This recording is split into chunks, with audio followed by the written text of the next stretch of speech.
it's me. I'm bringing it back with a capital B. I'm Barry. Built for tough. Taking over the world just ain't enough. I gotta go fast, be fast, rise and grind. Better be there, be square, buff and shine, yo. If you're gonna hit me, you had better hit me hard. Let's try something different. We hit the auto. Gotti gelato. Put it on auto. Talking gotti gelato. Mix the outro just to spend the up-ending mulatto. We hit the auto. Gotti gelato.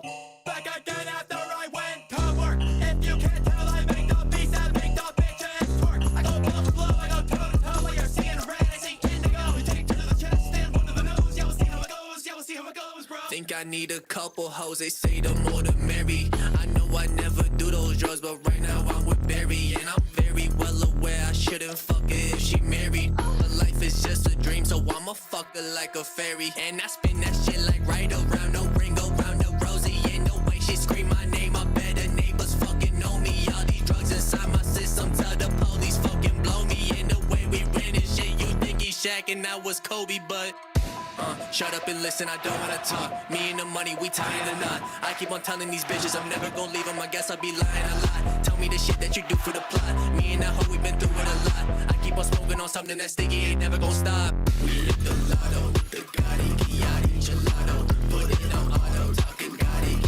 gelato. Mixed up the outro just to spend the up-ending mulatto. We hit the auto. Gotti gelato. Gotti gelato. Gotti gelato. Bendy mulatto. Gotti gelato. Did that go? Did that record?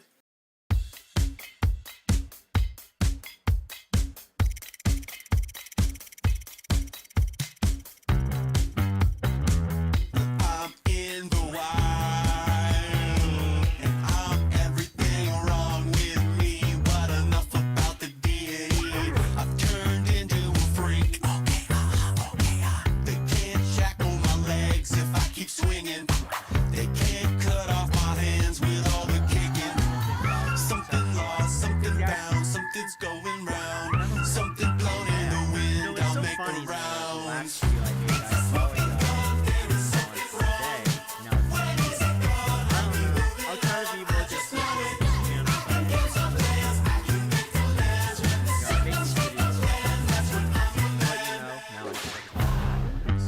In a recent video, I discussed how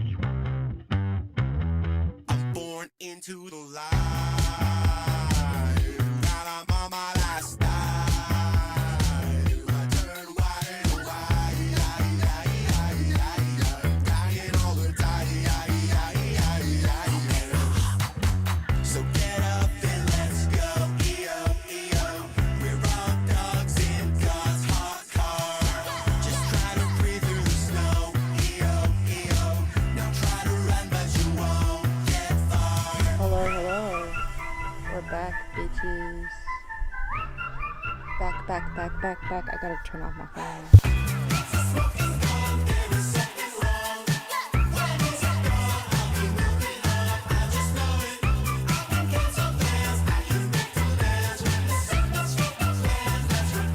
Okay, listen.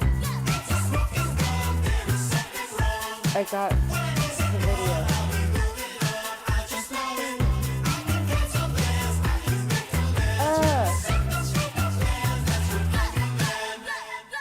Okay, listen. We're getting live.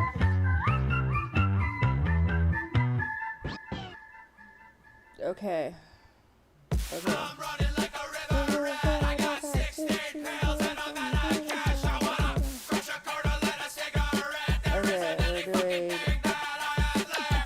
Nope.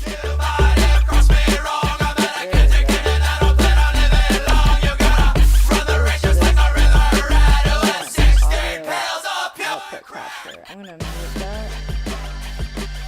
I'm gonna delete it. Fuck that is. Okay. We're here.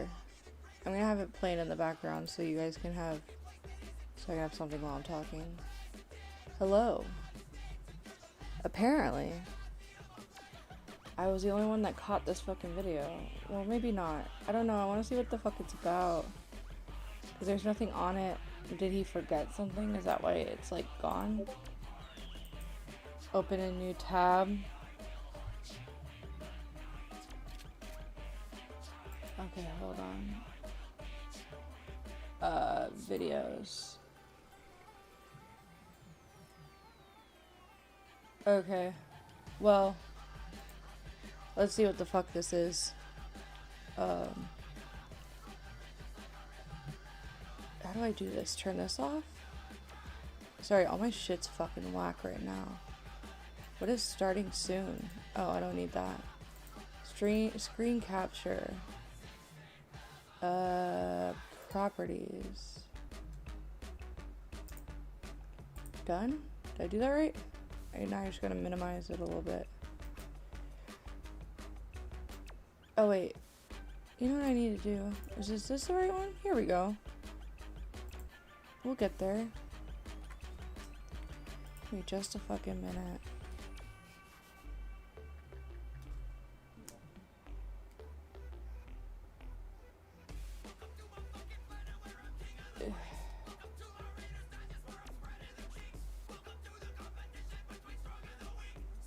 Where the fuck is my where's my here?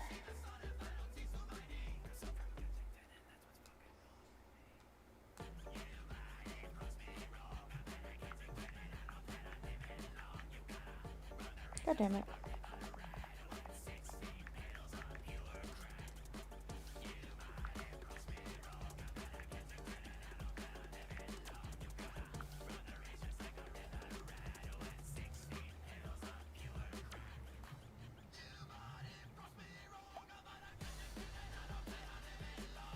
Okay.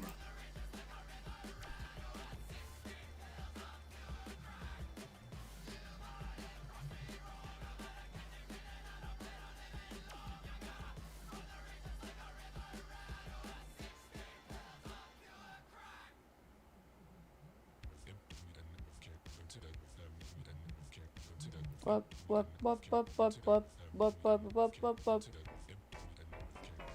Oh shit, I gotta fix that. Oh wait, does it work? Cool. I gotta fix me. Let me unlock this bitch.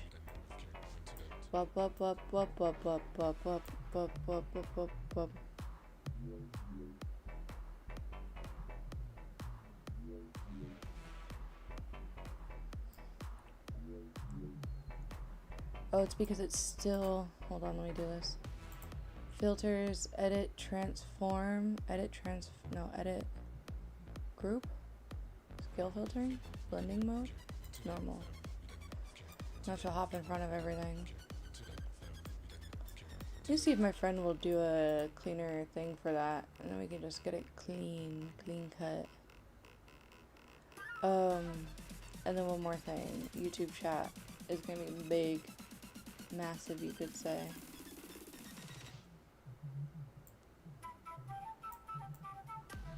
Okay, here we go. And then we're gonna do one more thing. Sorry, y'all. I have like 7 things I have to fucking do.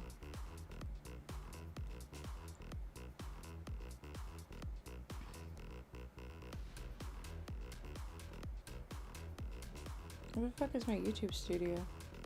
There we go.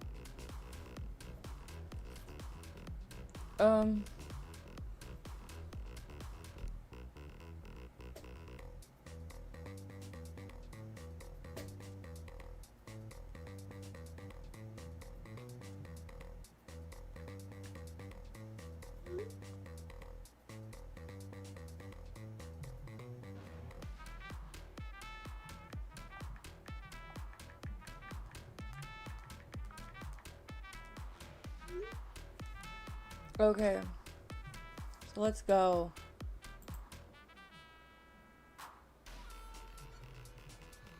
I'm gonna watch this video.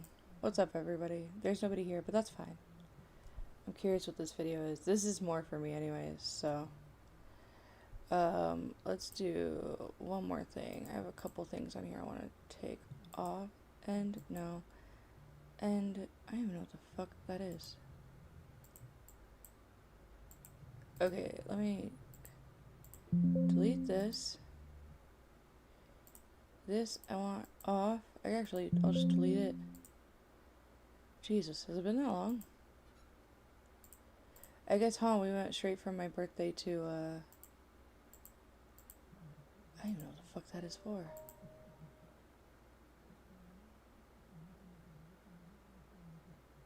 Okay. Stars. Screen capture.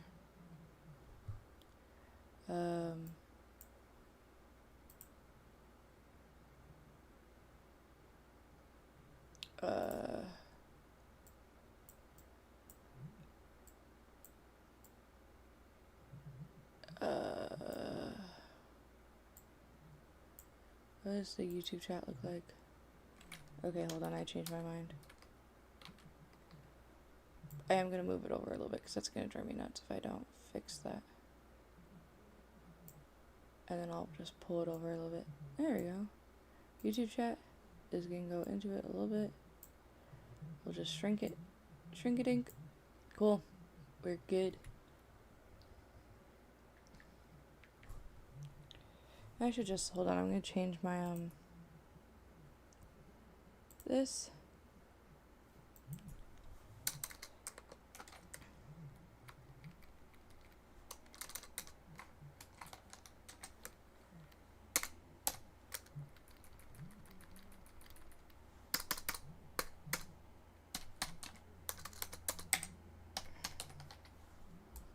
Save.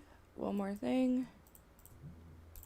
This, go to content, go to live, go to edit, go to this, change,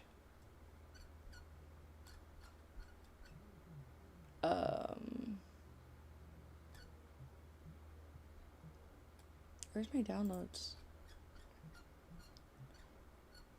I think we'll just stick to the classic blue today. Open. Save. Cool. Alright, let's watch this shit.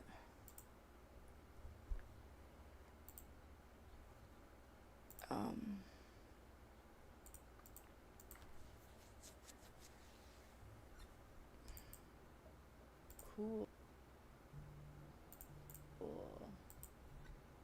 I don't know why my chat never loads on here. It drives me fucking crazy. I guess I'll just wait. Anyways, let's watch this shit. And gentlemen, I am back. No, it's so funny, in the last video I made, I apologized for being gone for a day. Now it's been a week. So, I don't know. I'll try to be more consistent with this channel, but it's just kind of something I'm doing for fun right now. So, you know, I make these videos when I want to. But, you know, now I got a topic I want to discuss. In a recent video, I discussed Hacks. He's one of the best Smash Melee players out there, and he's contributed a lot to the community for over a decade, including making his own tournament legal controller that's an alternative to the GameCube controller. He has been banned for years now, unfortunately, though, due to a video he made criticizing Leffen, who is not only a top Smash player, but a top fighting game player in general, as he plays and he is successful in multiple different games. I didn't think I'd be making another video discussing Hacks and his situation again, unless, say, he got unbanned. But since I released my last video, there's been some noteworthy developments. The creator Technicals, who is popular for creating documentary and commentary content regarding the fighting game community, has been releasing content defending Hacks and criticizing Leffen and the Smash community, and his content has been wildly successful as of late. But since this new video, he has made some posts on X. So for some context, while Hacks has been widely banned from Smash tournaments, from his home state of New York to nationwide, he has been allowed to compete in Mexico, so that's what he's doing. But him doing this has exposed more corruption in the Smash community, to the point where you can't even deny it and say it's just speculation. On the Melee subreddit, an article from Melee Stats was posted, Melee Stats is a website that is exactly, it's exactly what you think it is. It's a website that tracks player stats. Well, they published an article and they posted it onto the Smash Melee Reddit. This article simply tracks tournaments going on within the Smash community for the weekend, saying where they're being hosted and which players are playing, and where you can go to watch online. But as it was noted in the comments of the Reddit announcement for the article, they didn't include the Mexico City tournament, which was the biggest tournament of the weekend, including many top players, either competing or in attendance, such as Hungrybox competing and Mango attending, some of the best Smash Melee players ever, and also with Hacks competing. When asked why this tournament wasn't mentioned in the article, the author replied, "I'm not mentioning any events that have hacks," which was widely criticized by the community. When someone mocked him for pretending this event wasn't happening, he replied, "It's happening, and that does not obligate me to mention it." I think it kinda does. I mean, you run a Smash Melee news website, and you published an article about tournaments that are going on this weekend, and you are not mentioning the most noteworthy tournament of the weekend. You know, it's not like this is some small tournament in some guy's garage that has like 20 people. This is like a huge thing that people are flying internationally for. But Are people, you know, I do guess people really like, what happened to this guy? He was like good. God, what happened to all his fucking videos? Oh wait, is this his second channel? Am I retarded? Oh.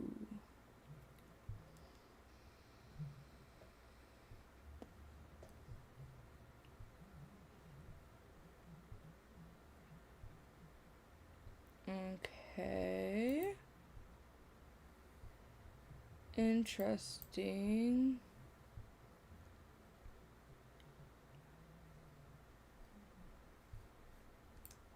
Okay.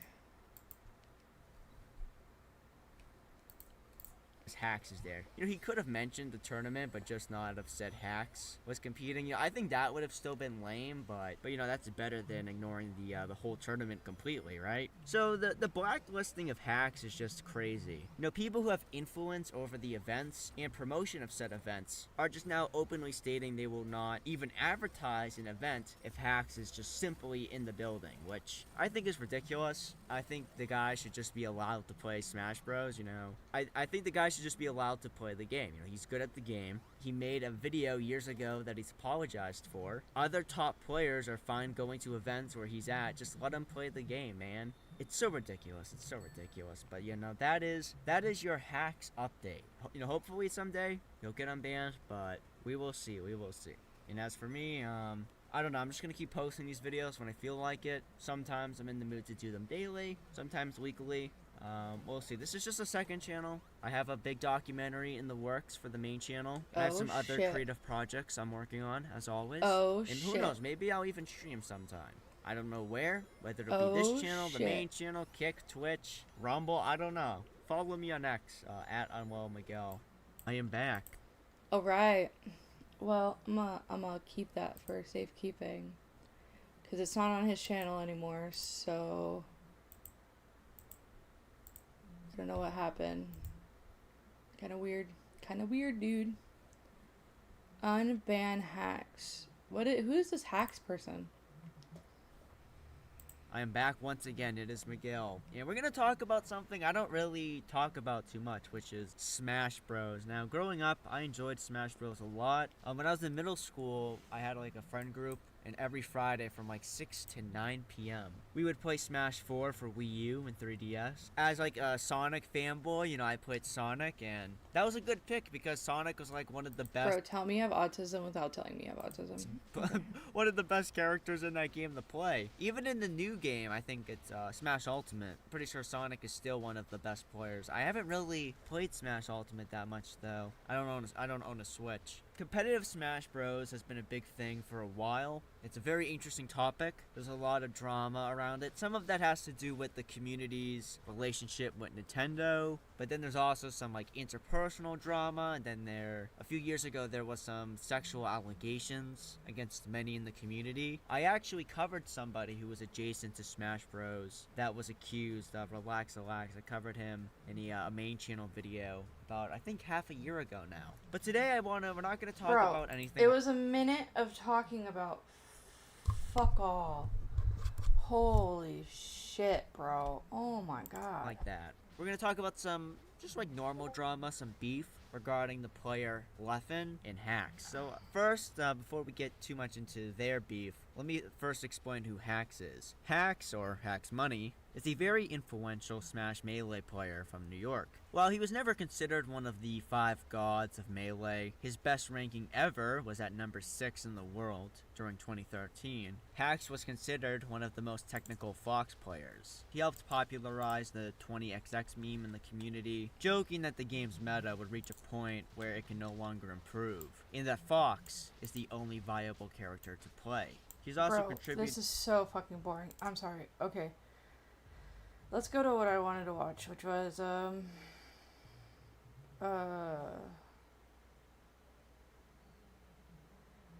Am Free featuring Rena. Okay, we're not watching that, because I'm not trying to get a band or some shit. So, let's watch, let's go history. I was watching, not that. I need this, is what I want. When I say that, I'm gonna open up about. All right, my first episode back since I almost died. Everything's. This is Leo Skeppy. I like his content. He's cool. And, bro, this bitch is not inviting my shit right now. Okay, hold on. Give me a second. I gotta do something real quick. Leo Skeppy is really cool. I follow him on Instagram mainly. Here, I got this real quick. Members of my thing. Hold on, I gotta get some people out of my fucking Discord real quick because they're being annoying. I got this.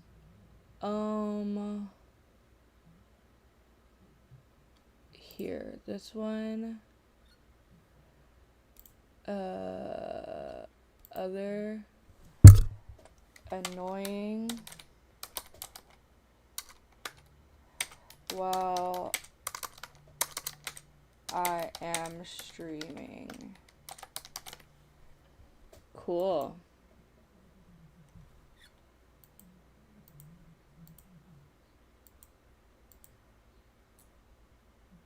Oh god, do I have the Authy app? There you go. Alright.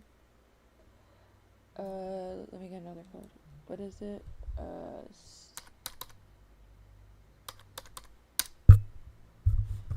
There you go, I fixed your fucking, whatever the fuck your problem is.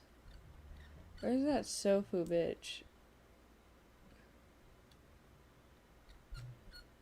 That bitch is fucking annoying. Here. Can I just kick them? Do I have to, like, ban them? How do I do that? How do I just kick them? It's really not that deep. There you go. I kicked them too. Anybody else? Anybody else I don't care about? That's fucking annoying? No? Cool. Great. Cause I'm not playing that game.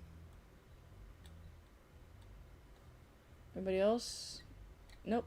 Alright, cool. Jesus Christ, so fucking annoying. Like, don't ask me, like, to fix your shit while I'm streaming. That's fucking annoying. I'm already really tired. I might as well leave. Well, I made you leave for yourself. You're welcome. Merry Christmas.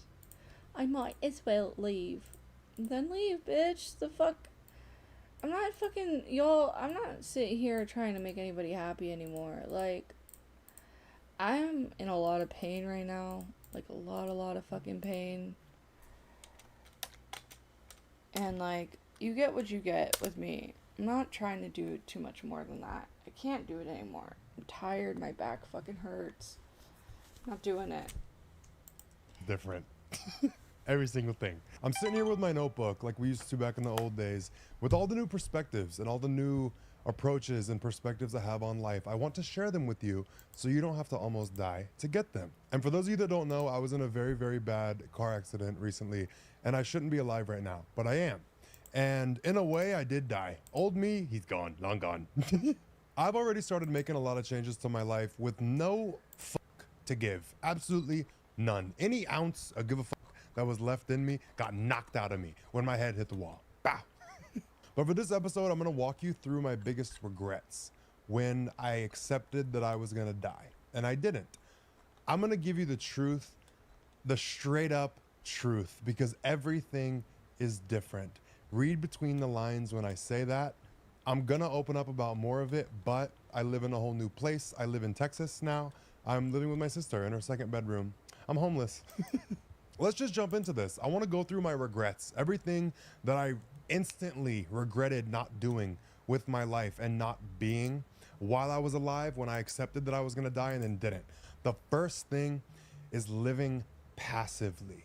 There's been a big shift in me in the past year of everything that I've been posting online. I was censored in a way, and this is my heads up, muzzles off. If you're a sensitive little dandelion, get fucked, go away. This is not gonna be the channel for you. If this is your first time seeing me, I'm big on the truth and I prioritize the truth over people's feelings. So that's how I live, that's what I like, that's what I prefer, so that's how I live. And if you don't like that kind of advice and you don't like that kind of content, don't consume mine. You're in control of what you're consuming. If something pisses you off and you don't like it, don't watch it. That's checkpoint number one with my little list that I have, is living passively. And the reason that I brought up being censored, old Leo, old me, who truly don't give a fuck, is so back, it's insane. The muzzle's off. Nobody's telling me what I can and can't talk about again. Eat shit. But with this whole censor thing that I was kind of under, I was trying so hard to get myself to believe the things that I was saying and trying to like spiritually ascend and be like, I see these things different. I'm like this, I'm like that, because I wasn't allowed to talk about it. And I don't like to be fake. So whatever I say is what I believe and am living. So when I was talking about certain things, especially about defending yourself and not exposing people, that is something I was trying so hard to get myself to believe. But that is a passive pussy bitch way to live. That's done. I'm never doing it again. The thing I said in my video that pisses me off now that I said it is, oh, God protects people's secrets for a reason. He's going to expose them when it's time. Don't spend your time and energy lashing out and being mean and calling people out and all this and that. The new reality that I'm living in is one where you understand and live in a way where you realize God gave you a mouth for a reason. So fucking use it. If there is ever an attack on your character, you check motherfuckers immediately. You stand up for yourself. I'm never, ever gonna let an attack on my character go unchecked again. People can criticize me, talk shit all they want. I don't care. Call me bald, call me stupid, call me fat. I don't care. Call me what you want to fucking call me. You attack my character, I'm coming after you and I'm correcting you publicly. And I have a hit list of people who have talked about me publicly, and I'm deciding whether or not if I want to open the can of worms of dog cussing and brutally disrespecting every single one publicly like they did to me. I was trying too hard to be the bigger person. That ain't fucking me. I'm not the bigger person if being the bigger person means you got to sit back and let people dog you out and paint an image that ain't true. Fuck that. I'm never going to live like that. And I'm trying to figure out how I want to go about it the best. But that's the first thing I realized is the pussy shit. If someone tries to degrade your character or talk about your integrity, you check them every fucking time. And the reason I get so angry about it, anger is not a bad thing. All emotions are fine. The reason I get so goddamn irritated and pissed off when people want to attack my character is because these people who talk about my character and my integrity, these people who are making up bullshit, do not understand the pain you have to take on and choose to have integrity. These people could not walk in my shoes. Their knees would break the first step they took. The amount of pain I've had to endure to have the integrity that I have, how I've had every opportunity to fuck anybody over I wanted to get to where I am, and my shoes are clean. I've never stepped on nobody. And these same people, when given the opportunity, stepped on my neck when it was on a line to benefit themselves. These people who make these claims about me, fuck you.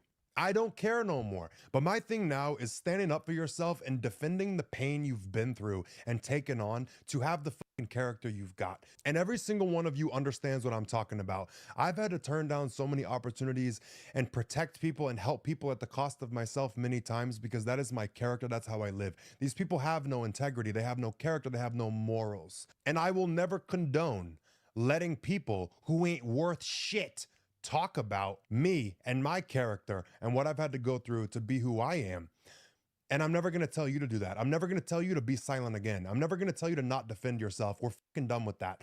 That was one of my biggest sources of enragement when I opened my eyes. All the airbags were off in the car and I was so angry that I almost died a fucking pussy by not calling these people what they are, which is worthless pieces of shit who don't even have an ounce of anything to stand on to speak about integrity or character. Not checking these people was one of my biggest regrets. I will never make that mistake again. I will never fail to defend myself again. And that's not being egotistical and being not spiritual. I don't give a shit about none of that anymore. You can call it whatever you want. Call it the fuck you I'm want. not doing it. You can say I'm talking from ego, so fucking be it. All it comes from is Hey, Shadow Humor, how are you doing, sweetheart? God, I'm in so much fucking pain right now. I'm trying not to think about it.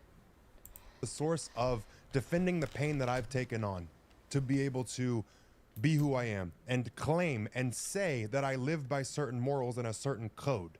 A lot of people that say they live like that fucking don't.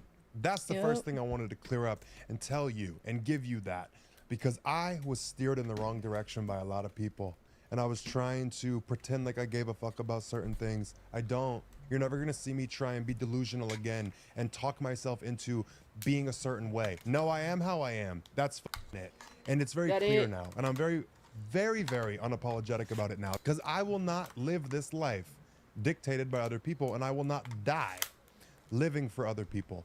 I was in that car and I literally had to accept the fact that I was gonna die. We hydroplaned in this rental car that I had because they had no tread on the tires. This piece of shit fucking rental company gave me a car that was bad. But me and my mom were in the car and I was driving. We hydroplaned going like 70 miles an hour and lost full control of the car. I know how to handle a car. There was no getting a grip on nothing. There was absolutely nothing I could do. I'm just glad I was driving and not my mom. But when we were going into the trees, when we hit the trees, my wheel was turned. We were going diagonally and we were in mud. There was no stopping the car. So when we were headed toward the trees, I saw them coming. I knew there was nothing I could fucking do. And I was like, if there's trees sticking out or branches or something, they'll go through my face. Like, there's no stopping the car. There's most likely something that's gonna kill me. So I threw my arm over my mom because she was in the passenger seat. And I just closed my eyes and said, fuck, boom. And we hit the trees. All the airbags went off. It was a whole fiasco. The EMTs had to cut my mom out of the car with a chainsaw. Very, very traumatic thing. And I got a lot of perspective about what really matters in this life. But my whole thing is I accepted that I was gonna die in that moment. And when I opened my eyes and I didn't, I was so angry about not defending myself. So that's just one little thing I wanna give you. Do it. Do it. Use your mouth God gave you. Amen. And check these motherfuckers. Check these motherfuckers. Okay, next thing on my list, oh Jesus Christ, is trusting other people's judgment or feeling like you need to wait for other people's input or other people's opinion about things to make a change or do something in your life. I'm so disgusted with how I was living. Like, I needed that wreck. I needed to be waking up like that. Yeah. I needed that jolt of reality of like, wake the fuck up. Universe slapped me in my face. But consider the message received. The way I was living was very trusting other people's judgment and trying to let people lead me. And I realized there's no one that knows how to live your life but you. There's no one that knows how to achieve what you want in the way you want to do it but you. You can listen to people, you can take their advice, sure. Listen to it and take it into consideration, and do not hold yourself back waiting for other people's opinion or waiting for other people's guidance. But that kind of led me to like the whole censoring myself thing. There was a lot of people that I was hearing different things from every angle, and also social media itself. These people on social media, have to understand and take into consideration, I am a different type of human being. One, I'm Albanian. I have a very different mindset, a very different set of beliefs, and a very different way that I operate. I have a lot of different views about life. So to think me and any of these dumb little twinks who run around with a fucking Stanley cup, little tumbler, dong, when it lands on the ground, like Tana Mojo said, looking like they're running around with a blender. Any like basic little white bitch or basic twink or any people, these little they thems on TikTok who have all these opinions about me. Y'all live inside. You're able to have all of these opinions because you don't fucking leave the house. It's like when I talk about violence, just to let you know, violence is back on the table. That's not something I relate to, is these people's mentality. I was trying so hard to believe it, that like violence isn't the answer, violence is bad. I was listening to so many people's opinions. They don't have the same life experience. They don't understand what I understand. They don't see things the way that I see them. If you live in your house and do nothing all day, you sit on Reddit like a fucking rat and you just sit there and talk shit and make all these assessments of how everybody's living their life awful, and you're eating 10,000 calories a day, sitting on your fucking ass, and you think you have a mouth that has any credibility to speak with, yeah, we're gonna have very different opinions because I'm out actually living my life and achieving shit and doing things. When you go about normal life, even for everyone watching, Bro, what the fuck just happened? Why did my audio go whap? Hold on. normal day-to-day things you do, you're gonna understand that has any credibility to speak with. Yeah, we're gonna have very different opinions because I'm out actually living my life and achieving shit and doing things. When you go about normal life, even for everyone watching, normal day-to-day things you do, you're gonna understand this advice you see online doesn't apply. Being the bigger person, walking away isn't always the thing. No. To be so hyper aware and considerate of everybody's feelings and people saying that words and saying certain slurs is violence. Babe, have you never been slapped in the fucking head? Clearly not. People have this warped perception of what they think their opinions are and what the world should be like because they're living in a house. They're not leaving and going and interacting in society. It's like these people with the whole pronoun shit. They want to identify as a fucking lamp. Yeah, it might fly online because you have people that are too scared to speak against you because you're little bullies and this whole cancel culture shit. But you go out in real life and you try and tell somebody, oh, it's Caesar. You're going to get laughed at. The shit that people online live in is online world. I live in real life. And for so long, I'm mad as at myself that I even tried to understand this bullshit. I was never behind the whole like being a lamp, identifying as a lamp, identifying as half wolf. That's stupid. Shove it up your ass. I'm saying people's judgments and assessments about certain things that I've experienced. Like I went against my own experiences because everybody was like, this is what you have to do when you're in the public eye. You have to be this way. If you want to achieve anything or go anywhere, you can't have these opinions. You have to think like this and be like this. And I was weirdly like subconsciously thinking, okay, this is just the way it's supposed to go. If that's the case, I don't fucking want it. That's part of the reason I moved out of LA so fast when after this accident. I didn't care. I wanted to get out. I don't want anything to do with LA. I don't want anything to do with this industry. I want absolutely zero to do with this delusion, this bullshit, and this trash. I don't want to be involved in it. I don't want to deal with these stupid people because that's what the industry calls for. I don't give a fuck. I'm not gonna be in the industry then. I don't care. I don't want to be around these influencers. They're all stupid. Genuinely, the most brain-rotted people I've ever met in my fucking life. And a lot of people online, a lot of influencers will say all this and that and pretend like they're on your side and they think the way that you do. Behind closed doors, we're all fucking laughing at you. But I'm not one to put on the front and fake it. I was trying to believe it. I was trying to like be more understanding and considerate until I actually got in that accident and got really realigned with what I think, who I am, and what I feel. That shit's fucking stupid, okay? I'm not doing it, and I'm not pretending that I'm cool with it and that I like it. But my other part with that is people trying to shame everybody for not thinking the way that they do. Babe, if all you do is live in the goddamn house, of course you're gonna be able to sit here and make up any rule, because any rule flies in your little house. But you step outside in real life, people gonna make fun of you. Real society is not gonna let your bullshit slide. I want y'all to have hope that the things that you see on social media, they don't go in real life. A lot of people are so brainwashed and they live in their little house and do nothing. and they think everything they see is how everybody else is. They don't have the contrast of going out in real life because they avoid it because it's not what they see as reality. They look for nothing but things that enable them to stay trapped in their delusion. I'm not like that. I don't like it. I'm not falling into it. I'm not playing into it.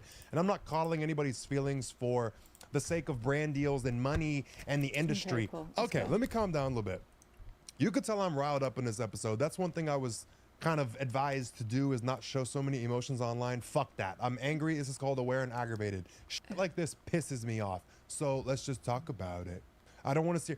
Hey guys, so this is what I learned when I had a near-death experience. That's not me. I'm not like these fucking little losers online. I'm living my life my way. I'm doing things how I want to do it, and I'm talking how I want to talk. If you don't like it, like I said, Click go off. ahead, go. Bye. Leave, babe. Hit the block button. You know where that is.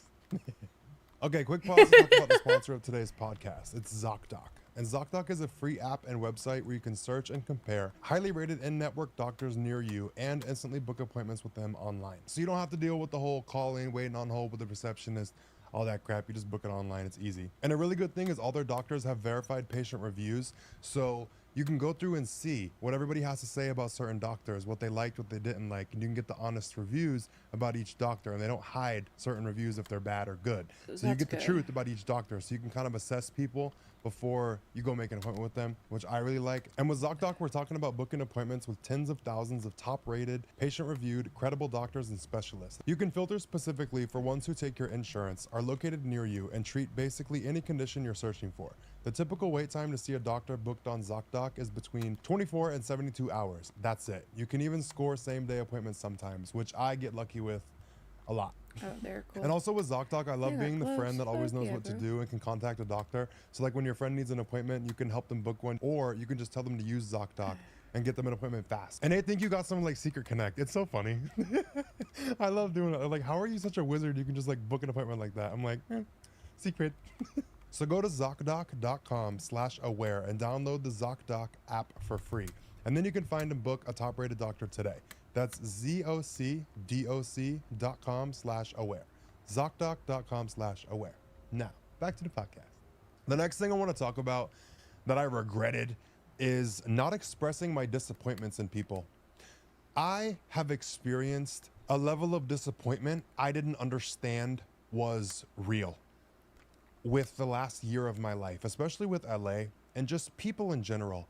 The level of disappointment and heartbreak and betrayal I've been through, I'm surprised I've handled it.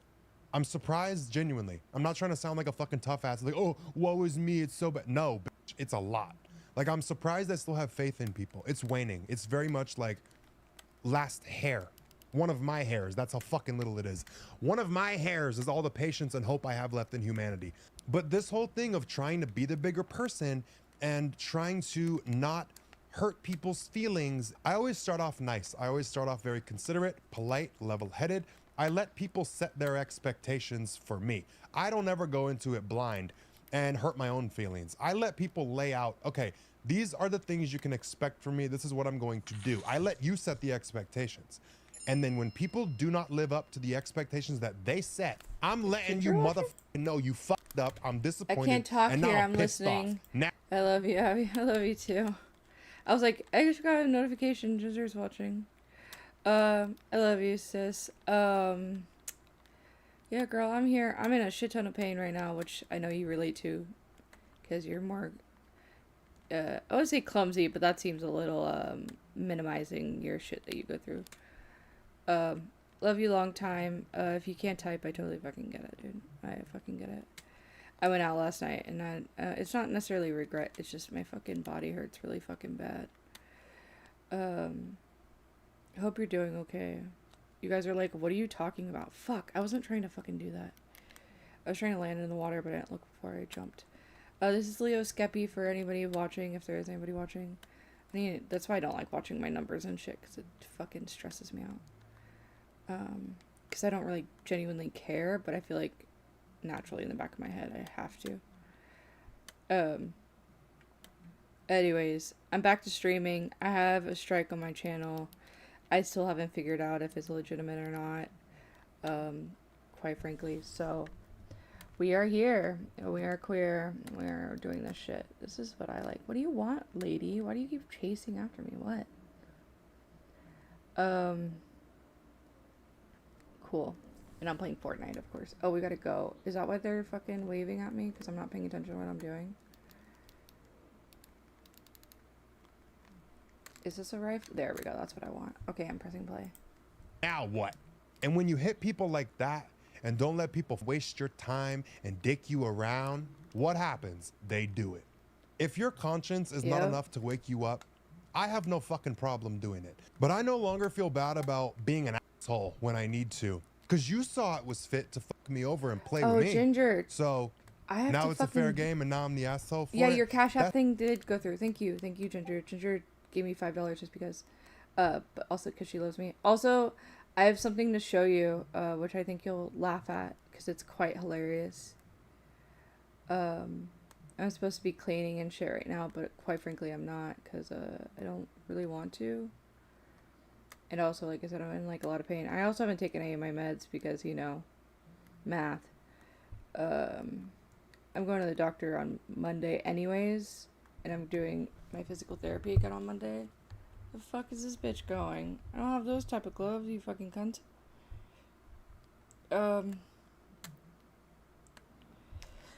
So yeah, I'm gonna see if the doctor I go to, I don't know if he's the type of doctor I go to get meds, because you know I don't like fucking meds, but my back pain is so fucking bad today, and all I did was fucking stand. Bitch, are you gonna come? How do I go? Honk, honk, honk. There you go, I honked, bitch. Where are you going, retard?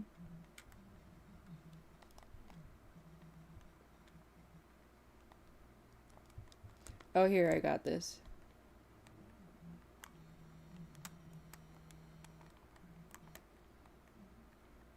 Ooh, that was sick.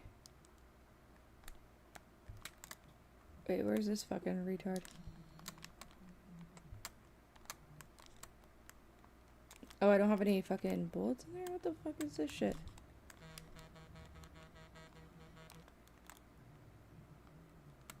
Oh. Nice. Sorry. Paying attention to this.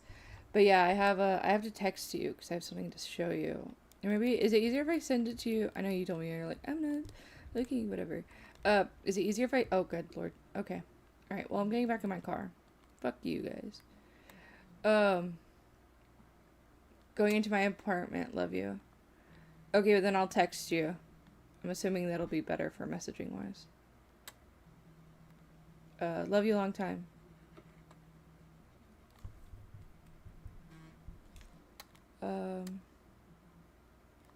Okay, I'm pressing play.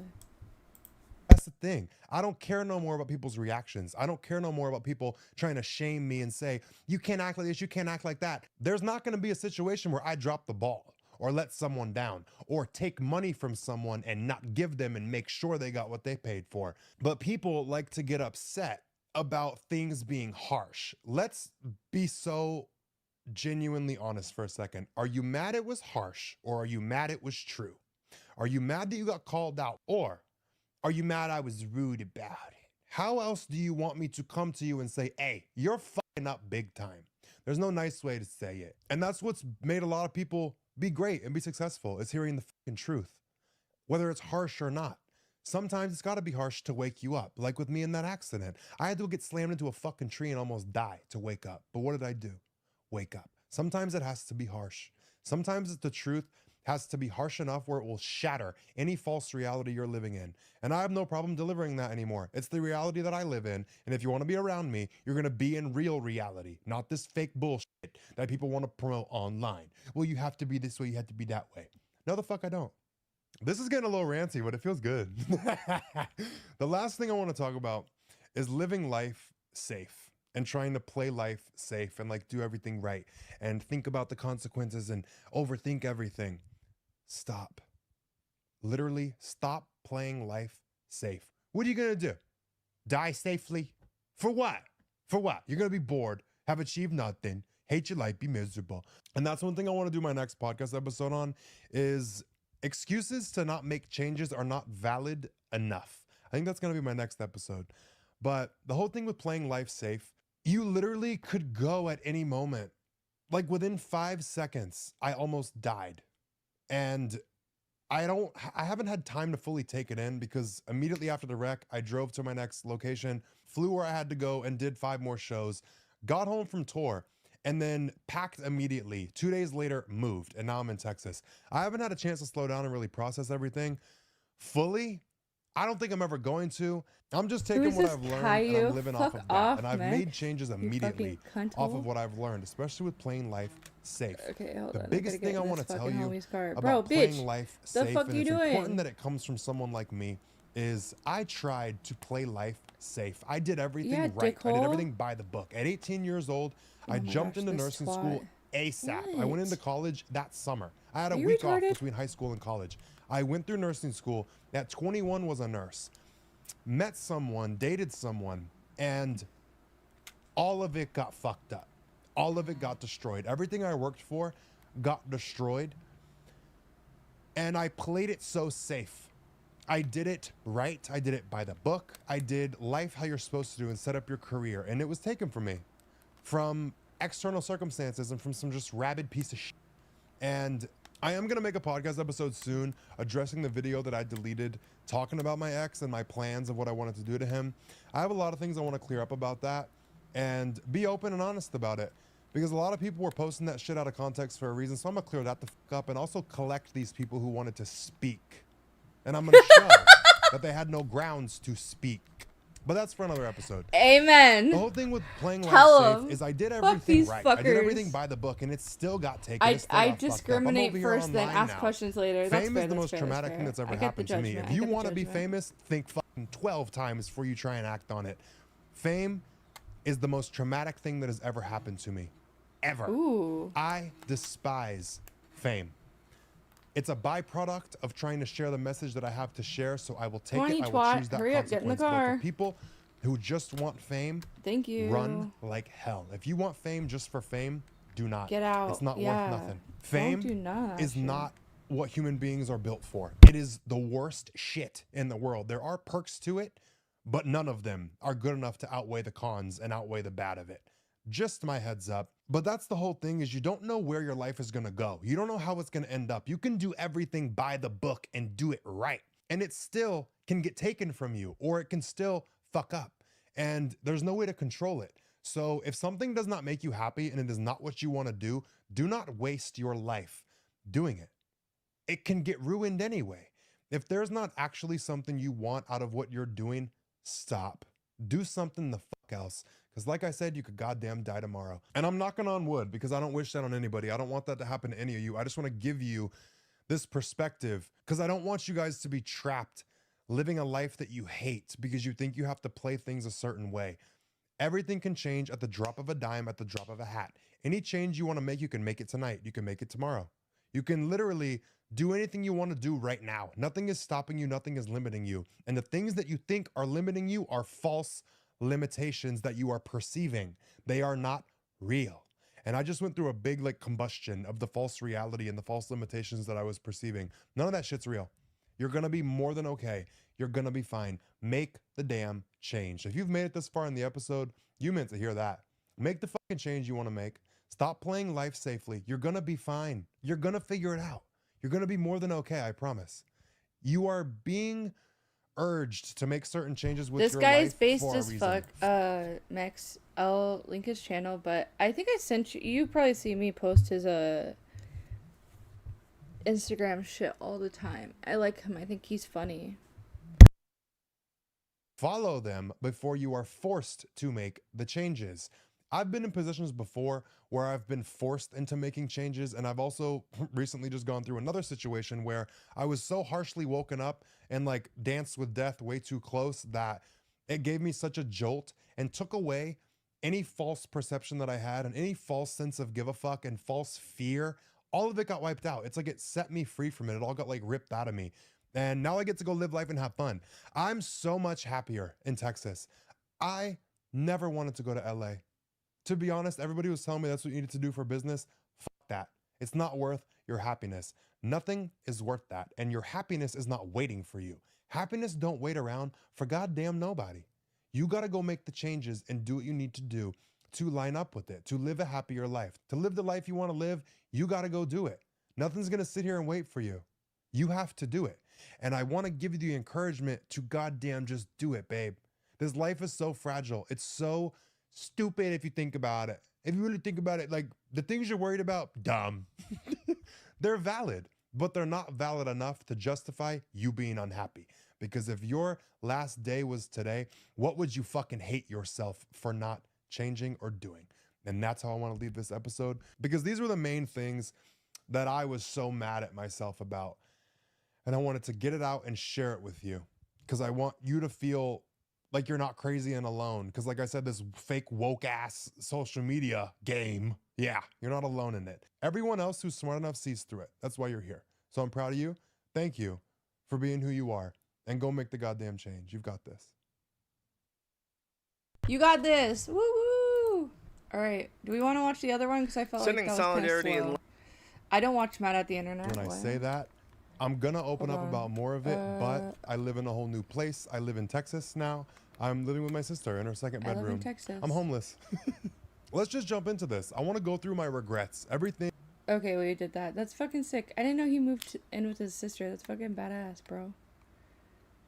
Bro, this bitch just went and destroyed a bunch of people like nobody's business. That was fucking kind of badass.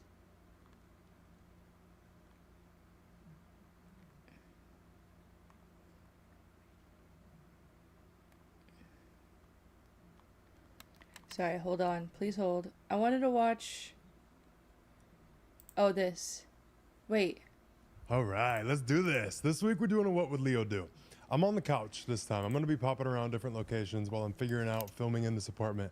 But I do want to say I'm planning something big, as in a rebrand with the podcast. Aware and Ooh. Aggravated is going to come to an end soon.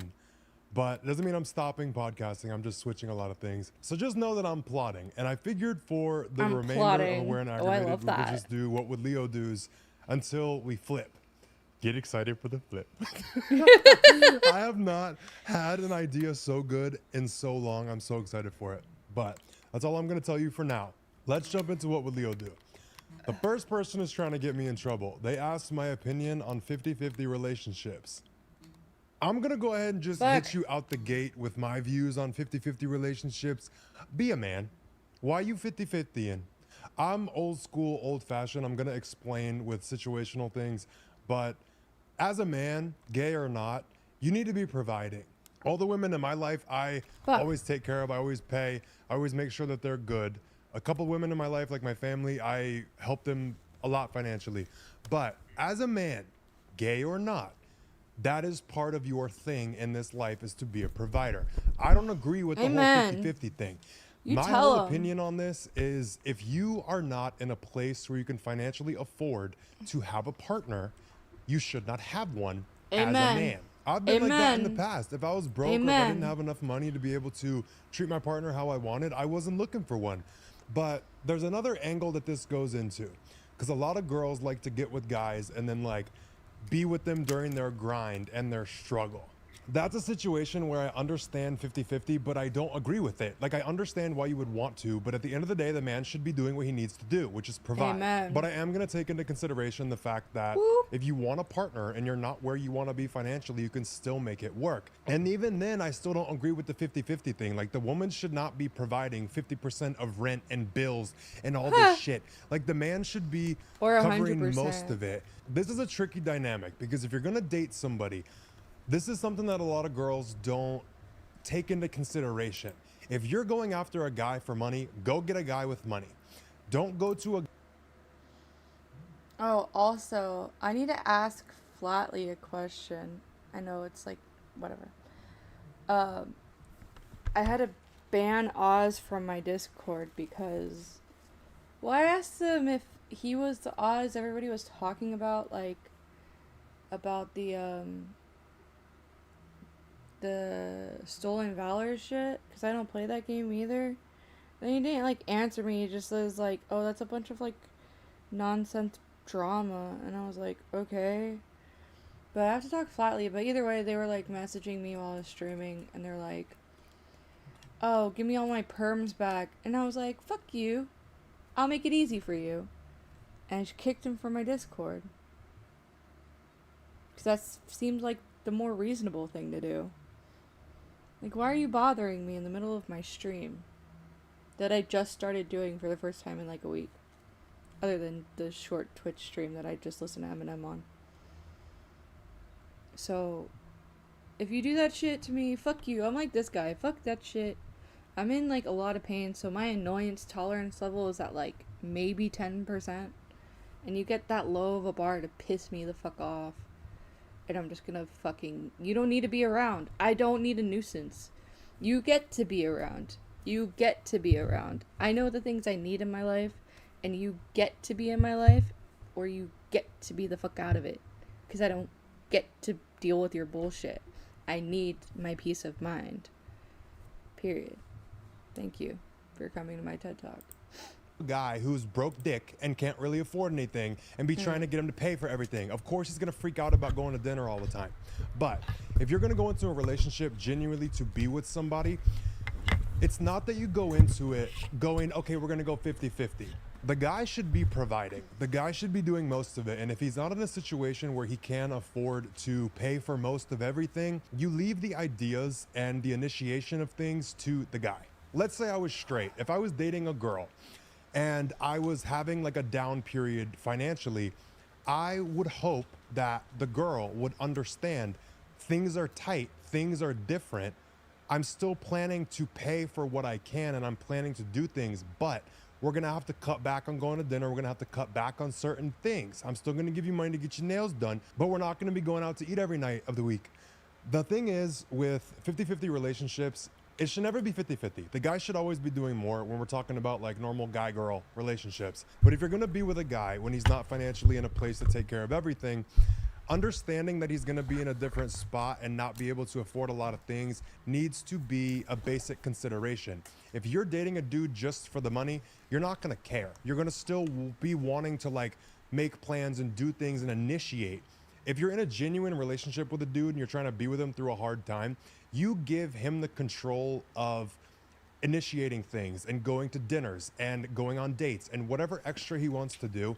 He should be covering most of the bills. If he needs you to pitch in once in a while, Amen. that's like last resort is to go to your girl, in my opinion. But you leave most of the initiation of things up to him, because the worst thing you could be in is in a situation where, like if I was dating a girl and I'm down financially and I'm trying to rebuild and bitch just keeps coming to me every single night, let's go here, let's do this, let's do that, I want this bag, I want that, trying to go to dinner, trying to go to all these dates, trying to go do all these things and buy all this crap.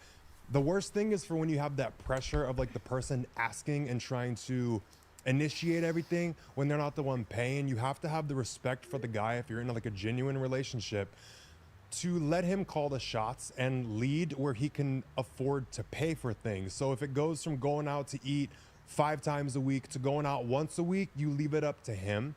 And being supportive through a guy's down period is fine as long as he is clearly busting his ass to get out of a bad financial situation. To be with a guy and be like, I'm gonna ride with him through his tough time and he's not doing shit, yeah, that's dumb. Like, let the actions speak louder than the words. If he's saying, I'm gonna do this, I'm gonna do that, you just gotta ride with me, you gotta stick with me. If your actions are not matching that, if you don't see him... if I could tell anybody anything about people in general, not even just fucking dating, people have a lot of pretty fucking words, but if they ain't got a lot of fucking pretty actions to go behind it, you better boot, scoot, and boogie on out, because people can do a lot with fucking words. Don't mean shit if there ain't actions behind it. That's my fucking TED Talk. I'm tired of motherfuckering, dude. I ain't got the patience. I ain't got the patience. Not me, not now, not ever, not today, not tomorrow. I've put way too much patience into motherfuckers doing their motherfuckering, and I ain't got the time. Amen on God, for real. Okay. And I shall press play now. Busting his ass, if he's not sleep deprived and working nonstop, yeah, go ahead and because that's going to turn into a 50-50 thing where he shames you for being disloyal or being a sugar baby or being a gold digger, all this and that. The only people who are crying about gold diggers are people with no gold With to dig. no- It's always the yeah. broke people talking about gold diggers. Shut up. The rich men don't care. They can afford to pay for your girlfriend. But in general, my opinion on finances in what a do you relationship, want? the guy needs to be paying for most of it. There should be no 50-50. And if there is a period where Come it here, needs to retard. go 50-50, it needs to be a very short-lived period, not a recurring or like expected thing. Yeah, that's right. Guys That's right, who get bitch. pissy Get about on your paying for fucking the knees and first date. beg for mercy. Oh my God. You fucking cuck. Girl, you best show up to the date with your strap on ready to go because he's a baby back bitch. Guys Hey. who are so tripping and like bugging about first dates, girl, just pay for the dinner. You know how much she had to pay to do all that makeup, to look cute for you and buy the outfit and get ready for you? She invested too. Guys always pay for the first date. If they don't pay for the first date, spin the block, find you somebody new. My ear is ringing. Even the spirit guides agree. But also one thing, like I said, if you're going into like a relationship with a guy to get money and be taken care of, this advice is not going to apply. But if you're going into a genuine relationship with somebody, when you go out to dinner with the guy, you match what he orders. So you pay attention to how much he's ordering and the type of food he's ordering. If he's ordering chicken, you don't order a steak. If he orders a steak, Okay. throw out the little vibe like, oh, I'm thinking the chicken, like, or like, should I do steak or like, should I do chicken? I don't know. And let him then decide. see what he Let him says, make yeah. the call That's for what smart. he's gonna pay for. I hate. That's pretty fucking rad. What the fuck? All Oh, am I right, leaning let's on do something? This week we're doing a But- what would Leo sorry. do. I'm on the couch.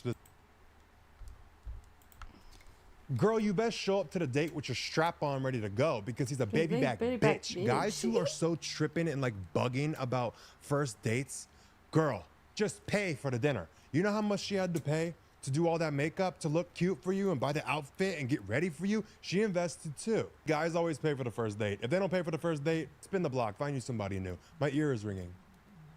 Even the spirit guides agree. But also one thing, like I said, if you're going into like a relationship with a guy to get money and be taken care of, this advice is not going to Fuck apply. But if you're bitches, going get into a money. genuine relationship with somebody, when you go out to Amen. dinner with the guy, you match what he orders. So you Smart. pay attention to how much like that he's philosophy ordering so and much. the type of It's food he's fucking ordering. sick. If he's ordering chicken, you don't order a steak. If he orders a steak, throw out the little vibe like, Nah, oh, I'm man, I'm thinking the getting chicken, seafood like, or like, pasta, should I do steak or bitches. like, should I do chicken? I don't know. And let him decide. Let him make the call for what he's gonna pay for. I hate going out with people who don't match what you order. Like, I don't have an issue with like paying for dinners and shit, luckily at this point, but the worst thing is when you're on a date or something and you know you're gonna take care of the bill and the person you're with orders a steak and lobster and all this and that. Like, girl, I got some chicken. Okay, cool it. That's just one thing to be considerate about. If you're gonna go into a sugar baby type thing, that's a whole different way to enter it, whole different set of rules. But if you're going into a genuine relationship, that's where my advice is coming in here. That's what it's for. 50-50, no. And if it's gonna happen, very short time frame. That's it. Okay, the next thing I want to talk about, a lot of people wrote in about how to get over certain traumas. And I don't like the whole thing about trauma being so like trendy right now. Like every single thing everybody talks about is trauma. Like they get Trauma. your coffee wrong at like the coffee shop and everybody, oh And my it's God, like, it was so oh my, traumatic. I had to start my day without my coffee. How out of touch are you? You had to go through your day without your coffee. Oh I my wish that was God, my trauma, You're so bitch. strong. Let me How just did say, you function? bro. The fuck? Bitch, I just okay, enough pulled of my making fun dick of out people. and This slapped whole it like on the table. dainty That's what era I everybody's did. in, like the men with the Van Shit. Cleef bracelets. Oh my God. If a guy is wearing a Van Cleef bracelet, he's in his fucking prissy puss era. Don't fuck with him. But when it comes to healing from trauma, the whole definition of trauma is literally like destroyed and so watered down because like I said, people throw it around so often. Like, oh my God, this was traumatic. That was traumatic. Like some things actually aren't that traumatic, but I also have to take into consideration the different types of people. So something that I would consider not traumatic, other people would consider traumatic. So it's gonna come to like a different type of person you're dealing with. But Yeah, if that's you fair. think back to the old days, like long time ago for human beings, Alex Hormozy talked about this on a podcast and it's a very good point. He said back in the old days, like before there was like any society or civilization, it was normal to have your parents slaughtered in front of you and deal with death Amen. like happening all in front of you all the time. That was a normal thing. That wasn't like a traumatic experience for most people. Sure, it was very life-changing and upsetting back then, but now for someone's parent to be slaughtered in front of them is one of the most traumatic things that you can fucking go through. It's just the perspective of what is considered trauma and what is not. Because of what is normalized and what is common and going on in like today's society. Things now that people consider traumatic, people 100 years ago would piss themselves laughing. Oh my God, your vape died. You couldn't smoke nicotine for 2 hours, and people would get to tweaking and freaking the fuck out like it's the most traumatic thing. Or like a waiter at a restaurant. If someone's vegan and they bring someone else's steak to the table by accident, the vegan would be like, oh my God, it was so traumatic. Like the way that TikTok is now. Like people getting misgendered is like a big trauma for them every single day. Ugh. Or like people go to the store and they don't have their size in a pair of shoes or something, and they freak the fuck out. It just ruins their whole day because they didn't have their size in something. They just break down and cry about it. This bitch. Imagine people who never had a store to go to shop. What's traumatic for you is not actually traumatic. It's just this babied ass society we live in now. That's where a lot of perspective will hit you, is like understanding what is traumatic and what is not. Because people act like after trauma, you have to have this extensive healing period. Like you have to heal from what happened to you. A lot of people don't need to heal from a certain shit. Like certain things are not traumatic, but they consider them as traumatic. So they think that they need to heal, or they need a phase to heal from it. A lot of that is like speaking your power away and making you feel like you're a lot weaker than you actually are. There's a lot of shit you don't need to fucking heal from. You move forward from it. Like me with my car accident, I had 2 days in between the car accident and going to my next shows to do them. There was no time to process nothing. There was no time to heal and get through it. You just have to keep going. And that's where you can see the clear distinction between people who water down the phrase of trauma and traumatic experiences. Look at their ability to just quit. Certain people are so like cushy and like, I don't want to say privileged, but like they have the privilege and the ability to quit something or stop. You will see a big difference in yourself when you don't give yourself the option to quit or to stop. A lot of people feel like they need to stop and like heal from something, but if you just accept it for what it is and go forward and do what needs to be done, you stay with the task at hand and you recommit, you'll realize it wasn't actually that harsh or bad, and you do process it as you go toward the next thing and the things you're working on. Like me with the car wreck and the whole almost dying thing. I had to keep going. I didn't have an option to quit or to stop in my own head. Everybody wanted me to call off the shows, and everybody on my team was preparing for me to call them and be like, hey, cancel them. But I didn't. I knew that I committed to you guys, and a lot of people paid money to come to the shows. I was gonna give you that experience. A lot of people were looking forward to it. I was so excited and looking forward to it. There was no call it off in my mind. I didn't even let myself explore that option. On when I your gave knees myself and no pray. out, the only option was through. And I went through it. Right after that experience. Where's my person? Yeah, I did make a lot of changes to my set because I changed a lot of things for the last 5 shows, because a big near-death experience will jolt you into some new awareness. But I went through processing what happened as I kept going. It gets You're reflected welcome. in more ways. There's Suck my things cock that now. happen and you process it and you go through it as you go through the motions of doing what you were supposed to do. If you let that shit stop you, that's very pussy. I don't want to be rude because that's an extreme example. Like most people would have just called off the shows, but that's my whole point, is like certain shit is not actually traumatic. The car wreck was, but what I mean is like certain things that people think are traumatic are fucking not. Like getting fired from your job. A lot of people see that as a traumatic situation. I don't, but that comes from my whole understanding of my skills and my trust in my ability to make more money and figure shit out. Breakups are a form of trauma. Death is definitely a form of trauma, but breakups are a big form of trauma because Ooh, I want your whole life that as you pretty knew it is thing. over. Ooh. And there's a big disconnection and That separation scope with is a person in your life. The same thing applies with work and jobs, like to get fired shit, from a job. Mr. Like, Bones, what's good? Mr. Bones, and what is this guy babbling about? Near-death experiences? He's just talking about how you don't put up with people's shit. And also being a badass bitch. And also, having excuses is for the gays. And being gay isn't trauma, it's just being gay. It's pretty simple, I think.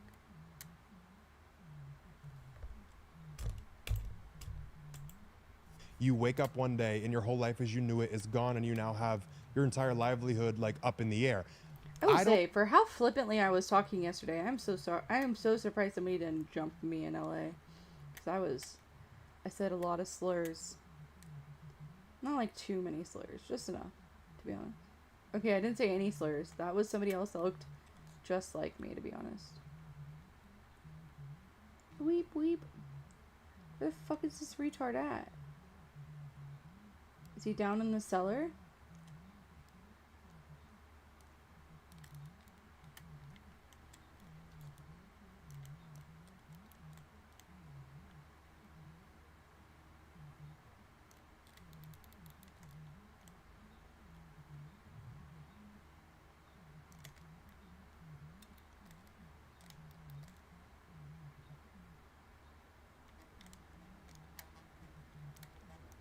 Oh, fuck. Well, I got 20th. I'll take it. I don't Also, see hi, that team. as traumatic. It is in a way, like a little. I see breakups as more traumatic, but it depends on who you ask what you think is trauma and what you think isn't. Like, do you need to go heal after you get fired from a job? No, you need to fucking go find a new one. That's my whole thing. Be careful what you label as traumatic and what is not traumatic, because it's gonna make you think you have to go through this whole healing era. You don't. You just gotta keep going. You gotta keep going. see what you're dealing with, face it. Okay, I was Yeah, fired. seriously. I'm gonna go find a new job. I have bills to pay. I don't have an option to stop. You see, it reframes everything in your head when you toughen the fuck up a little bit. All right, next person said she has narcissistic parents who have emotionally abused her before, and she's now in a place where she has the opportunity to move out. She goes, should I? Yes. Yes, absolutely. I do want to check everybody with the whole narcissist thing. Every single person seems like every one of their exes was a narcissist. Like everybody just. Oh, fuck me, bro. I didn't mean to fucking do that. I did not have sexual relation. All right, let's do this. Weren't ready, you wouldn't have the opportunity. You've been given this opportunity, but I'm so angry. He accused me all the when applies with work and jobs, like to get fired from a job, like something. But if you just accept it for what it is and go forward and do what needs to be done, you stay with the task at hand and you recommit, you'll realize it wasn't actually that harsh or bad, and you do process it as you go Thank you, toward the King. next thing and I the things you're appreciate it. working on. Like me with the car wreck and the whole almost dying thing. I had to keep going. I didn't have an option to quit or to stop in my own head. Everybody wanted me to call off the shows, and everybody on my team was preparing for me to call them and be like, hey, cancel them. But I didn't. I knew that I committed to you guys, and a lot of people paid money to come to the shows. I was gonna give you that experience. A lot of people were looking forward to it. I was so excited and looking forward to it. There was no call it off in my mind. I didn't even let myself explore that option. When I gave myself no out, the only option was through, and I went through it. Right after that experience, yeah, I did make a lot of changes to my set because I changed a lot of things for the last 5 shows, because a big near-death experience will jolt you into some new awareness. But I went through processing what happened as I kept going. It gets reflected in more ways. There's things that happen and you process it and you go through it as you go through the motions of doing what you were supposed to do. If you let that shit stop you, that's very pussy. I don't want to be rude because that's an extreme example. Like most people would have just called off the shows, but that's my whole point, is like certain shit is not actually traumatic. The car wreck was, but what I mean is like certain things that people think are traumatic are fucking not. Like getting fired from your job. A lot of people see that as a traumatic situation. I don't, but that comes from my whole understanding of my skills and my trust in my ability to make more money and figure shit out. Breakups are a form of trauma. Death is definitely a form of trauma, but breakups are a big form of trauma because your whole life as you knew it is over, and there's a big disconnection and separation with a person in your life. The same thing applies with work and jobs, like to get fired from a job. Like you wake up one day and your whole life as you knew it is gone, and you now have your entire livelihood like up in the air. I don't see that as traumatic. It is in a way, like a little. I see breakups as more traumatic, but it depends on who you ask what you think is trauma and what you think isn't. Like, do you need to go heal after you get fired from a job? No, you need to fucking go find a new one. That's my whole thing. Be careful what you label as traumatic and what is not traumatic, because it's gonna make you think you have to go through this whole healing era. You don't. You just gotta keep going. You gotta see what you're dealing with, face it. Okay, I was fired. I'm gonna go find a new job. I have bills to pay. I don't have an option to stop. You see, It reframes everything in your head when you toughen the fuck up a little bit. All right, next person said she has narcissistic parents who have emotionally abused her before, and she's now in a place where she has the opportunity to move out. She goes, should I? Yes, absolutely. I do want to check everybody with the whole narcissist thing. Every single person seems like every one of their exes was a narcissist. Like everybody just throws that term around and people are like, oh, my parents are narcissists, when really they're just tired of your bullshit and they're calling you out on your excuses and they're calling out how you're like brainwashed by social media thinking that certain things are right or valid when it's bullshit, you're being a puss. So a lot of people will think that their parents are being abusive. Some actually are. And some are abusive in a way that they neglect you, and neglect is the worst type of abuse because you cannot heal from what is not done. That's a bitch. But if you have parents that are like a little bit harsh or rude, but you can tell that they love you, like tough love vibe. But I would say be careful with labeling your parents as narcissists. Like check, are they actually abusive or are they just in a little bit more grounded, realistic approach from their generation? Because this generation is pitiful, girl. But the other part I want to hit on is like, should you move out? Yes, absolutely. Take the opportunity. If you weren't ready, you wouldn't have the opportunity. You've been given this opportunity for a reason. And if you see that you're unhappy living with them and you don't like what you're dealing with, show yourself you'll do what it takes to get yourself out of a situation where you're unhappy. Do it. Ooh, what is this? Oh shit, I didn't mean to do that. Oh, it's whatever. It's not a big deal. I just don't like sharing DMs because it's gay.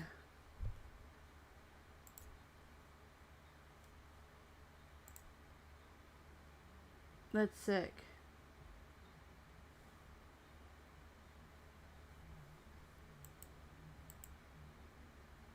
Is there supposed to be sound?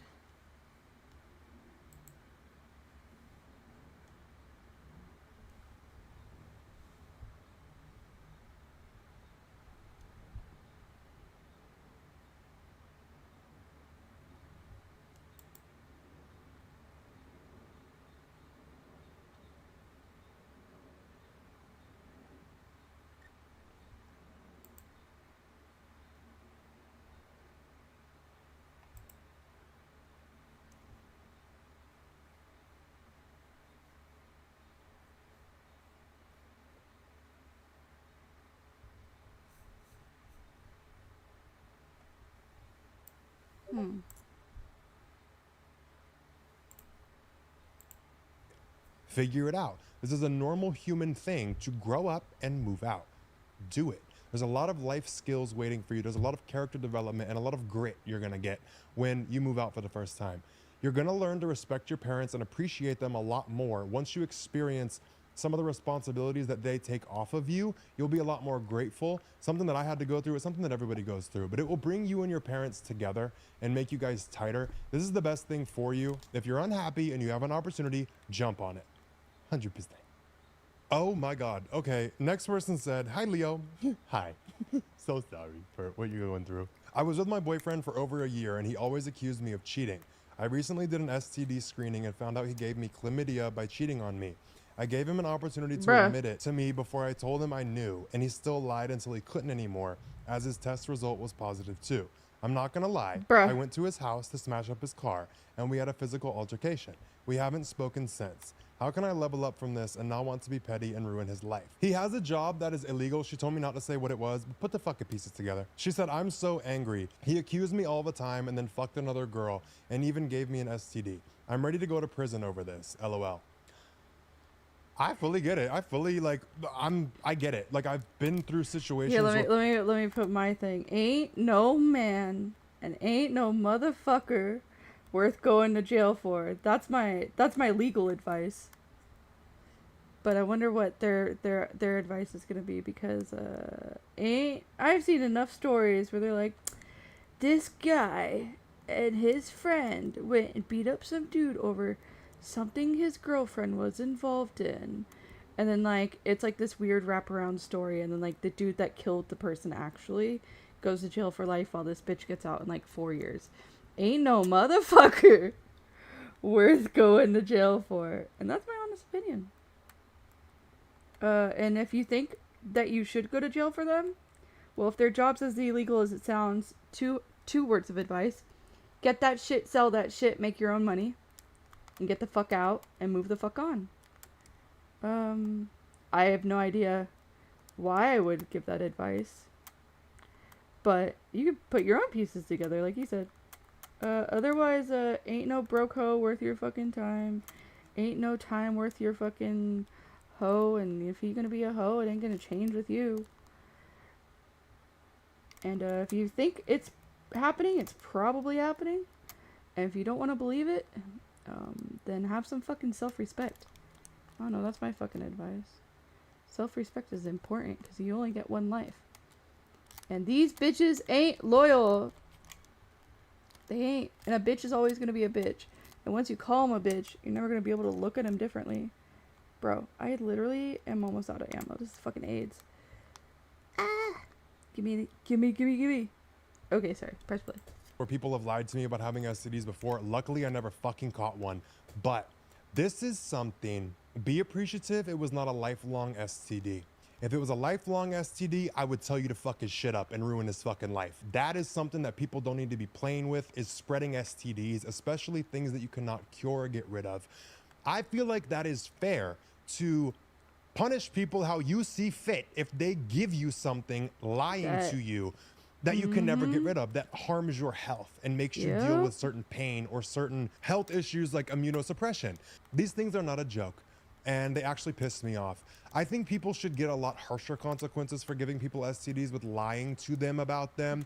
I feel like if you attack someone or do what you see fit to someone because they gave you a lifelong STD, you shouldn't be punished for it.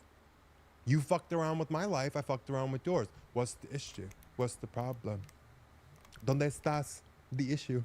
¿Dónde But on a estás? serious note, for your situation, since it wasn't a lifelong STD, ¿Quieres poo-poo? this is something luckily you can cure. Take your antibiotics, take your ointment, whatever they prescribe you, just do it to get rid of it. I wouldn't say rat on him for what he does for a living and blow his life up.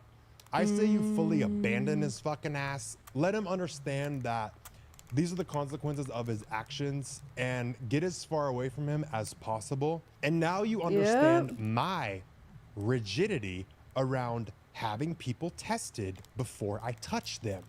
I don't play with this and I don't take this lightly. I'm very much a stickler about that. And now you understand, unfortunately. A lot of people who don't understand just don't have the experience to understand the risk you're taking. A lot of people are like, oh, it's rude to make people get tested. No, it's not. it ain't. I'll get tested with you. I want you to make sure I'm tested too. If I come to somebody and say, let's go get tested, and you're offended, no, you should be fully on board. Because if someone comes to me and says, I want to make sure we're tested first, I was already booking an appointment. What do you mean? I would be relieved that you're that rigid about your health also and what you're doing and not doing and spreading and your not goals. spreading. Yeah. I know this is hard and it pisses you off. And this is a lesson learned. Take the lesson. Consider your debt paid. Consider your karma paid in full. You learned your lesson. Now get out. You want nothing to do with them again. If you want to move away to a new place, move. I love to move. I love a dramatic exit. I love a dramatic life change. That's my thing. But all the anger and frustration you feel, fully valid to act on it. I would recommend not. I'd say give it a month for you to calm down and understand your emotions are now yours to deal with, and you need to get yourself through this situation with absolutely nothing to do with him. No consideration for how he feels and what he's going through. Fully block it off. Pretend like he's dead, because he did die to you. Who you thought he was is dead. So go about it like that. Pretend he doesn't exist and do what you need to do. Sit with what you need to sit with. Feel it and do not act on it. If you feel any urge of an emotion to act out of rage or spite or anything like that, give it at least 24 hours. At least. I'd say give it a few days, but when you feel a certain hit or urge because you're thinking a certain shit, or you're seeing the amount of disrespect you've actually tolerated, or you see how mad you are with the whole process of going to get antibiotics to cure what he gave you, it's gonna hit you. The rage is gonna hit you. The rage is fair, it's valid, duh, but do not act on it. Don't let the emotion dictate your actions. If you're gonna take an action, do it fully logically. Don't let it be run by emotions, from my own personal experience. The whole crash out trend going on, don't do it. Unless it's a lifelong thing.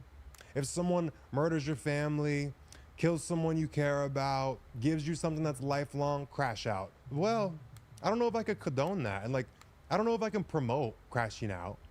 Don't do nothing illegal, or at least don't get caught. But like, if someone does something bad enough to me, I'm crashing out fully. Fully, I'm freaking out. Crashing out means like you lash out and just go nuts and do whatever the hell you want. You do something bad enough to me, you give me a lifelong STD, I'm crashing out on you to what I see fit. That's just, you know, that's just the way life is. But I don't think this is a situation where you should crash out fully. Luckily, it's curable. Do what you need to do. You're gonna be more than okay. Take this on the chin. Lesson learned. Karma paid in full. Do not make the same fucking mistake again, and do not have anything to do with this person. Yeah, have some fucking self-respect. All right, next person. Amen. There's a couple people that asked about. Honestly, close your ears. Not talking to my ex this year has been the best thing that I fucking decided to do. Like, not having to sit in this fucking, like, rewrap of fucking playing the memories in my head over and over and over and over and over and over again has been the best decision I've ever made. Not only for my peace of mind, just for moving on and moving forward and actually having life experiences in a way that not only benefits me, but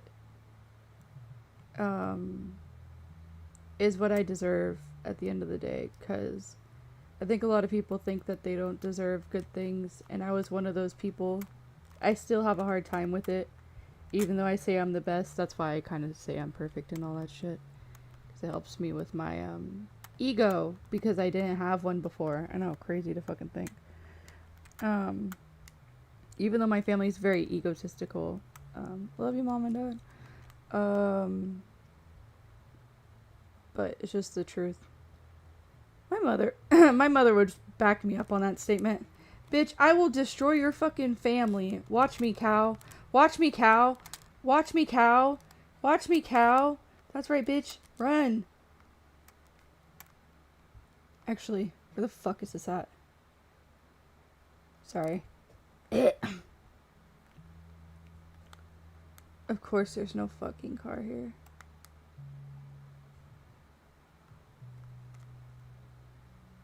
Oh, eat my fucking cock, bro.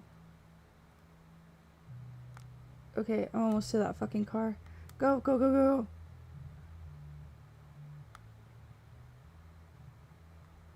You guys, neither one of you guys are hitting me. You guys both literally fucking suck. Like, so bad. And then we boot, scoot, and boogie down away. Okay. But yeah, if you gotta cut it off, cut it off. If they're bad for your health, you'll know. I get physically bad. When I've had bad things happen to me in my life, usually I get physical reaction. It's kind of annoying. But it's genuine when I say, like, I genuinely can't lie, and I can't, like, do any of that shit that, like, I don't know, I feel like a lot of people, for some fucking reason, can. Drives me fucking nuts. So yeah, TED Talk. TED Talked. I don't know what is going on with my partner over there, but they are just stuck.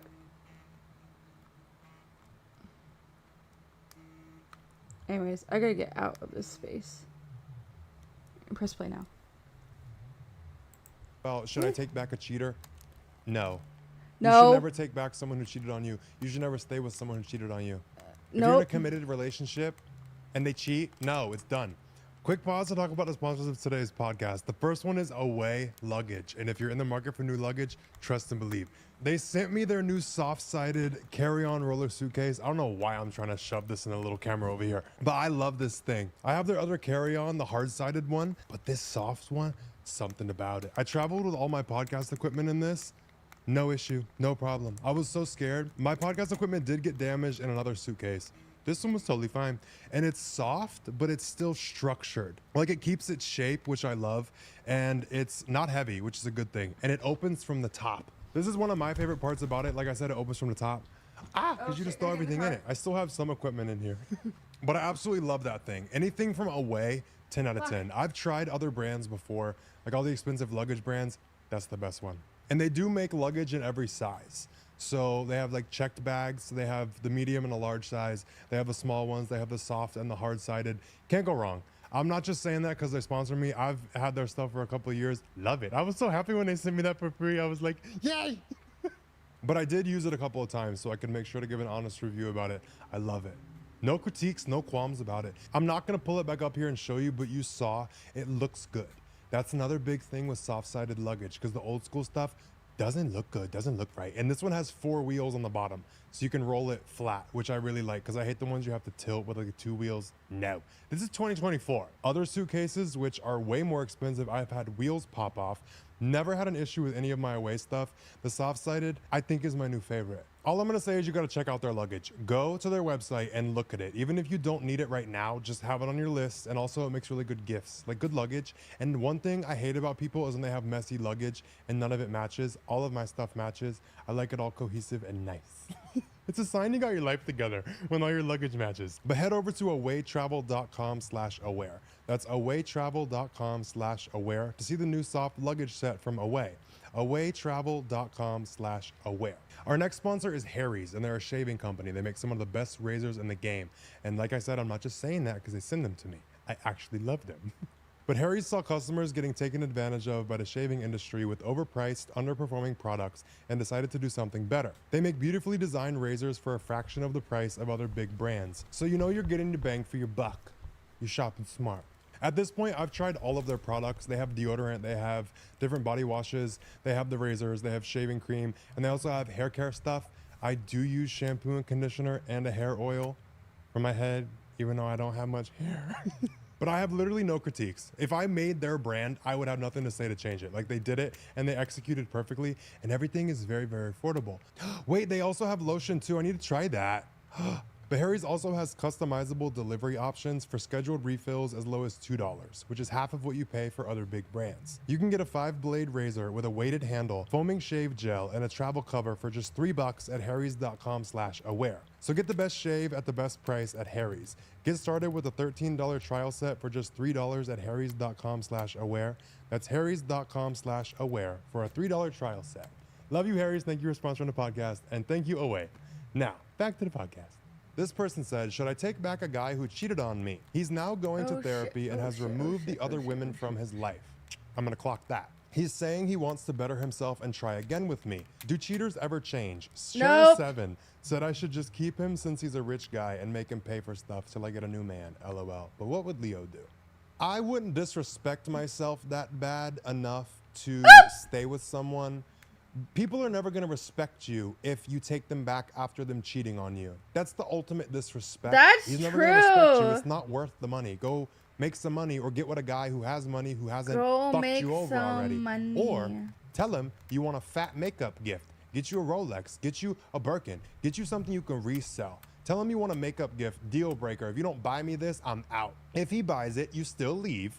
But if he doesn't buy it, you have your answer. The hell? But the part I really want to clock is him saying That's true, he's though. going to therapy and has removed the other women from his life. Now, we're going to talk about temptation and removing things that you have impulses for. If you have to remove all of the women so you're not enticed to be with them, you don't have control over yourself. He's not controlled over his urges to be with other women. He's simply removing the temptation. It's like with food. Do you actually have control over food if you have to take all the bad shit out of your house and your only option is to eat good? Or is it actually control if you have all the bad food in front of you and you still choose to eat what is in line with what you want to eat that's healthy? With him, taking all the women away doesn't mean he's not going to cheat. It doesn't remove his lack of self-control. It doesn't fix that. It just removes the temptation. Your Yep. issue is going to be every time the temptation pops up. He's not able to control himself when the temptation is there. Therefore, no Yep. change. If you have to remove the thing, you don't have control over your urge to act against it. That's my whole take on that. He's gonna sit here and try and do anything he can to manipulate your ass to get back with you. Make sure you don't get back with him. But one thing I want to point out, and I have an episode talking about this, I forget which one it is, but with people, sometimes their biggest reassurance is to see how much you will suffer for them and how much you will tolerate and then get back with them, because that is their ultimate validation of how much you love them. For this dude to see how bad cheating on you has hurt you and fucked you up, to see what you're going through, to see how hard he's having to work to get back to you, for him to see the pain that you're in and for you to say, I'll take it and I'll swallow it because I love you and I want to be with you. That's going to be his ultimate form of validation, to show that you will suffer for him. A lot of people get their reassurance out of how much you will suffer to show that you love them and stay with them.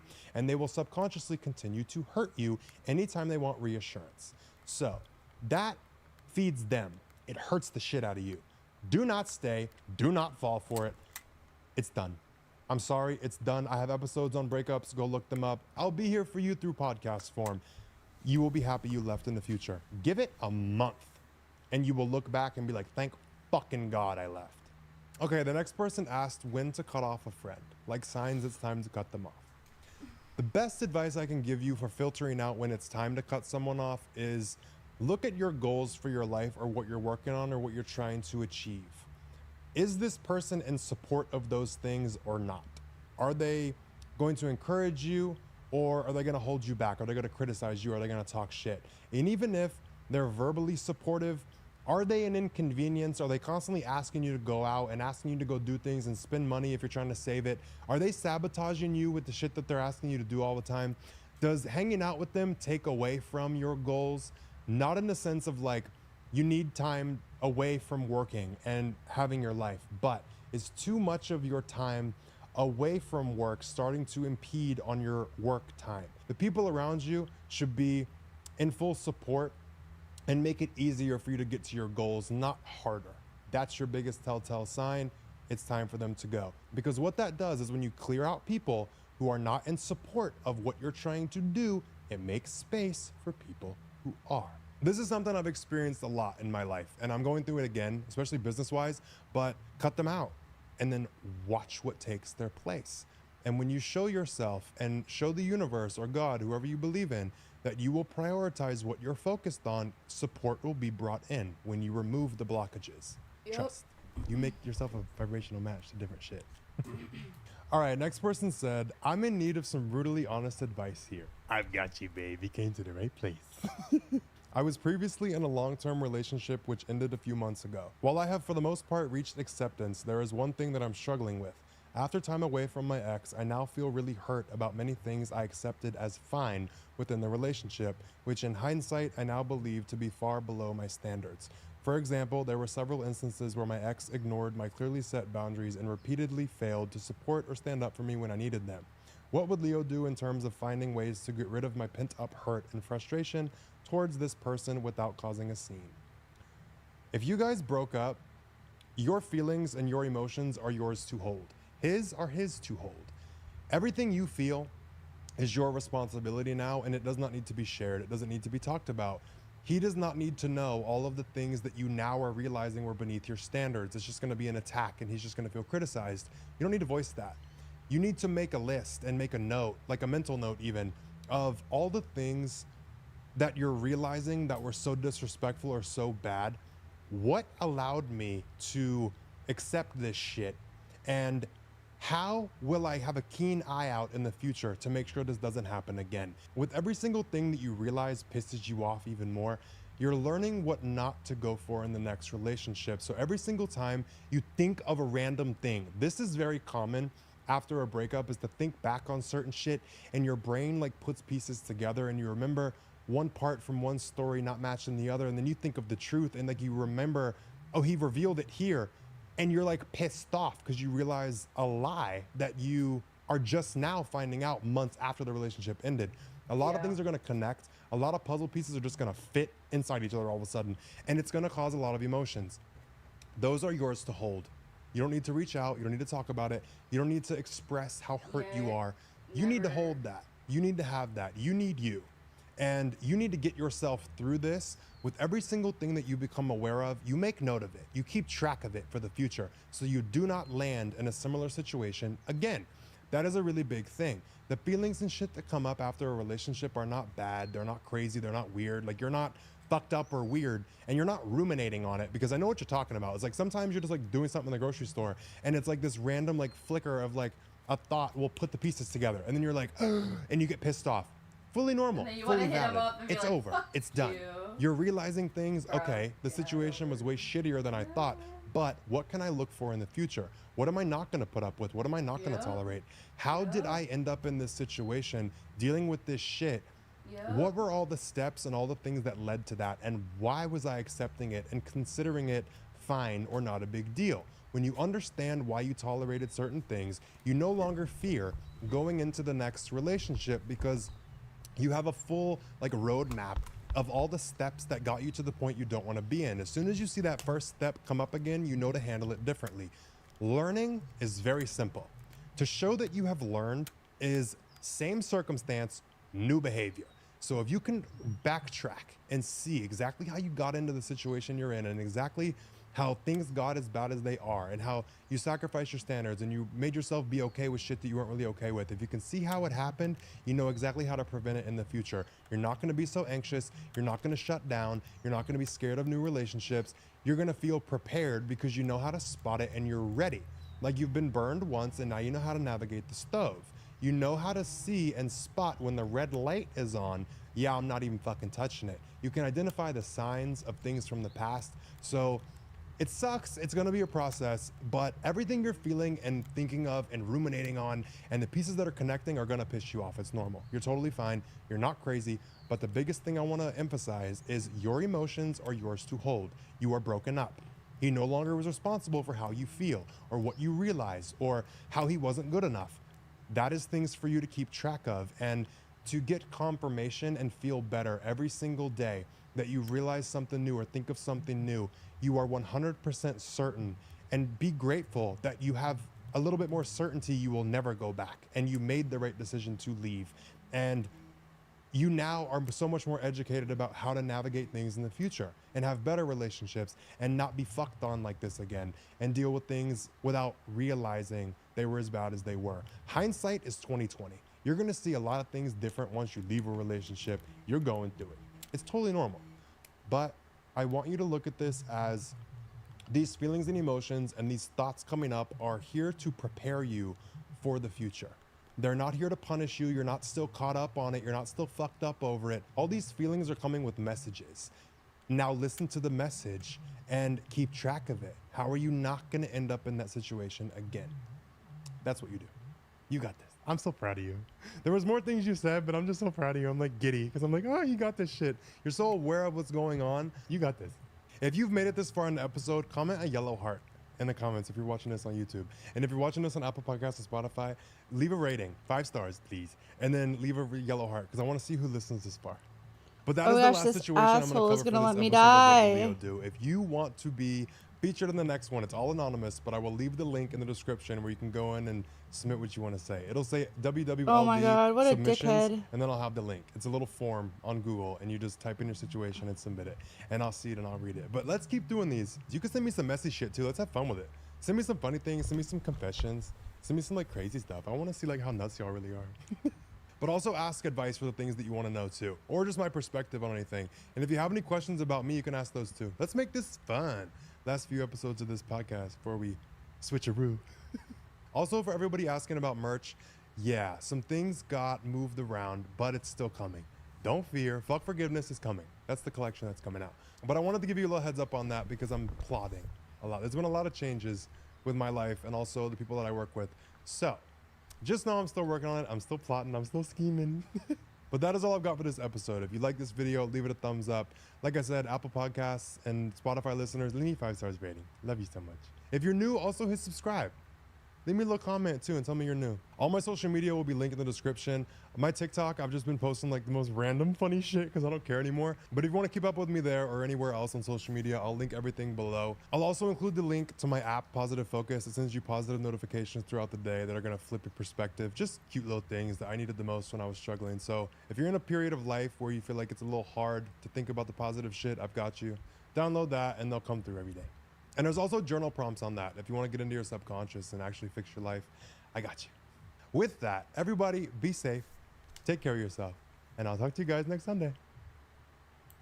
Alright, what are we doing now? Because my teammate on Fortnite sucks dick. I'm over it. So let's see what's up with my subscriptions. Can everybody hear me okay? I don't know if anybody can hear me okay. I don't even know if anybody's watching still. However...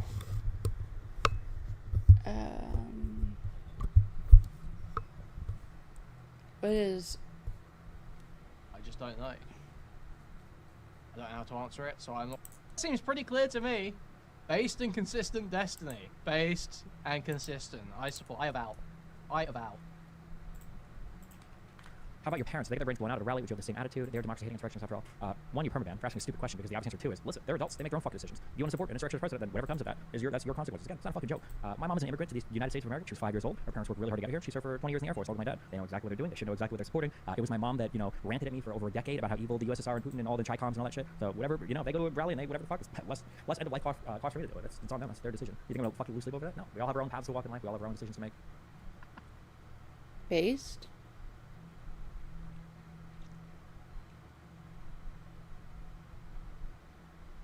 Listen, he's being consistent. This is the destiny I support, okay? Oh. My person brought me back to life. Well, that was fucking nice of him to steal my Magneto gloves and then just fucking leave. Like a dickhole. That he is. Little fucking twat. Okay. Wait, are you giving me my shit back?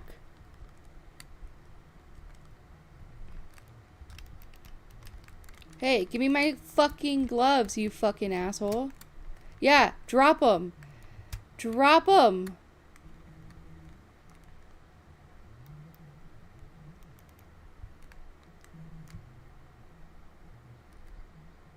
Bro, where are my fucking heads? I didn't even pull out my headset yet. This fucking twat. Not giving my fucking gloves back. Bro, give me my fucking gloves back, bitch. Bitch, I will shoot you dead. Can I do that? Can I shoot my partner dead? I want him dead. Fucking hell. Yeah, give me my gloves! You fucking asshole. Thank you. Wait, that's not it. You know what?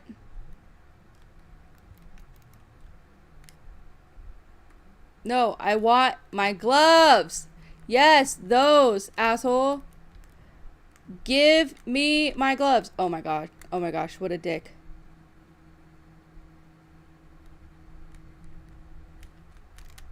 Thank you. No!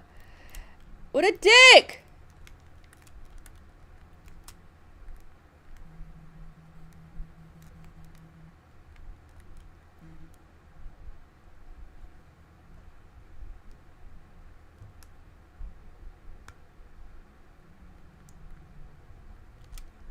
Come on, let's go. Because I'm going to make sure as soon as you die, because you're stupid enough to die, that I'm going to make sure I get my fucking gloves back. What a fucking asshole.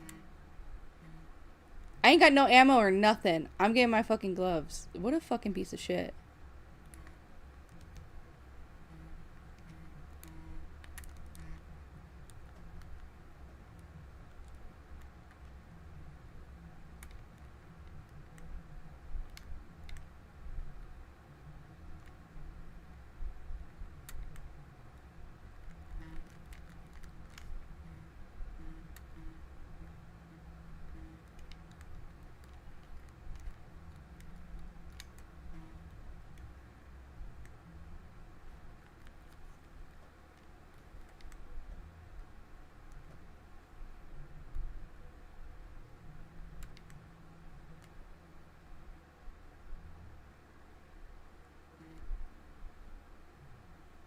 Sorry, I'm pissed off. Okay, let's see what else is on.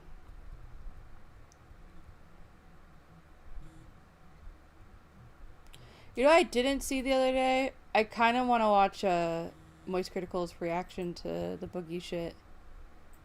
That shit I didn't watch.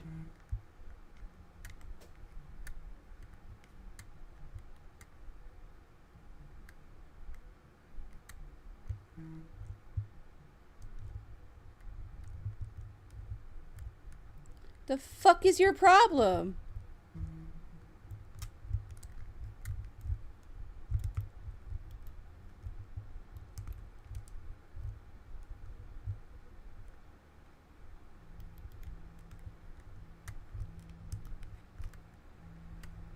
Oh my gosh, you fucking twat.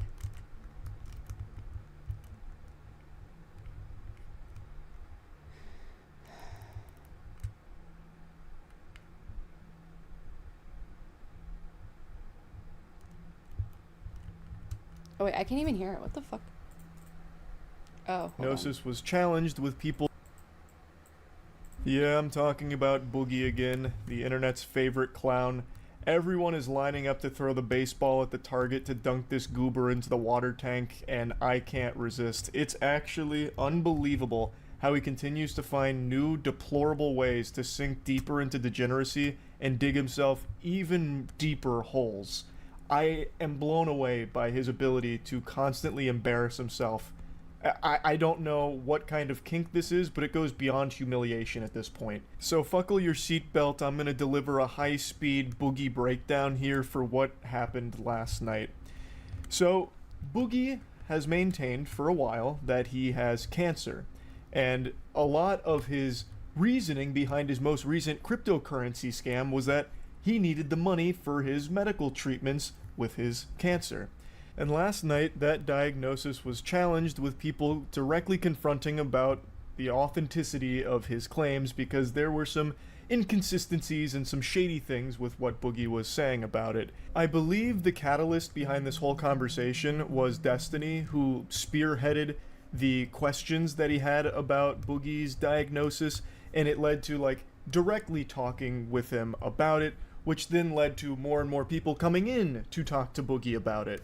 And for those that don't know, Boogie2988 is a pathological liar. He cannot help himself. Just like a pile of dog shit can't help but smell like poop, Boogie can't help but lie. Even about the most trivial things ever. He used to tell fibs about games and like what games he was playing and finishing and why he needed to buy games to review them only to never review the games. Like, I'm surprised he didn't start weighing in on the Elden Ring DLC being too hard, saying some shit like, oh, well, yes, the Elden Ring DLC was quite simple for me, really. I kind of first tried every single boss. My favorite boss was Rudonius of the Hidden Leaf Village, obviously. Like, he just lies, and he can't help but continue to lie anytime he sees an opportunity for it, especially if it could potentially lead to some level of sympathy. Oh, yes, I've experienced racism. Me, Boogie2988, as you know, I'm a full-blooded Atlantean, and I recall when Plato came to our hidden continent and sunk it himself because he didn't like the color of our skin. Like, he is just a liar, is the point I'm trying to make here. An outrageous one at that. So, with some of the things he was saying, people started to question whether or not he really did have cancer. So they confronted him directly on a podcast. And throughout the 3 or so hours that he was on the podcast there, he chose the worst possible dialogue options every single time. And it eventually culminated with him getting naked. So your shred of privacy is this, but not being naked on film, not talking about fucking whores, Yeah, I'll not get talking naked about right being now. I'll bankrupt. get naked right Yes, now. it- Fuck. Take it I'll off. get naked Let's right do it. now. Go for it. Talk about Let's that. do it. A pretty interesting strategy here to get nude, just strip down to your birthday suit. Boogie's playing chess, the rest of us are playing checkers. Lying about having cancer takes a very special kind of scumbag. It's not unheard of on the internet, there's plenty of famous cases of people doing that, but to come in and question Boogie on it, like, you've got to have your ducks in a row. And Boogie, when defending himself, refused to show even a single shred of evidence to push back against the claims, and the claims had more evidence than Boogie did about his diagnosis. And it eventually reached the point where people were begging him to just show, like, a fucking single molecule that would somehow lend any credence to Boogie's claims, and he just refused. There was an I think it was an $80,000 bounty. Like, multiple YouTubers came in and offered thousands upon thousands of dollars to Boogie, up to $80,000, to just show a piece of his medical record to a trusted third party, so that way they could verify it, that he really does have cancer like he claims he does, and he refused.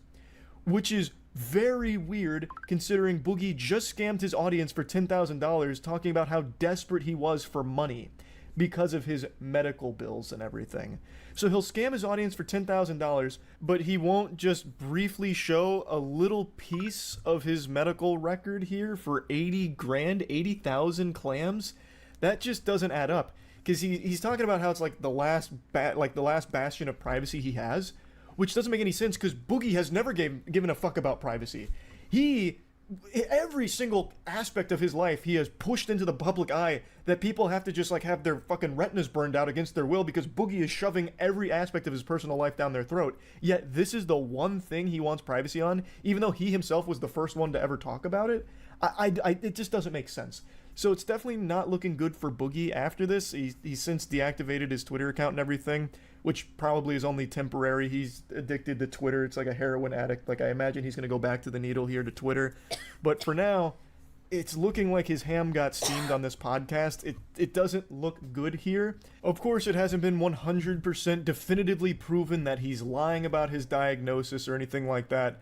But the whole situation around it is very weird for sure. And I just want to show you a little bit from it. Now, a buddy of mine, whom I'm sure all of you have heard me talk about in the past, Jackson Clark, that's a name that lives in infamy in the mind of Boogie. Jackson Clark is Boogie's boogeyman. He mentioned Jackson so many times unprompted in this podcast that the other hosts were left stunned, wondering who the fuck is Jackson?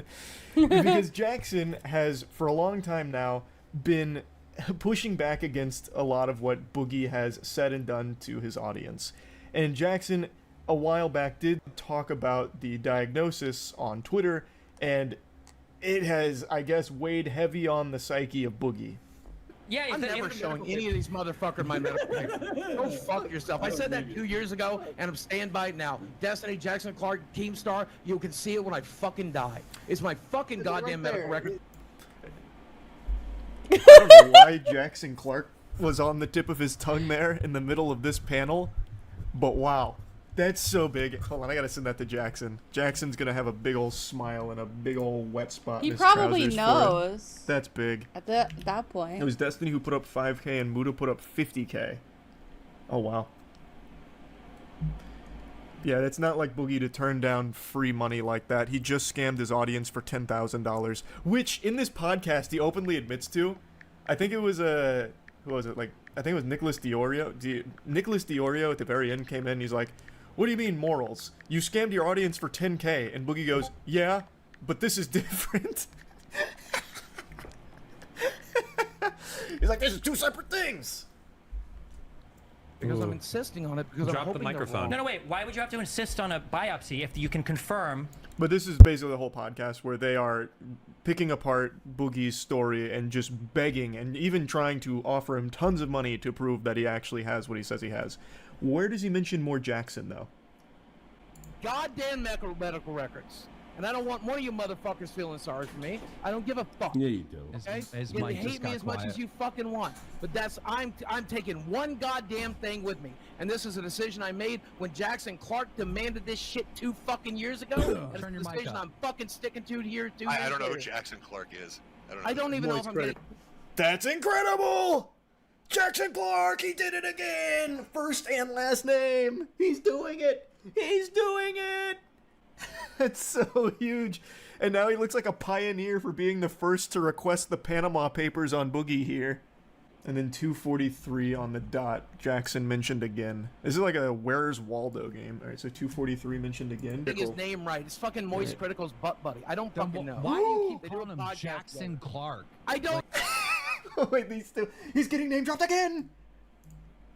I know his real name. What is it?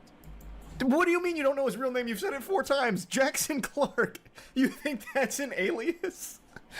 A first and last name alias? His real name's fucking Steve Cheeseburger?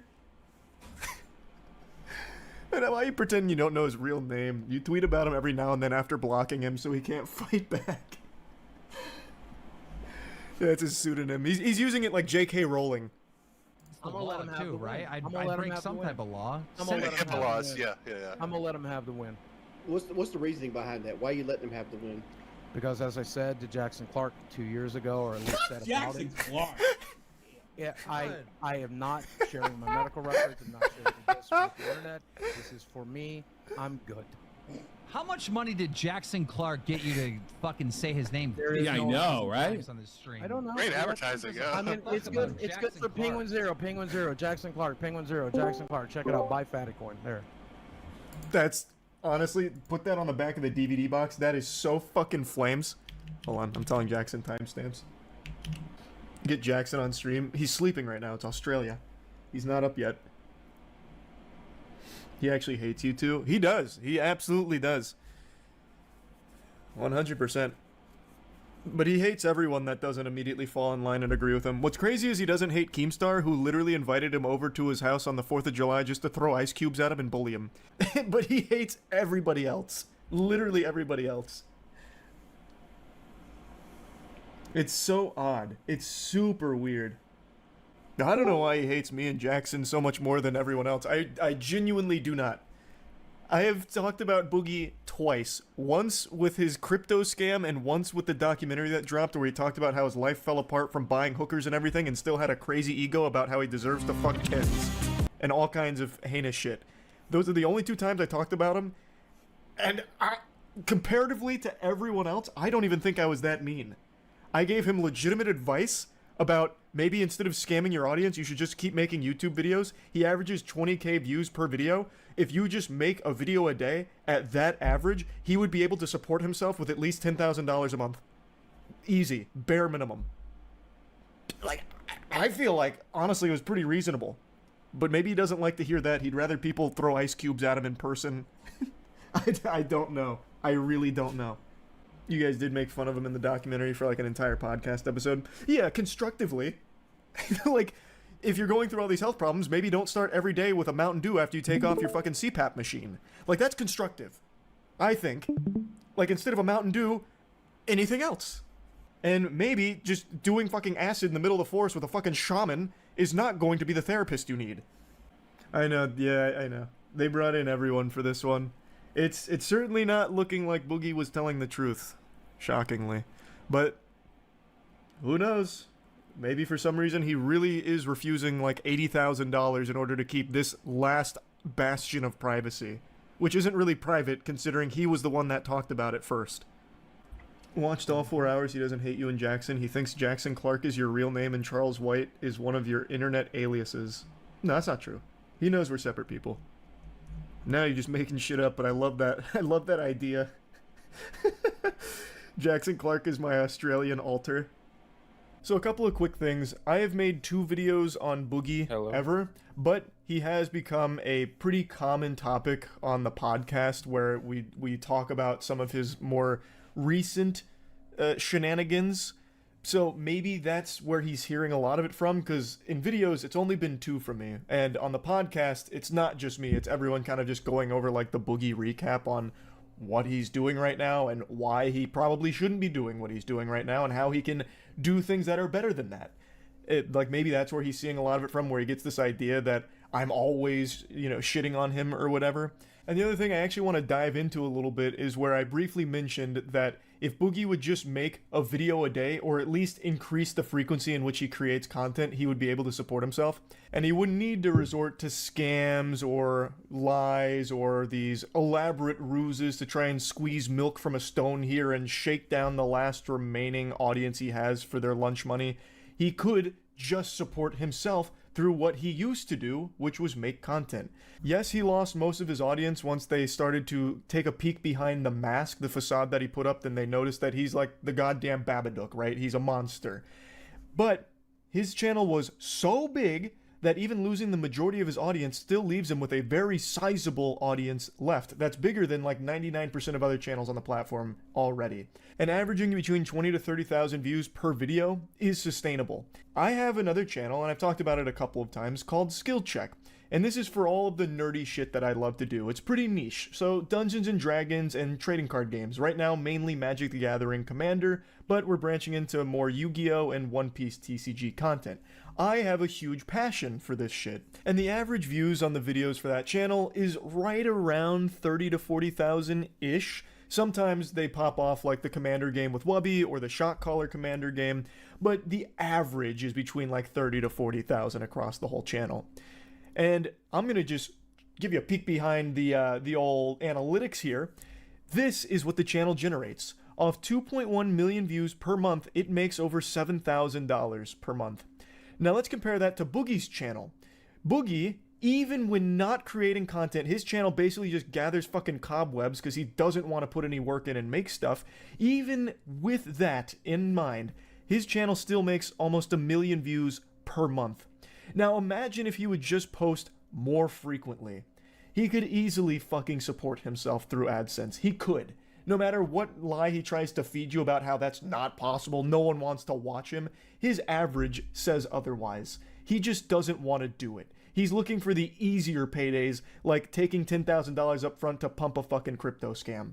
If it is true that Boogie is lying about all of this, that'll just be yet another unbelievably low thing that Boogie has done throughout his career. And he has made a career out of doing some of the lowest shit the platform's ever seen. So again, it hasn't been 100% confirmed that he's lied about this. So maybe he is telling the truth. Maybe he's got stick it to the man-neosis. Like, it's just all a very odd set of circumstances with the way all of this is unfolding here. And I just had to talk about it a little bit because, man, I mean, Jackson Clark, he got mentioned so many times here, and this is just such a fucking weird story. That's really about it. See ya. As I was rendering the video here, some new lore just dropped, a little update to this case. Keemstar made a tweet kind of talking about some things behind the scenes. Now, he's like the Boogie whisperer. Boogie tells him everything, I guess. So, I think probably best to wait for Boogie to confirm all of this, but I'll at least put this here for the sake of covering everything that's come out here. According to Keem's tweet, Boogie went on steroids that could cause cancer in the blood, and then 2 years ago, after he lost his money in crypto, went to the doctor, said he had high red blood cells, indicating he may have it. Before he got any confirmation, he made a YouTube video announcing it, and then for 2 years has been telling people he has it to use it for sympathy, and he never actually got confirmation, but now apparently he's scheduled to go see whether or not he has it. So that's the most recent update there, and it doesn't come directly from Boogie, so I guess we might have to wait to see what he says about it, even though Boogie himself isn't really a reliable narrator since he lies about everything ever. But again, there is no 100% confirmation on whether or not he's lying about this or anything, but it is certainly very peculiar. Very, very weird. That's about it. See ya. That was a video, huh? Stream. Abby's getting food at the moment, so it's me time holding it down. Definitely gonna need one of these to get through this one. But hey, why not just let it play? Or Have she you seen this? paused it. Wait, I can't hear you. I don't know where I put my headphones. Fuck. Uh, Oh, there they are. I think Tom's made a couple different. I think he's made more than one Boogie video recently, and I've seen one of them. I don't remember if it was this one or not. Ow. Ow. You okay?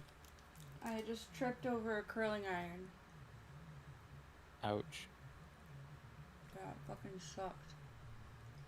Yeah. I think Tom's made a few. I've seen one. I don't know if it was this one or not. Boogie2988, someone who many once saw as a shining beacon of hope on YouTube in a concrete jungle of toxicity and drama and evil people. He had one of the most insane follow-ups in YouTube history. was the first person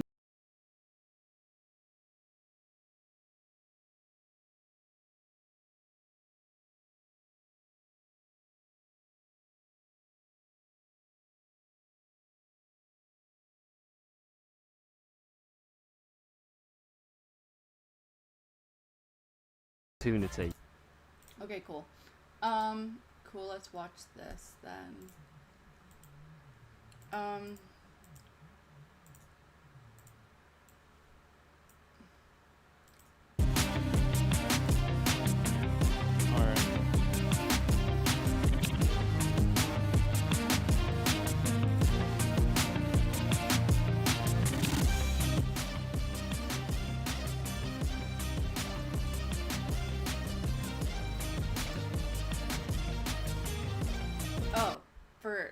I don't even know if anybody's watching, but whatever. I'm gonna go get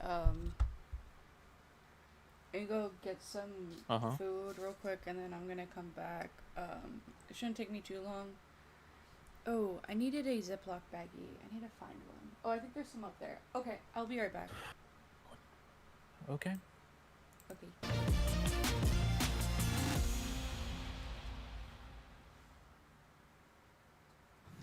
Hi, it's the official podcast, episode 396. It's me, Jackson. I'm joined by Andrew, Kaya, as well as Charlie. He's here as well.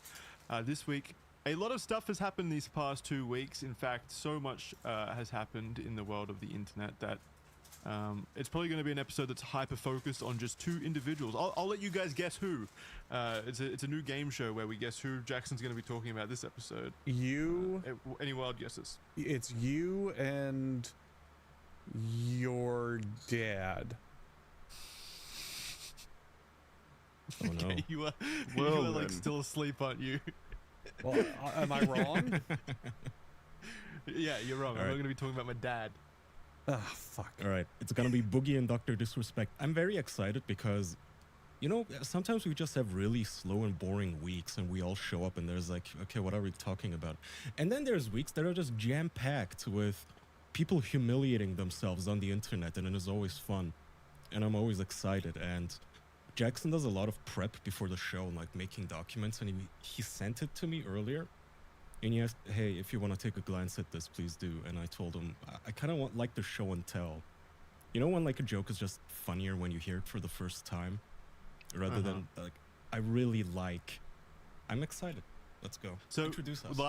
Last week we were going to talk about the Dr. Disrespect stuff, but we did talk about it in last week's episode, but we ended up cutting the segment, right, Andrew? Did you want to talk about that briefly? I figured, so we talked about it a bit towards the end of our episode, maybe for about 15 minutes, probably less. And I figured it was a good decision that we take it out because we knew that this week we were going to be talking a lot more about it with way more updated info. And that section just seemed a combination of not very interesting, and we didn't really say much, and we explicitly said we're waiting for more info. So I figured it would be a much better episode, just save all of it for now that a lot of other info has come out, and boy, is there a lot more to talk about. Aren't you happy that we waited? Yeah, since we didn't push that out, now we can push this out when more info comes out and makes this obsolete too, so we can keep kicking the can That is down always the road. so annoying. Like, we'll do a show, and all our take was last week was, you weren't missing out. It was like, well, I don't know. It's he said, she said. I don't know if anything is true, whatever. Let's wait. 10 minutes after we wrap fucking recording, Dr. Disrespect goes on Twitter and basically like slow walks an admission.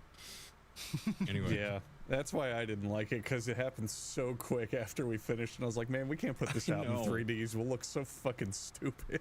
Stupid. Yeah, plus the fact, like, how the recordings work, it would have been like 4 or 5 days until the episode actually came out. Yeah. So we would have been like 5 days late at that point. We would have looked stupid. And then we would have had comments being like, that's like half of the episodes, though. Like, legitimately, that happens in like every episode. We talk about new topics. By the time the episode comes out, that shit is dusty, and people are like, well, no, we actually got more info, and you're like super wrong. Yeah, at the same token, though, imagine that the whole internet is going, oh, this guy fucking sucks. He just admitted it. I can't believe he did it. Look at this terrible thing. And then our episode comes out, and we're like, well, hang on, everyone. Hang on. We're waiting for more info. Hang on. It's not enough. Sure yet.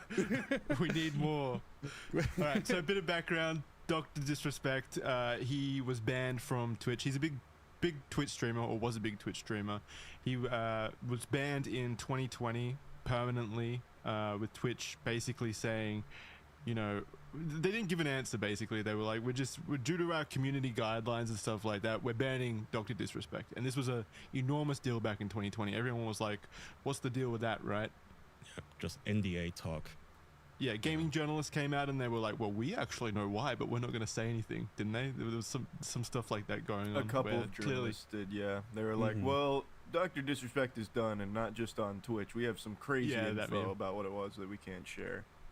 Yeah, so they didn't share that. Like, don't do this. If you're going to call somebody out, just, like, do it. Don't do this coy, catty, gossipy, I could say so many things about him. Like, just say it then. Like, what do we have to know? what's- Let's just say it. What is the reason behind doing that? Just to look cool to all your friends that you have Attention. information that they Yeah. don't? Yeah, just bragging rights. Okay. Very annoying. Well, regardless, that happened. Journalists were coming out and being like, "Well, we actually know, and it's a pretty serious deal, but we're not going to say anything due to like NDAs or whatever." And that kind of continued on for like 4 years up until this last. Wait, no, there was a period back in like 2022, I think, where Dr. Disrespect, he himself found out the reason why, and he went on like a stream or something. He went live and basically said like, I just found out why, and I'm suing the fuck out of Twitch. Right? Do you guys remember that one?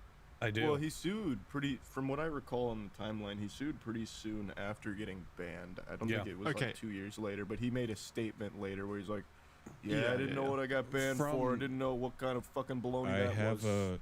We have a clip. You sent me, Jackson? Yeah. Okay. Yeah, play the clip. We have the power of technology. But a lot of on people our ask side. me, do you know the reason? Yeah, I do know the reason why now. I've known for months now the reason why. And I'll just say this right now, champs. There's a reason why we're suing the fuck out of them. Okay? I don't know how else to put it. The amount of damages and you just don't. No. So he knew back then. That was 2022, I think. No, sorry, 2021. So he knew pretty quickly after. Correct me if I'm wrong. The timeline goes, he gets banned from Twitch. He takes like a 1.5 year hiatus from everything, then comes back to YouTube streaming, and a few months into was a year YouTube and a half streaming is when break. he I don't drops remember that being clip that of, long. "Oh, I'm suing the fuck out of them." Is that right? Yeah, exactly. Yep, you're all caught up. And Cool. then I so remember it being like a couple yeah, months, not a year and a I half. don't think the hiatus Here, hold on. Let's see if they correct it. was very long. His long No. hiatus was after cheating, so it wasn't the getting banned where he took a super long hiatus. I might be remember conflating that, those so. two. Yeah. Well, wait, Yeah. no, wait, I don't even wait, think after the wait. cheating, he took a long Where hiatus. he cheated on his wife, that was back in 2017. Yeah, no, I'm talking about the long hiatus. Like, I don't think he took a 1.5 years off after getting banned from Twitch. Yeah, but, okay, because there was that hiatus back then in 2017 where he came out and, you know, stupid fucking mistakes, man. He cheated on his wife and then did that live stream. And then there was another hiatus in 2019, remember, because he got banned temporarily on Twitch for filming in the E3 bathrooms. There was that hiatus, and then there was the permanent hiatus, which isn't really a hiatus, I guess, where he was banned permanently from Twitch in 2020 for what we now know as being accusations about improper conduct with a minor. So yeah, this news was just announced very recently, this last month. An ex-Twitch staffer, Cody Connors, who was the account director for, I think it was like strategic partnerships, basically posted a tweet saying he got banned because he got caught sexting a minor in the then existing Twitch Whispers product. He was trying to meet up with her at TwitchCon. The powers that be could read in plain text. Case closed, gang. And obviously this broke the internet immediately. Everyone was talking about it because this random guy basically just drops the biggest news about Dr. Disrespect in 4 years. Like what everyone had been waiting to. I didn't think we were ever going to hear like the reason as to why Doc was banned. And were you guys expecting it to be that reason as well? Like I feel like there may have been murmurs about it back in like 2020, but no one really wanted to say it with their whole chest that it could be a potential reason. I had never heard any accusations like that at all. When it came out, I initially thought it was just a lie, just someone stirring the pot. It just seems so out of nowhere. Like, yeah, he did cheat on his wife, but there was no mention in the past, as far as I know, of minors. Yeah, exactly. So then Cody made that post, and then shortly after Dr. Disrespect, everyone was talking about it, including a game journalist named Jake Lucky, and Dr. Disrespect replied to his tweet out of all of the tweets saying, Jake, seriously, I get it, it's a hot topic, but this has been settled. No wrongdoing was acknowledged, and they paid out the whole contract. So basically using the fact that like the settlement that he reached with Twitch previously over the last year, when he said he's suing the fuck out of them, they reached a settlement behind closed doors, and because of that, he's saying basically like no wrongdoing has been admitted. See, even Twitch paid me. So basically, you know, it's not a big deal. You can always tell when somebody hasn't run their tweets by like a PR team or a lawyer. Like it basically just sounds like, yeah, well, I didn't get caught. You couldn't prove any of it, which is, you know, just a bad look for you. especially when everyone is going to like rightfully be tearing apart your tweets and stuff. Just tweet something so casual about something, an allegation like this. Yeah, he didn't clear it with anyone. It also confused everybody. Like Andrew said, is that not a crime? Like, just give us the actual information. Don't just gossip and be catty and coy about it. Like, if it's as bad as you're saying, then yeah, but how come he didn't get in trouble then? With like anyone, with you, with Twitch, with the police? Like, you still paid him. Why? A What actually recurring pattern we're going to see with him and his responses are he very clearly picks and chooses what parts to talk about when people bring things up. You know, they're very non-answer a lot of the time. Well, I mean, we kind of have an answer now. Yeah, we later found that out, but when it was happening, it was very strange because it gave people enough wiggle room to have both doubters and I don't know what the other side would be called, people who thought he did it. You know, you kind of had that real split as he was initially answering because he was playing really coy, just not giving a lot of info. Even after he admitted to it, you still have unbelievable amounts of people huffing hopium about how it's like, oh, he didn't know the person's age. Actually, they were 17 years old, 11 months, fucking 364 days old. Like, it's no matter what. He literally admitted to it, and people are still defending it, making up their own headcanon about it. There are, of course, people still defending it, but I don't think the 50-50 split is nearly there anymore. I think now it's you don't fucking know the actual age. No, but it was at the time. Yeah, because now it's on.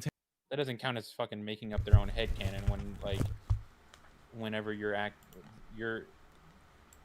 like Charlie himself is like acting as if it's like a fucking, you know, like 11-year-old when you don't know. That's just as bad. People raising the valid criticism of like, well, they, you know, granted, you know, 17 doesn't make it any better because he's what, 40 something, 30 something, I don't fucking know. But like to say that people are just like huffing hopium, making up their own headcanons, whenever they're just a lot of the times people are just raising the valid question of, well, we don't know the exact age, is just kind of stupid. Damn. What? You're wrong. What? Is it? Yeah. What? Like yeah. I know, I'm just, yeah. They just, you don't make yourself look any better by acting as if it's like an infant, and then saying other people are wrong for acting like, well, the kid could be older than you're acting like they are. It's like, it's still bad either way, but like, you know. Well, yeah, obviously. I mean, it doesn't get much worse than the quartering, saying firm handshakes, but like, still. Well, the quartering's a twat. Yeah. Get the bottle. That was it. Bottle, Ghiatti, gelato. Alright, press play. Excuse me. Bed. You're excused. Here. All right then. Hannibal, you wanna continue reading the tweets, Jackson? Yeah, so let's jump ahead to the actual, I guess, him confirming what happened. So he tweeted eventually after a lot of his friends kind of distanced himself, like he was fired or let go from like a game studio that he co-founded, which that was like kind of the moment where I was like, okay, this is becoming a bit like his own company, yeah. You know, substantial. The other head of that studio, Robert Bowling, former Call of Duty producer, when he first saw this dropping, he on his own personal Twitter, which I don't think is in the notes here, Jackson. You're getting sloppy. What do you mean? It's right here. No. Before that, he said, like, I've heard of this issue and I'm handling it. And he mentioned... Yeah, it's right here. Can you not see this in the document? It's right here. Well, I'm going to pretend it's not, just to bring you down to my level. No, but he... Either way, he mentioned, yeah, I just got off a flight. I've been on a plane. I didn't know any of this was happening. I'm now handling this. And then after that is when those gaming things were coming out.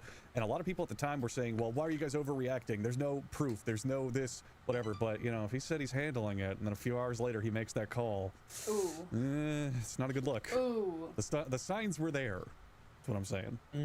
Doesn't really mean much. So he says, so Robert Bowling said, I'm now aware and I'm dealing with it. He was the co-founder of the Midnight Society studio.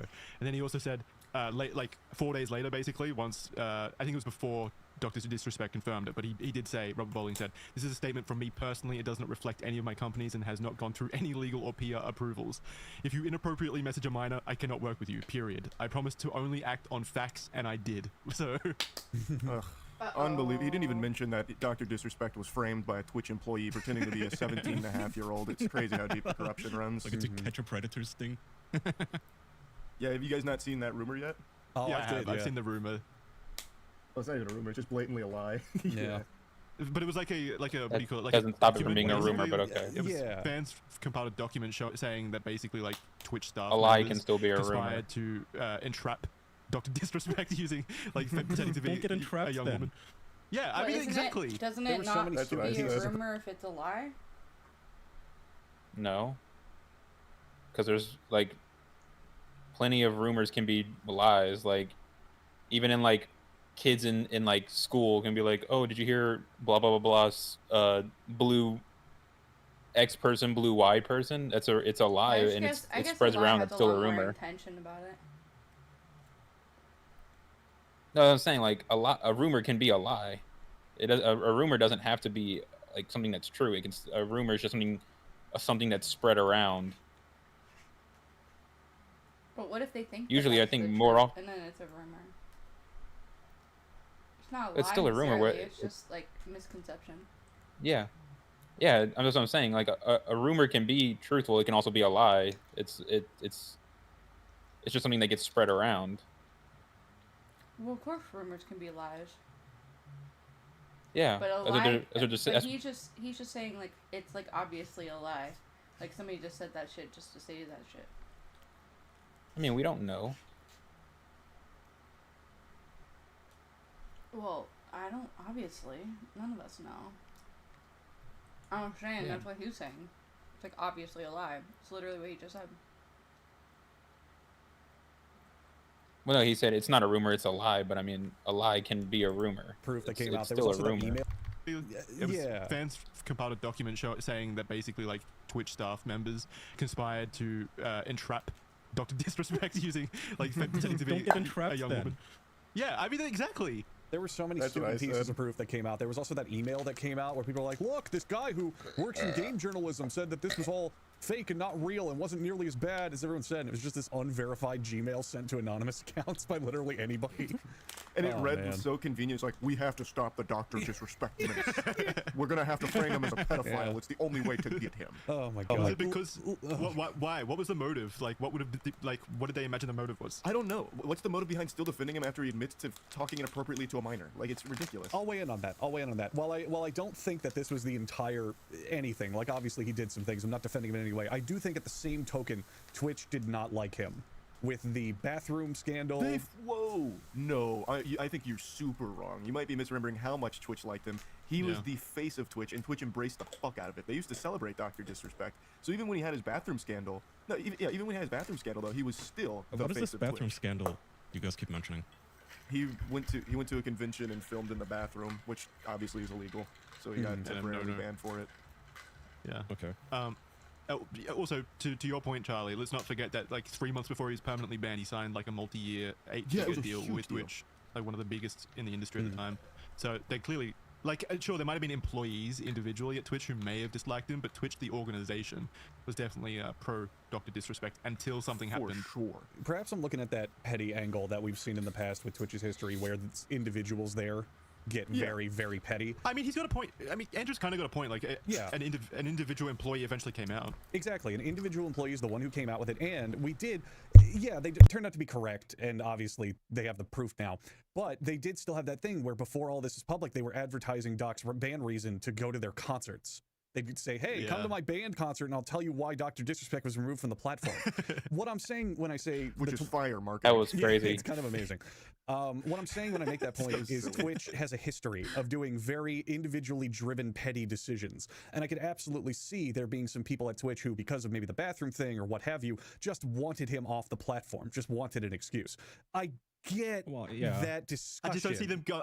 I may see that, but I don't see them going to the process of actually like entrapping him, like pretending to be an underage No, girl. not at all. talking to his Well, girlfriend. also, Even if they did, I mean, even if they Yeah, I did, was about to say. literally like Yeah. rubbing their hands, just Yeah. don't reply to a 17. What do you think is a 17-year-old? Doesn't matter if it's actually like a 47-year-old 100%. dude who's just grudge fucking you and trying to get you in trouble. There's a piece of that comes later that's pretty damning evidence. You also Yeah. have to keep in mind the date. So this was 2017. This was like a little before Doc became the full face of Twitch. He wasn't as big back then per se as he ended up being. I don't think they would be scheming, like this was before the bathroom incident. I don't think they'd be scheming to get Dr. Disrespect entrapped like Chris Hansen. Like he wasn't their biggest streamer at the No. time. I don't believe the entrapment theory at all.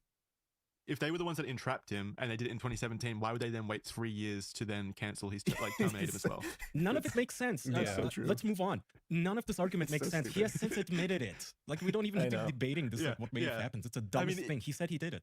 The entrapment argument he is so entrapping stupid himself? because he still did it. Like, yeah, exactly. Yeah, it doesn't matter. He thought he was talking to an under. I'm just yeah, trying no, to I know land a little bit of rationale to the other side's discussion during that time, back when they were bringing these It's things not even up. another side anymore. It's literally Not just anymore. they want so desperately to not Right. admit that they were wrong about Dr. Disrespects and have them going up being like, he's a totally innocent man who's a 17-year-old who's just about to turn 18. We have all the evidence right here. I put it in my fucking Microsoft Paint. It's absurd. It's absolutely absurd. Before all the evidence came out, it was definitely a whole sided discussion, but now it's definitely just people who are desperate to save his career and want his content back, and that's about all there is to it. Yeah, I was gonna say that's why I kind of feel bad for the fans of Dr. Disrespect, those people who are latching onto this, like because they're clearly coming out from they're kids. parasocially Isn't it attached to him. kids? Yeah, Mhm. I kind of Well, feel it's not bad. just kids. There's other streamers too. I haven't seen Well, streamers that's do it. fucking idiotic. Yeah, that's, Yeah, that's it is. stupid. There's plenty of accounts on Twitter all the time right now that are debating Are Dr. there prominent streamers? There's a few of them, but like a big account that keeps posting all kinds of unverified Dr. Disrespect conspiracy gobbledygook is Grums, whatever that account is. I see that pop up occasionally. I see Grums constantly put like unverified reports claim that Dr. Disrespect was hacked and not actually talking to minors. He admitted it. It doesn't matter. Unverified reports. Yeah, he literally admitted it. That's where we're getting to, isn't it? Well, maybe someone hacked his let's get account and to it. posted the middle. Yeah. Okay, let's talk about the post that broke the hearts of millions across the globe. Dr. Disrespect logged on, and who? One of you guys want to read the statement that he posted because it is just it's ridiculous. Yeah, I cannot find it. Where's the one with the word minor in it? Page 5. Yeah, can I also just say, Jackson, bravo to you, or perhaps we need to check your obsessiveness here. Jackson wrote a 48-page document for today's episode. Abby, can you pause it but real quick? most of it is What the pictures. fuck? Holy shit. Have you listened to the Some Ordinary podcast episode about the Dr. Disrespect stuff? No. That one's a really funny watch because while they were recording it, that was when Dr. Disrespect posted his response while they were recording it, and they were in their podcast episode, they were able to catch their live reactions to him like editing the post. Like, you know how he edited the post? He edited his response post like twice. Like, he did that. He posted it and did those edits while they were recording their episode, so they got their like live first reactions to like noticing that he was changing the wording of his post. That was it.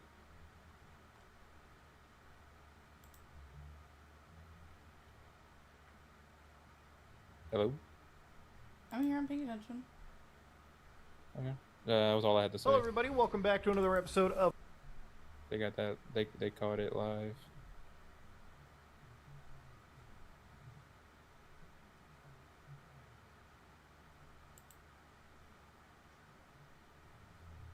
Today with my Midnight Society and I, we made the painful decision collectively to have me step down. Didn't Our look like team is that. full of. You know what's insane? Actually, you're right. He's like in here. He's like, we made the decision. Yeah, Oh, they yesterday didn't they look were like straight that. up. They dropped him, bro. Yesterday they were like, we straight up have seen the worst possible things. Like they straight up. Their tweet was, originally we didn't believe the allegations, but then we researched it and we realized we have to drop him. That was their tweet. All right, TLDR. Like, that doesn't look like it was mutual. Just read it right here. It's like, on Friday evening, we became aware of an allegation. We assumed his innocence and began speaking with all parties involved in order to maintain our principles and standards of the studio. We needed to act. Like, just reading this alone, bro, they thought he was innocent, and when they saw something, they were like, no, he's not. kicked Yeah. him, right? So, anyways, he's over here making Okay, a sure. response. Uh-oh. Everyone has been wanting to know why I was banned from Twitch, but for reasons outside from my control, I was not allowed to say anything for the last several years. Now the two former Twitch employees have publicly disclosed the accusations. I can now tell you my side of the story regarding the ban. Were there Twitch whisper messages with an individual back in 2017? The answer is yes. Was it Were the there- kid? Oh. Were there real intentions behind these messages? The answer is absolutely not. Oh, These were God. casual, mutual conversations that sometimes lean too much in the direction of being inappropriate, but nothing more. Nothing illegal happened. No pictures were shared. No crimes were committed. I never even met the individual. I went through a lengthy arbitration regarding a civil dispute with Twitch, and that case was resolved by a settlement. Let me be clear, it was not a criminal case against me, and no criminal charges have ever been brought against me. Now, from a moral standpoint, I'll absolutely take responsibility. I should never have entertained these conversations to begin with. That's on me. That's on me as an adult, a husband, and a father. love it when a guy that cheats on his wife just has to drop his Dude. He did not deserve that stray. Not him. It should have never happened. I get it. I'm not perfect and I'm doing my shit. This was stupid. This is more stupid. What the? Now, with all that said, don't get it mistaken. I've seen all the remarks and labels thrown around so loosely. Social media is a destruction zone. I am no predator or file. Are you kidding me? Anyone that truly knows me knows where I stand on those things and those type of people. That's a different level of disgust that I hate even hearing about. Don't be labeling me as the worst of worst with your exaggerations. Get the out with all of that shit. Is he even denying that? Wait, he said he shouldn't have entertained these conversations. So was that a minor? Yeah, dude, I was literally about to say, if you go back to that second paragraph, he did not say adult. He just said individual. He doesn't say anything. Yeah. Oh god, dude. Yeah. If you replace, if you look inspect element and replace individual with minor and reread that, you're gonna get some hair standing up on your arm. It's definitely it reads much more like damning than this with the individual. Also, it's obviously a kid, or he wouldn't have said that I'm not a predator. Blah blah blah. He should have said it's not a kid. Yeah, like this whole paragraph is like, if you know me, you know that I'm not a. But you know, EDP said the exact same shit, right? Yeah, but also, like, while I'm sure that I do believe him at least right now that on what he says that he didn't meet in real life. If he was made by Discord, then the Twitch whispers might have gotten to. There's not a gray area. Yeah, he's talking about. It's like in here, he's like, we made the decision. Yeah, really did it. Like, straight up.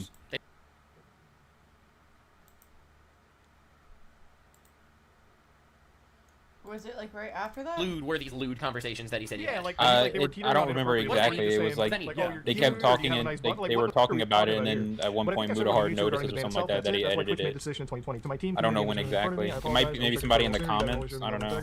And supporting all that shit. I have the best communities. Okay, whatever. Yeah. But trust me when I say this to all my haters that live and breathe social media with zero real life experience. I don't know about you. Let me see if I can Finally, find if you're comfortable with this entire statement and think I'm a piece of shit, that's fine. But I'm not going anywhere. I'm not the same guy that made this mistake all those years ago. Bro, honestly, this is a lesson. Okay, it's a lesson. If you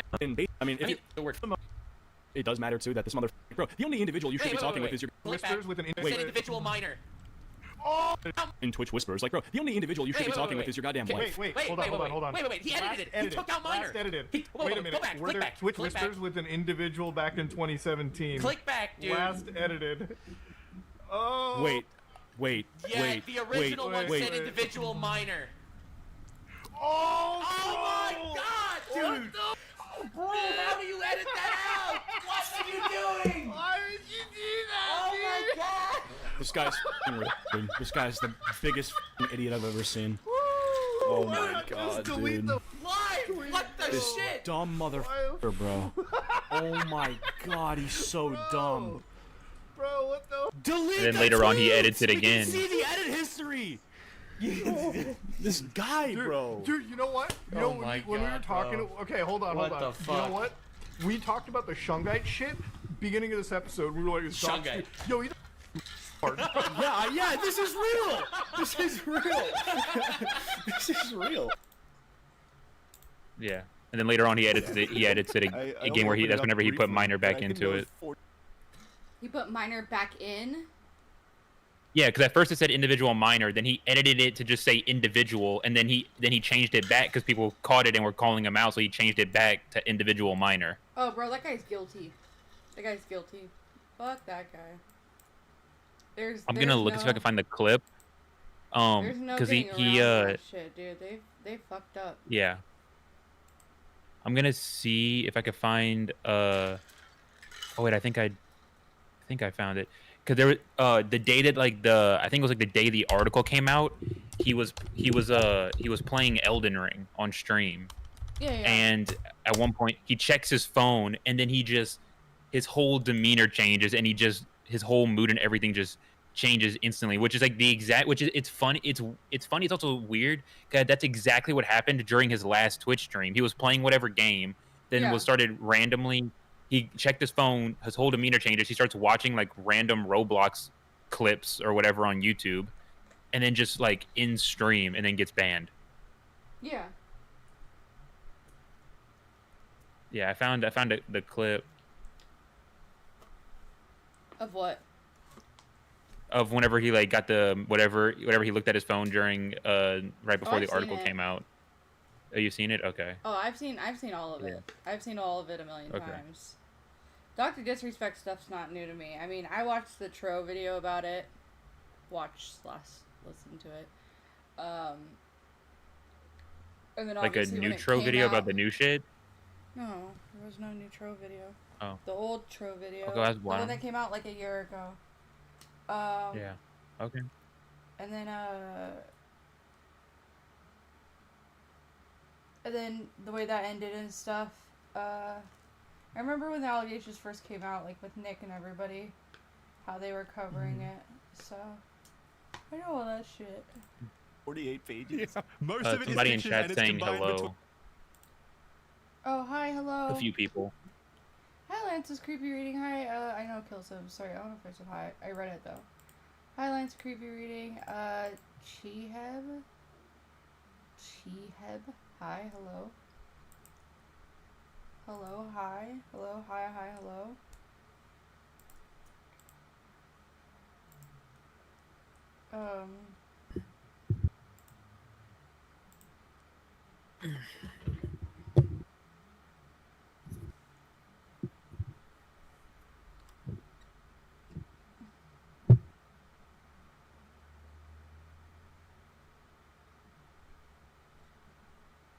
Yeah, the Some Ordinary podcast episode I listened to the whole thing. It was real funny. That Cheeto guy is pretty funny. He's pretty cool. He's good Yeah. friends with His video, you know that really dumb video that I watched on my last stream with the chick. Yeah, I found that video through his video reacting to that Yeah. Yeah.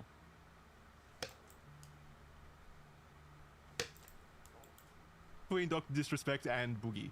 I'm doing the legwork. We You did a good stuff to job. talk about. I can't Yeah, no, deny. that's very impressive. Yeah. Did I say hi, Cheeheb? Hi, Cheeheb.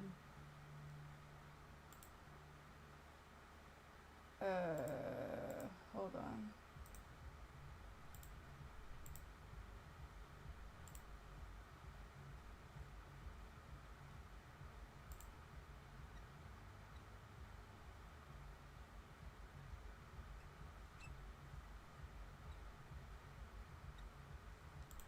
Okay. Plus, a lot of it is like him spamming on Twitter and admitting it. So once again, just like text wall dumping. Should I read all of this? It's kind of long. I but guess I guess I should mention, like, for people, I'll put the show, the document in the description as well, so you can check it out. Really, just the last two paragraphs, Kai, are the ones Are the that matter. Yeah. And I think a lot of people have already read most of it, so you can just focus on the big one. The sentence that's important here, he admits in the middle of like 8 fucking paragraphs, he says, "Were there Twitch whisper messages with an individual minor back in 2017? The answer is yes." Okay, we're done here. That's it. Goodbye. Yeah, we're done here. Case closed, Your Honor. I rest my case. Well, hey, maybe they were friendly messages. Maybe they were like super casual. Maybe they were like just, generic messages. Do you want to continue? That's what I saw a lot of copes saying, like, well, what does inappropriate really mean? Maybe he told like your mama joke, and that's inappropriate for a minor. Well, here's the thing. Here's another sentence. Yeah. These were casual mutual conversations that sometimes leaned too much in the direction of being inappropriate. Again, case closed. Also, I do not understand how he can be that rich and not have the like wherewithal to hire an attorney and go, hey, should I post this? No. Like, he also, by the way, this post has an edit history. He put in the word minor, then he removed it, then he put it back. What? Why? Why would you ever do that? What would compel you? Like, were you For fucking high on a emphasis. drug? What mushroom did you eat? No, it was for emphasis. Because he couldn't underline on Twitter. He wanted to make sure that people noticed. Like, why do this? If you were in this position, anybody else, you would deny it, right? Right or wrong? I'm not saying that would be the right or moral thing to do, but literally just shut up. Just say, no, they're lying about me. It's that easy. They're lying. Well, no, because they weren't lying. The only thing he could have done to save his own skin. I know they weren't lying. That's Well, not no, my point. Like, Kai the smartest is right, thing he though. could have done in that position, he could have just turned it into he said, she said. Yeah, no, like, because the evidence is still gag ordered, apparently, because still none of the evidence has come out. So if he just never admitted to it, it would still be 50-50 on whether or not this is all real. Like, it would still be like, oh, he could be innocent. This could all just be made up. This could be like vindictive Twitch employees making up When it rumors. was all a debate of he said, she said, there were still very many credible arguments in Doc's camp of like, oh, look at this person's history of exploiting the information for their own stuff. Look how there's none of this, blah, blah, blah. If he just stuck with that, I think it could have just blown over. Yeah, if he didn't say anything, like, he'd be in the same spot right now as he was when that shit came out, which is no one knowing for sure. Maybe he was worried that if he didn't do this, then they would release the chat logs to prove that they were right. Maybe. What I'm thinking may have happened, and this is a big maybe, is he did speak to a lawyer, and they thought this was the best way to not admit everything and kind of just blow it over. The lawyer's like, yeah, you should totally post that. The fucking lawyer was an undercover Twitch employee again. I never said he was a good lawyer. Who was like fucking Lionel Hutz from The Simpsons? Like, who the fuck did he hire? I don't know, man. It's the only thing I can think of because there's no world where posting this was a good idea unless he had to post it, you know? It's like a Twitch employee who went through law school just to like pass the bar exam. He goes to this lawyer who's like, "Listen, you can't lie. It's honesty is the best policy, actually, Doc. So we're gonna need to drum something up for you here." Hey, you know what else would be smart? You should write a book about hitting on minors and call it "If I Did It." Haha. Wouldn't that be fun? Haha.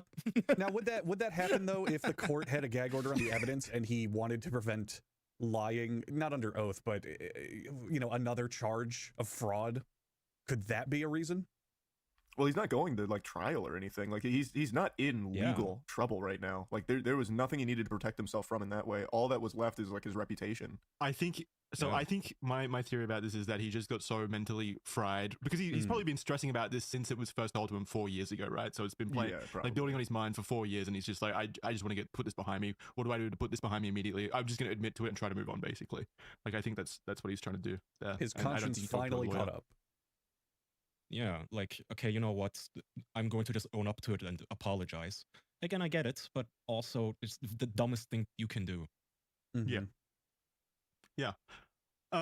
Another thing that I noticed was, so he says there were casual mutual conversations that sometimes lean too much in the direction of being inappropriate, but nothing more.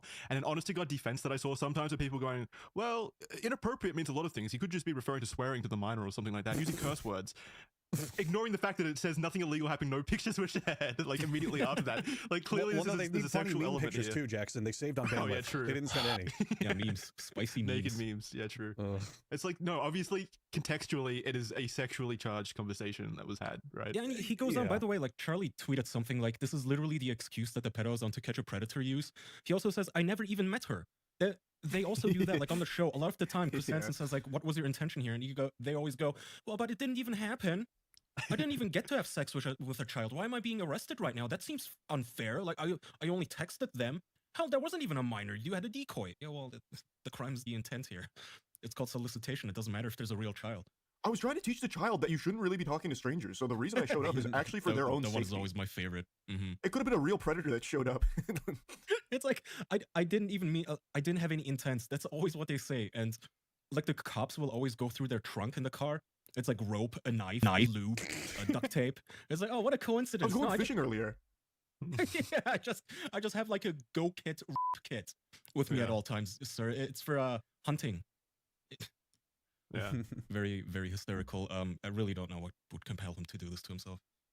I also noticed a lot of people saying like, well, she was probably like 17 and, you know, 3/4 or whatever. Like, otherwise it would have been a bigger deal. But I personally feel like if there were those kinds of factors, then he would have said that, or he would have said that he didn't know her age or anything like that. Exactly. Like the mitigating details of the story that weren't included here. So the fact that they're not included in this apology or confirmation tweet suggests to me that he knew the age and it was probably younger than 17 as well. I also believe that the messages. That's why I think that the messages probably aren't like full on. So technicality maybe also like. Well, in this state, it is legal, that sort of thing. I don't know. I just don't think that they were probably illegal messages to begin with, but they showed like some level of sexual interest. I'm not sure. Yeah. I don't know. What do you guys think, Charlie? What do you mean? Obviously, whatever it was very bad, but it wasn't enough to get him in like legal trouble. It's a very hard thing to get someone for. Even some of the predators on To Catch a Predator didn't face like jail time or anything. So I think it was whatever it is bad because you shouldn't be talking to a minor in any manner at all like that. Also, I don't care if it's illegal, right? Yeah, it's I don't still give a bad. fuck. This is so. Libertarians in particular have been pissing me off lately because they'll make this argument that like, yeah, well, but the law does.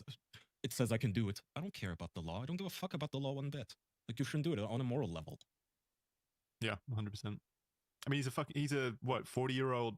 I think he was like 40 at the time. 40-year-old married man with kids. He was 35 at the time. Yeah. Okay. Well, regardless, it doesn't matter if she was like 17 and 364 days. It's just it shows. Yeah, but she also just wasn't. I'm so tired of people even mentioning that because that just wasn't the case. Like this is where the things get muddy because people keep saying like even if she was 17, like she wasn't. If she was, Dr. Disrespect would have mentioned it. Anyone close to him would have mentioned it, and it just hasn't been. So this is definitely not even a 17-year-old. It is still someone that is definitely under 17, 100%. Yeah, I agree. All right. So yeah, then on June 27th, Rolling Stone published an article that corroborated him confirming it. Basically, I think they were planning on putting the article out, but then he beat them to it by admitting to it all, and so then they still had to they released the article that was meant to be the big bombshell. And yeah, so basically they say that he sent graphic sexually charged content to the minor after learning their age, and that's where we are now. So it's confirmed basically that he had inappropriate contact with a minor. Where does he go from here? What happens now? Do you think he prison He's eventually? not going to prison, unfortunately. But he's going to be coming back. I've said this a few times, and I really believe it. He'll take like a month, 2 months, 3 months, whatever, and then he'll come right back to streaming. He'll probably pull similar, maybe a bit smaller numbers. He'll have a huge return stream, tons of donos, tons of support. He's not going to take a huge hit. Like, his audience, for some reason, is sticking with him. Months? You're being so generous. It doesn't happen. Like, the average attention span of the average non-player character is 2 weeks. In 2 weeks, no one is going to remember this. 2 months from now, if you bring up, hey, remember Dr. Disrespect, they're going to look at you like a fucking deer in the headlights. Like, huh? Who? He did what? He's changed. That's ancient history. Yeah. But in Dr. Disrespect's case... history. In Dr. Disrespect's case, though, he's already shown that he can take long breaks, and so I think he's still going to take a couple months. Yeah. It's like the average kid doesn't really care about this. I don't know what the fuck he streams, like Call of Duty or Fortnite or what, but they're not going to care. Just, I want to watch this on my iPad. There's also plenty of kids out there who aren't following any of this or don't care. They'll show up one day, just see the content and go, oh, I like that, and hop on. Yeah. So to confirm your hypothesis, though, he ended his tweet by saying, "Finally, if you're uncomfortable with this entire statement and think I'm a piece of shit, that's fine. But I'm not fucking going anywhere. I'm not the same guy that made this mistake all those years ago. I'm taking an extended vacation with my family, as mentioned on stream, and I'm coming back with a heavy weight off my shoulders. They want me to disappear? Yeah, fucking right." Why did he have to end it like a fucking 80s action movie here? I mean, I get that's exactly what I said. That's explicitly his character. Like a cool one-liner. Time and place, right? Like, yeah, why? that's a big thing that's come up this whole time. Like, don't do these allegations in character. That's just not good. It's not a good choice. Treat it like an adult. Well, let me get my clown nose. What he should, I actually saw this on a Reddit post. One guy was coping so hard, he's like, so I was really disturbed initially when the allegations came out, but then I realized something that no one else seems to be picking up on. Dr. Disrespect was the one messaging the minor. Guy Beam is totally innocent. They're two separate people. In character, Dr. Disrespect was messaging the minor. Guy Beam is a totally innocent family man. But even in that, why would you follow a pedophile stream character? Because it's just a character. It's his character arc. It's his next, it's his next evolution, character growth. It's interesting. Okay, yeah. That's a thing in his favor, by the way. Like, I cannot find any photo of him outside of his character, like in his full makeup and getup. So that's lucky. If he wanted to disappear, most people don't know his real name. Most people, right, but no, most people do, because it's all over his game studio. It's Guy Beam. Why would you? Plus, he was a pretty prominent figure, at least in the video game industry before that. Like, he was a developer on Call of Duty. I'm pretty sure before Dr. Disrespect. I'm very wrong. Yeah. I apologize. Also, he has a personal Twitter called Guy Beam, where he posts just regular stuff. Is he posting vacation photos like, hey, not texting anyone, just with my fam? How's it going, boys? Slick Daddy Club, gonna be reignited soon. He's coming back. He broke character in the video when he admitted cheating on his wife. Okay. Yeah. Was he in the wig and stuff? No, he wasn't. He was wearing that. He was just normal. Yeah. Yes. He was just sobbing and stuff. He only he only receives his bad news on stream though. Like, a lot of reaction clips have come out of him like looking at his phone while he was playing Elden Ring this last week and seeing like that he had just been let go from the studio he co-founded, and you can visibly see like the shock on his face and all that. Did you watch that whole clip? Because it's a fucking cavalcade of interesting content. Did you watch that whole end of his Elden Ring stream? I didn't watch the stream, though. So he's playing Elden Ring. He's doing his normal thing for 3 hours. He goes for 3 straight hours, just acting normal, nothing up. Maybe I think he mentions it here and there. It doesn't matter. And then he warps to a bonfire. And while he's loading, he checks his phone. And that's the moment that news hits. And you can see his face just slowly sinks and it goes pale. And it's like that Simpsons skit where it's like, look, Lee, so you can see the exact moment that his heart breaks in half. And while that's happening in the background, Elden Ring is loaded. So you just hear this like ghostly choir going, oh, like while this is happening to his face. And then he takes his character in game and runs around in a circle for like 10 minutes. He just doesn't do anything. He stops talking entirely. He just gets on his horse, gets off his horse, gets on his horse, runs in circles, flicks the sticks. Just totally fried at that point, totally destroyed. Yeah. And then he cuts the game, he like stops the game, and he starts talking to the chat. And the phrase he keeps repeating over and over and over is, I'm feeling a little fatigued.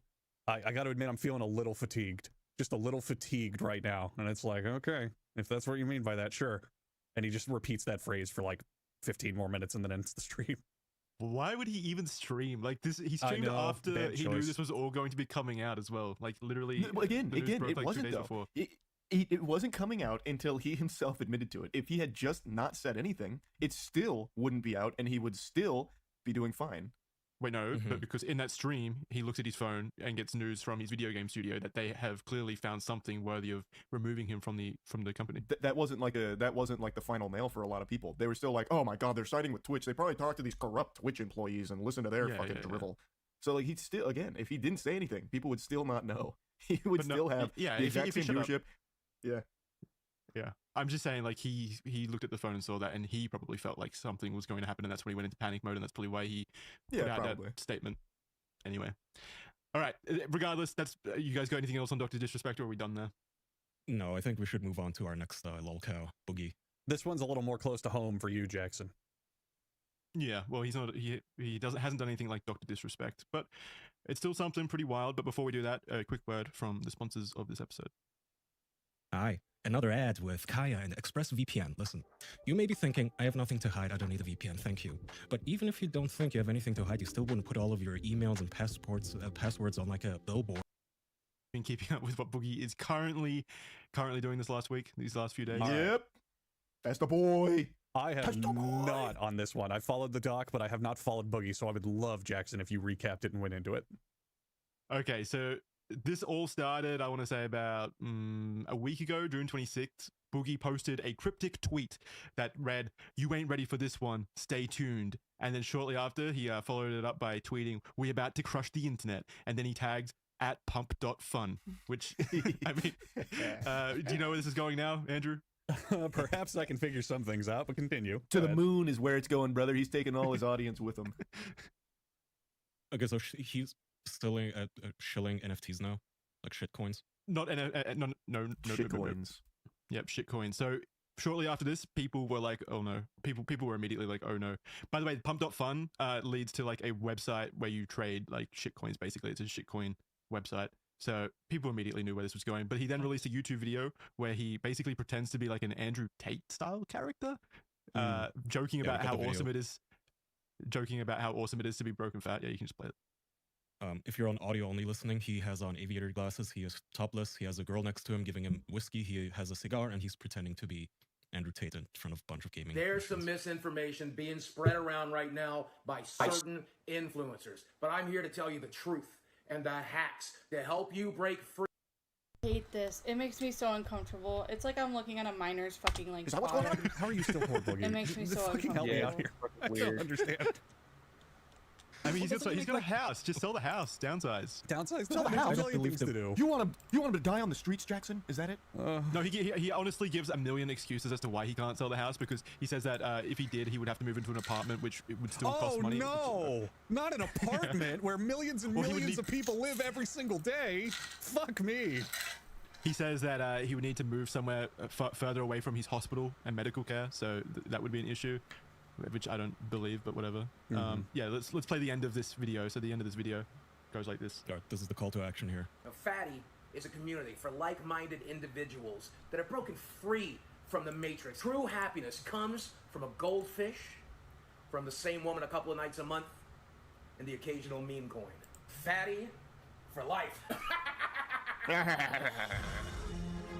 And the inspirational music and the link to the fucking website at the end. God, I hate him. He's not very good at cackling. I need to teach him. I don't know why the girl is even there. She doesn't even look interested in the fucking video. She's just on her phone, like, scrolling Twitter. I don't know what the point of that was, other than, like, reminding us once again, I'm a nerd and I have a girlfriend. Yeah. That's his big thing. Yeah, he constantly uses her as a prop. Well, if he's parroting Andrew Tate here, wouldn't the whole point to be she's the side candy? She's the look at my hot woman I've got? I think that's what he's going for, yeah, but she just looks disinterested. Aren't the women next to Andrew Tate meant to be, like, super into him and stuff? Isn't that usually what that looks like? More or less, but with Boogie, the thing with Boogie is he uses her in everything ever. So this isn't even anything new. It's not even playing the Andrew Tate character. He literally puts her in every video against her will, it seems like. And this just seems like another one of those. Yeah, he says when people come to him with criticism of him using her as an object or whatever for the videos, a prop basically, he's like, no, she actually wants to. She loves it. She asks me to put her in these videos, and I don't know if I believe that at all. Like it. Yeah, no, I don't know. Wasn't he getting shit recently again? Like, didn't the whole debate bubble up again that she's too young for him? I mean, that's always been going on. She's like 20, I think she's like 21 maybe. He's 45. You can have your opinion about that. My opinion more so is that like he's a manipulator and he's consistently proved himself to be an abusive person. Maybe not physically abusive. That is my take too, because I see some people attack like the age angle, which is not smart because you're giving him a lot of like maneuverability. Room, yeah. She's a legal by adult. saying, well, we're two consenting adults, fuck off, which he would be right about. You have no retort for that. The real take is that if you watch the documentary that Mike Klum made, there's like a bit in it where she literally cries on the bed about her abandonment issues. It's just difficult. I don't ever want to be alone. That's another thing. Maybe that's why I have stuffed animals. I don't ever. And then she cries. And the thing about this one is I'd never want to be alone again because I guess her dad died or left the family or something. So she has those issues. She clearly filled the spot of that man with another man, Boogie. Here's the thing though, the age gap difference is so big. This girl, I don't want to be Okay, I don't care. What's going on with Destiny?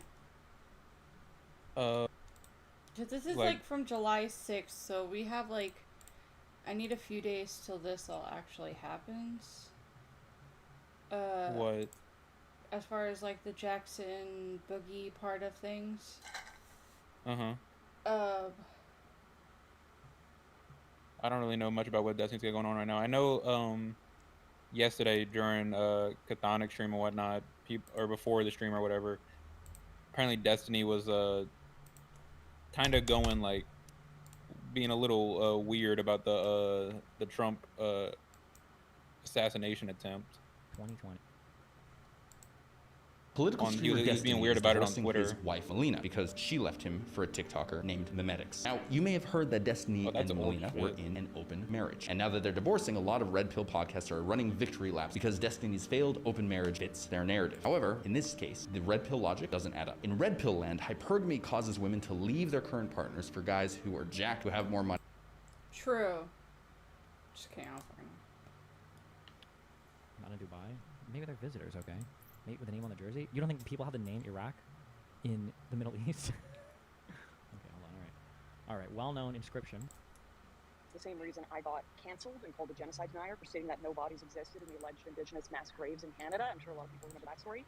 None were ever found, but that lie still persists. And, the church is burned to the ground, and the country put into havoc millions and millions of dollars of our tax money spent on this cause, and all because a bunch of people decided to believe memes over doing actual research. And I get being upset about it. Believe me, I was upset about it. I had death threats in my inbox, threats towards my family, my children, and this is genuinely destroying our countries and democracy, this low information kind of engagement with politics. Oh, it's Lauren Southern. Okay, cool. Great. Done enough reading on these subjects aren't necessarily evil and shouldn't be discounted entirely, even if they're the ones I just saw a tweet earlier said, didn't these people fuck? And that made me laugh.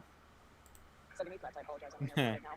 Hopefully you guys can hear me all right. We can hear you. Yeah, so in some cases, these people are my family, like lifelong friends that I've had that completely disagree with me on these topics that I think are sometimes ill-informed on these subjects, and I think that they're deserving of respect to some degree, to some level. Just because my country has been defrauded by our government, including mass graves and genocide exists that didn't happen, and I've received threats, that doesn't mean I have to treat every leftist cruelly, nor laugh or mock or celebrate if they are killed, especially when they're innocent and just showing up to a rally. And I think there's no better approach than the one that Stephen has been taking, particularly when I think the fact that this guy was tweeting out Putin worship makes it the most fucking hilarious misfire that could have possibly happened. I didn't say he deserved to get shot. I'm just saying he doesn't deserve any sympathy for it, okay? And he might warn a laugh or two.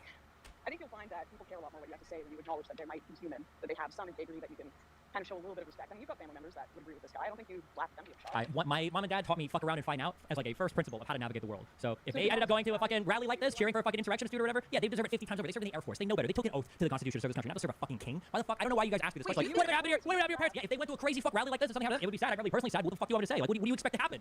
Wait, you think attending a political rally is a fucking fuck around and find out scenario? I think that supporting a prior president that engaged in insurrection. Yeah, I'm tired of pretending like that's just like a normal, ordinary thing that you're supposed to accept as an American citizen. That's unhinged. That is fucking insane to me. I have a question. Can I ask you a question? Sure. Do you honestly think that people, despite like, yes, I have seen the tweets mentioning the word king. Do you think people want him as king for real? Yes. You don't think that you do? Yep. Like, what causes you to make that conclusion? Except Show me a single conservative commentator that had anything critical to say about the criminal immunity case. Show me one that even fucking read half of it, actually. But show me one. Find me one and maybe I'll believe you. Maybe. No. Just one sec. I wasn't talking about that. I was talking about your belief that his supporters, the Trump supporters, would literally make him king if they could? Yes. They literally call him Emperor Trump. Yeah, it's all a joke. It's just a meme, LOL. The people that believe they're fighting for freedom and to preserve the constitutional republic that is the United States, No one gives a fuck. Hold on a sec. Look, can I just finish? I know you're really skilled. You're really good at it. No, You're- it's just you're that you better just than don't me. know I can anything see about that point. like Donald Trump literally has But can tweets I on like just- Truth can I- Social can I saying he finish? wants to suspend the Constitution, and you're asking me, you don't think the people that are supporting him in the Constitutional Republic they want to kink? Okay, okay. I'll just restart. So, once again, like, so the people that champion when, for example, on issues that are not related to the subject, they say give it back to the states because the states should have the power to say they voted for example, on abortion. Like they say they give it to the states. Is that not them upholding? The constitutional republic and the process. No, of it's the because United they States? like the idea of. Let me answer the question without it being like a rambling like 50 question, okay? And then you can ask me the next question you want, okay? No, when they say throw it back, find me a single conservative who is excited about throwing abortion back to the states as they are about supporting the right for sanctuary cities to exist, and then I'll believe you. No, conservatives don't give a fuck about states' rights. Absolutely not. They only support it in this case because they know that it'll mean less abortion than what there were. That it'll mean less abortion rights than there were before. That's the only reason they support it. Stephen, real quick, man, you said that basically because Donald Trump is an insurrectionist, attending his rally is supporting a fascist dictator or whatever, and ultimately it's a fuck around and find out scenario. You'd have to then extrapolate that logic to believe that the 70+ million people that voted for him are also guilty of supporting them and therefore a fair game and in a fuck around and find out scenario. So am I misreading here? Are you saying that all of these people are open to assassination attempts? I wouldn't say open to assassination. I'm just saying that if it happens, there should be zero fucking sympathy for anybody involved. Bruh. That's wild. That's crazy, bro. Bro, I need to clean my water bottle. That shit's fucking gnarly. I'm not gonna lie. What? Clean that shit. What happened? Oh, I don't know. It's just fucking doing a thing. So you believe that hold on, just to be basically Say it again? What he said? I didn't say anything. You're kind of cutting in and out. Oh, I was saying my water bottle is kind of gross. I need to wash it. That was it. I had nothing to do with him. Oh, that's why you said that's crazy? Oh, well, it's crazy like what he said, yeah. 100%. Right? Am I right? Okay. for feeling Yeah, that that's way? what I was. Okay. Yeah. Yeah, no, I Yeah. agree. That's. Like, I feel like that's crazy. Like, holy shit. I don't know, man. Yeah. I mean, I have, like, To empathy effectively.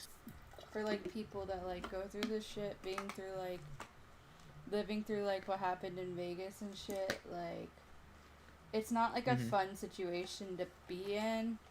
And, like, kind of like what No. the other dude was saying, like, yeah, you go outside, like, you don't go outside type shit. Like, it is that to a degree, I feel like sometimes.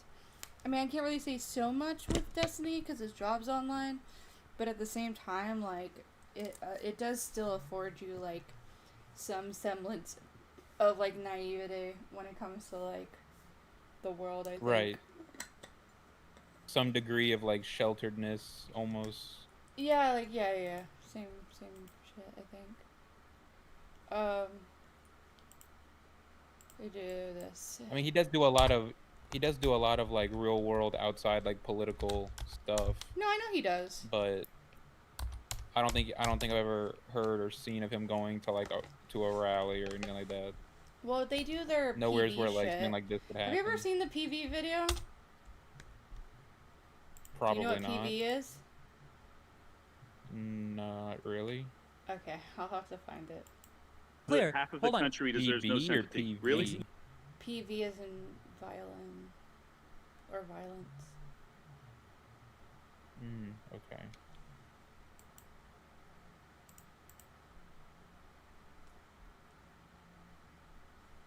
Yes. When half of the country is supporting an insurrectionist, yes. Democracy only works, and if you're a I don't even know what actually, I don't know what you are. If democracy only works when the people are working to actually, like, protect it. And when half the people in the country are supporting somebody that is undemocratic, then no, I'm not going to sit here and you know, shed tears for people that end up being the victims of their own insane fucking ideology. No, this is fucking stupid. Why would I waste my time? There are way better things to cry over, like how fucking horrible Game of Thrones turned out. I'm not going to sit here and lose sleep over dipshits that are getting offed as they engage in, like, insurrectionist supporting rhetoric. That's fucking crazy. Just on a personal note, Crying man, over Game I of really Thrones feel is like more you've valid lost than your crying over humanity. people dying in a rally just because they're a Trump supporter. That's wild. Obviously. Sorry, I was kidding. I was kidding. I'm sorry. I know. Okay. Okay. That's... Holy shit.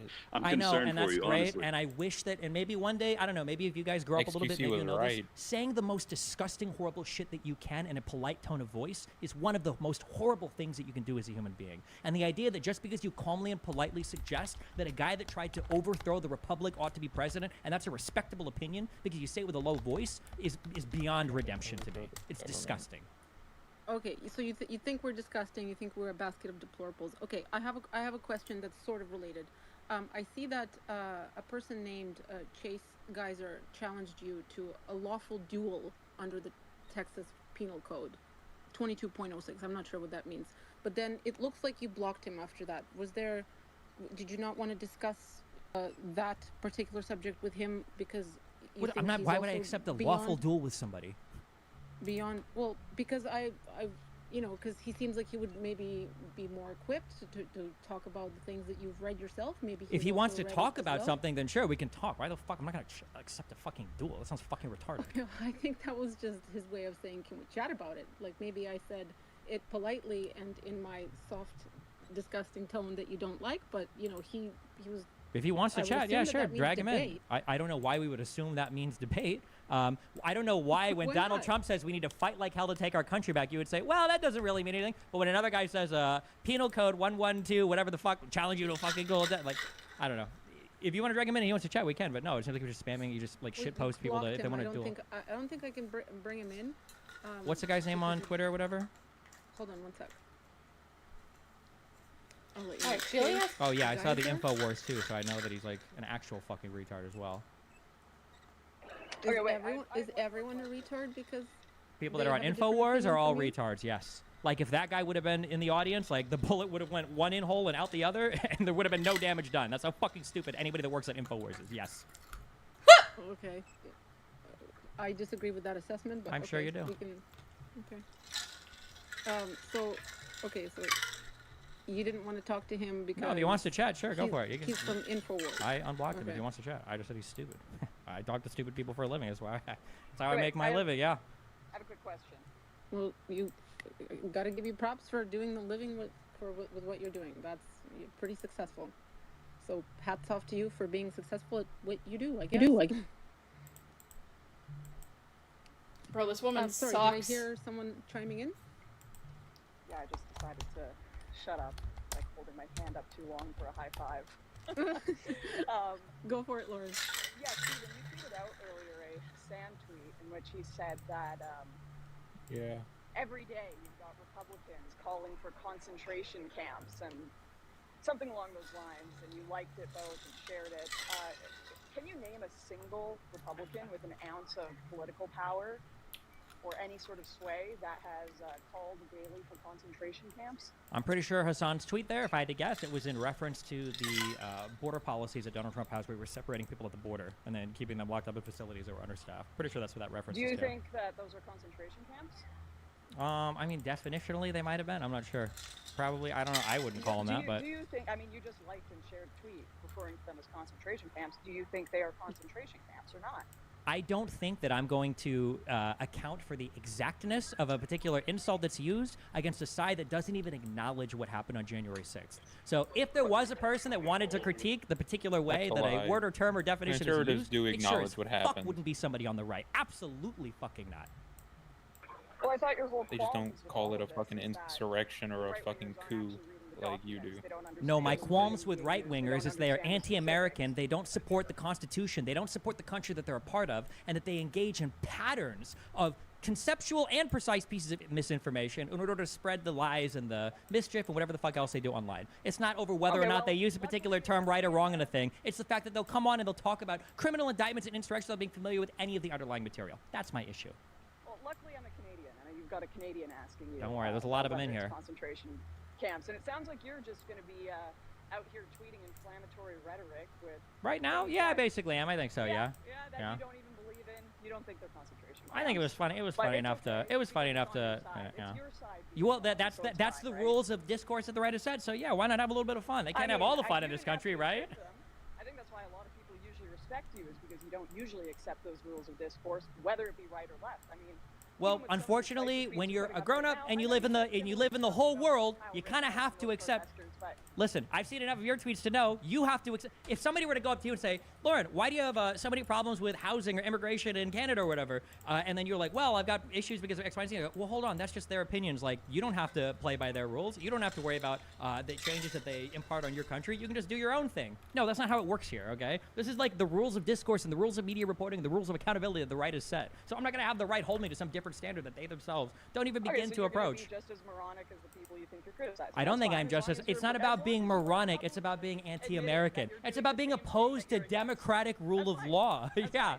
But that's funny. I mean, you can pretend it's the same. Yeah. No, that's cool. That's good. Yep, it is. It's the exact same. It's the exact. Calling separation of families at the border a concentration camp, that's the exact same thing as saying January 6th, what was that? Didn't you say mostly peaceful? You know, I think it's wild. I think it's wild that America has concentration camps. In fact, I'd say not trying to get this president out of office, that would be anti-democratic. It's your duty to get this president out of office if he is running concentration camps at the border, right? I mean, that's what Republicans are saying worse than that now, so I don't know why you think you're making a point. We have Rob with his hand up. Rob, I've invited you as Speaker Rob Noor. Hopefully I'm saying that right. That is correct. Thank you so much. Edgelord Destiny, great to be here. Know that you really don't like people that are read up, so happy to beat you around on these subjects like always. To start with, I find most repugnant about what you're doing, not that you're an edgelord making a joke, but that you're a disingenuous sack of shit. Because, this guy, I recognize as I've his fucking debated you in voice. the past, you started talking before January 6th ever occurred about how the BLM riots were justified. It was just the other side of the coin of voting.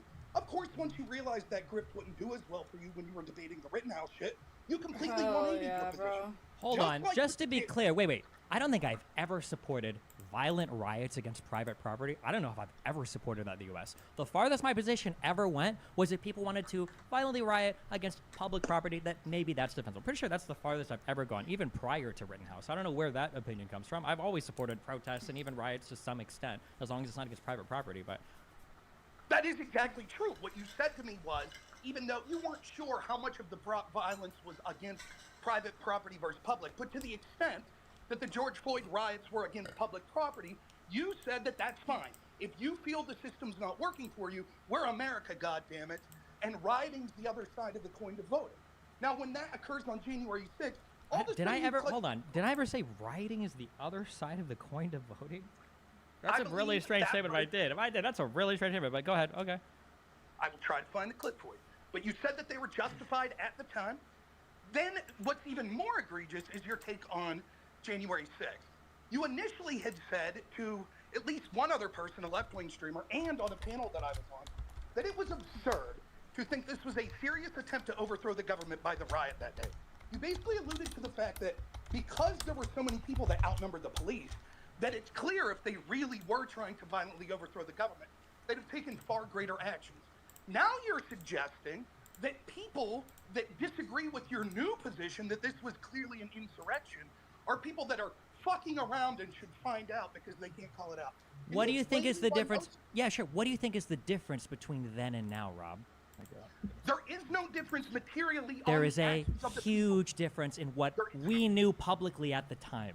There is a huge difference in what was publicly known. You can go and I'm sure you've listened to me and Pisco argue about this at length on my channel. Yes. I was massively against the concept of it being an insurrection originally until it came out that there were some Proud Boys people there that were trying to coordinate some shit. I was like, oh, okay, well, maybe. But then once all of the Trump stuff came out, abso-fucking-lutely on Donald Trump's end, 100%, he was engaging in insurrection and he was utilizing the protesters to do as much. Now, whether or not all of the protesters themselves, knowingly, even the ones that broke in, knew that they were part of an insurrection or not, at this point, I kind of lean towards yes, but I'm not like absolute. But Donald Trump, absolutely and unequivocally yes.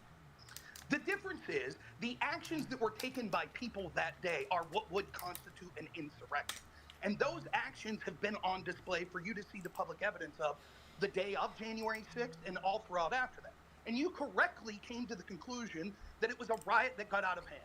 Now, let's say that you think because of evidence you even specifically said, of course, there might have been some Proud Boy type people there LARPing. They might have done some bad shit, but the overwhelming majority of the people that were there, it was not a serious attempt to overthrow the government. It was a riot. Now, let's say that you've since heard evidence of things Donald Trump did. That doesn't change whether the action itself was an insurrection. You have no evidence that Trump willfully told those people to go be violent. And in fact, the irony is... Hold on. Donald Trump invited all of those people to Washington to give a speech on the 6th at the same time that he had given Pence 7 false slates of electors and pressured him to accept them. And then he Capitol building, I guess, hopefully to protest to delay the certification of the vote. And as it was being delayed, he made calls to the lawmakers, continuing to try to delay the certification of the vote. And the people at the Capitol building were using violence as part of the protest/riot. That's an insurrection. That is not an insurrection. And if you call that an insurrection and narrow the definition as such, then you would have to admit that things like May 31st, 2020, where there were violent left-wingers that, unlike January 6th, used lethal weapons, injured 47 guards, burned down a guard station, and attempted to get into the White House to the point where Trump had to be removed into a bunker, which then many on the left, including Joe Biden, mocked him for having to go to the bunker. That would also be an insurrection. And one of the points I want to Rob, just as a quick thing, okay? All right, this is the difference between me and every single spineless fuck on the right. If you were to give me an example of this, and if the examples were to lay out the criteria that I've set forth for an insurrection, what do you think I would say? Well, you know of this. I would think you would say that there was some sort of meaningless differentiation because no two situations will ever be completely analogous. Oh, okay. Well, that's not true. What I would say, and I'll say... Time? Yes. Hey, did Half Baked come out yet? Did what? Did Half Baked come out? I don't know what that is. You know what Half Baked is? What's Half Baked? What's Half Baked? I don't know what that is. It's Nick's podcast with Turkey Tom and Lord Vega. It's like one of the best things that's ever happened. Oh, dude. It's so good, honestly. That's like a podcast I used to like look forward to watching.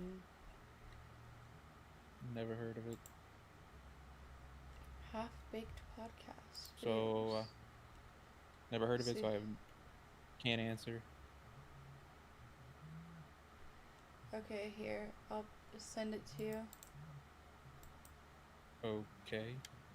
Right now, that's not true. It's funny that you think that there's a shortage of criticism for fucking BLM or whatever on my side, when that's one of the things I'm the most criticized for. That's fucking hilarious. But no, if you were to show me that there was some organized group of people who were trying to circumvent or overthrow some fucking government process, and that they did so in a means that incorporated violence, I'd probably say, oh wow, I guess that could probably qualify as an insurrection too. Sure, that's probably what I would say, if assuming I saw the evidence. Okay, then real quick, because the FBI decided not to have a massive task force, because Democrats seemed to say it was mostly peaceful, the National Guard shouldn't be deployed, etc., because that investigation didn't take place, use your best judgment. What do you think a bunch of violent lefties with Molotov cocktails attacking the White House, injuring 47 guards and burning down a guard station and then attempting to get into the White House, what do you think their motivations were?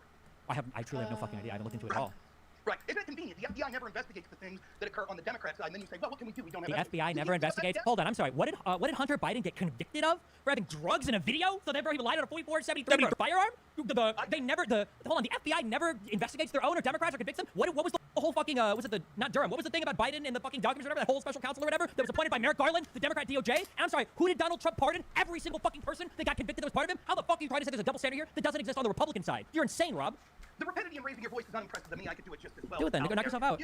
Nonetheless, right. No, it's clear. For example, let's take those one by one. The investigation into Biden. It was covered up from the get-go. The only reason that it ever resulted in any charges was because two whistleblowers from the IRS outed the fact that the FBI was covering for this. Now we know the CIA was as well. Then a judge blew apart the sweetheart plea deal that was given to Hunter Biden. So with egg on their face, they charged him with the most meaningless crime that couldn't be connected to his father and their family, which was a gun charge when he was high, which I don't even think he should have been charged for. Hold on. This happened under Donald Trump's administration. Wouldn't it have been his FBI?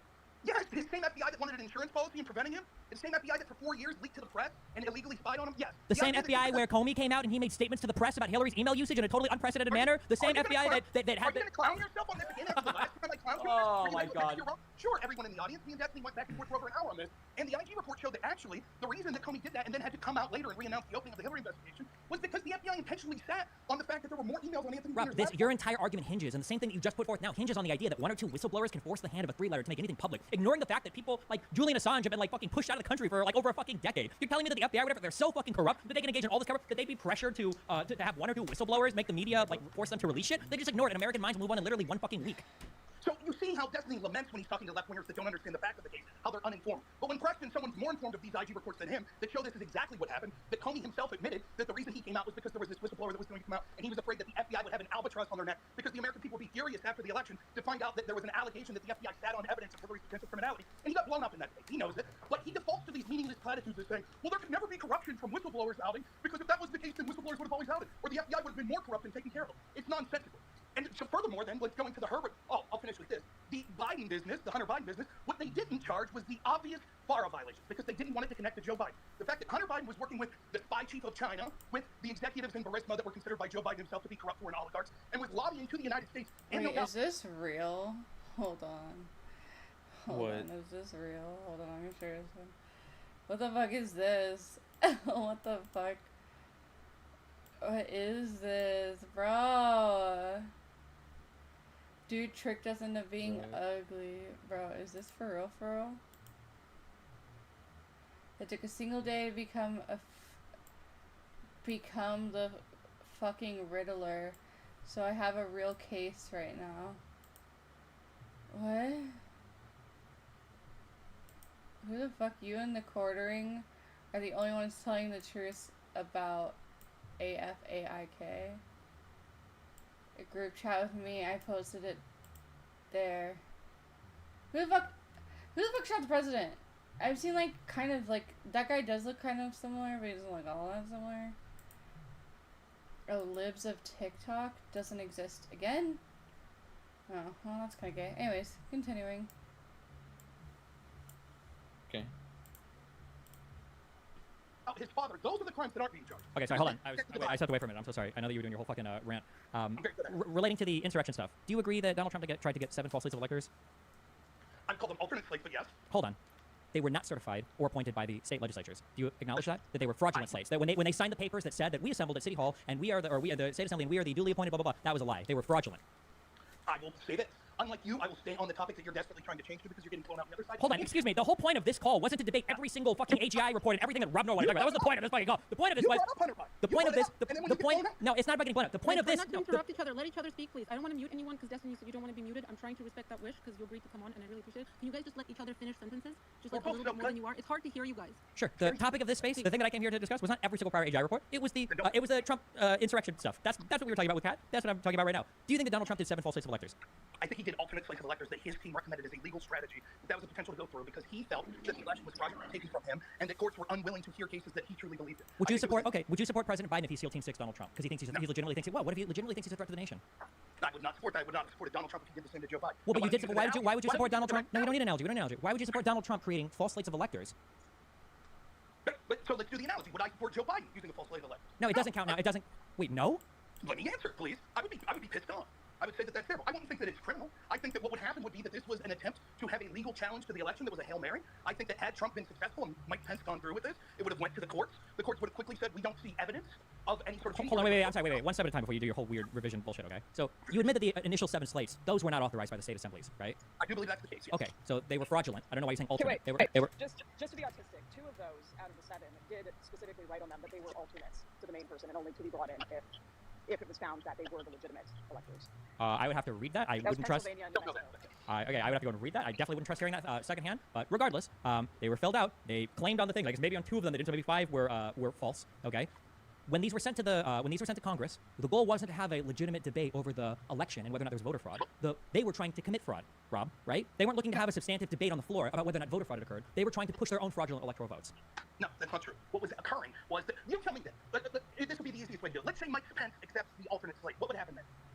Well, nobody knows. Eastman says that he had several different plans for what could have possibly happened. He could have said that he's accepting the 7 alternate slates. He's going to cut short, I think, the time that the floor can debate, and he either accepts them or he throws it back to the House delegation and they make Trump the president.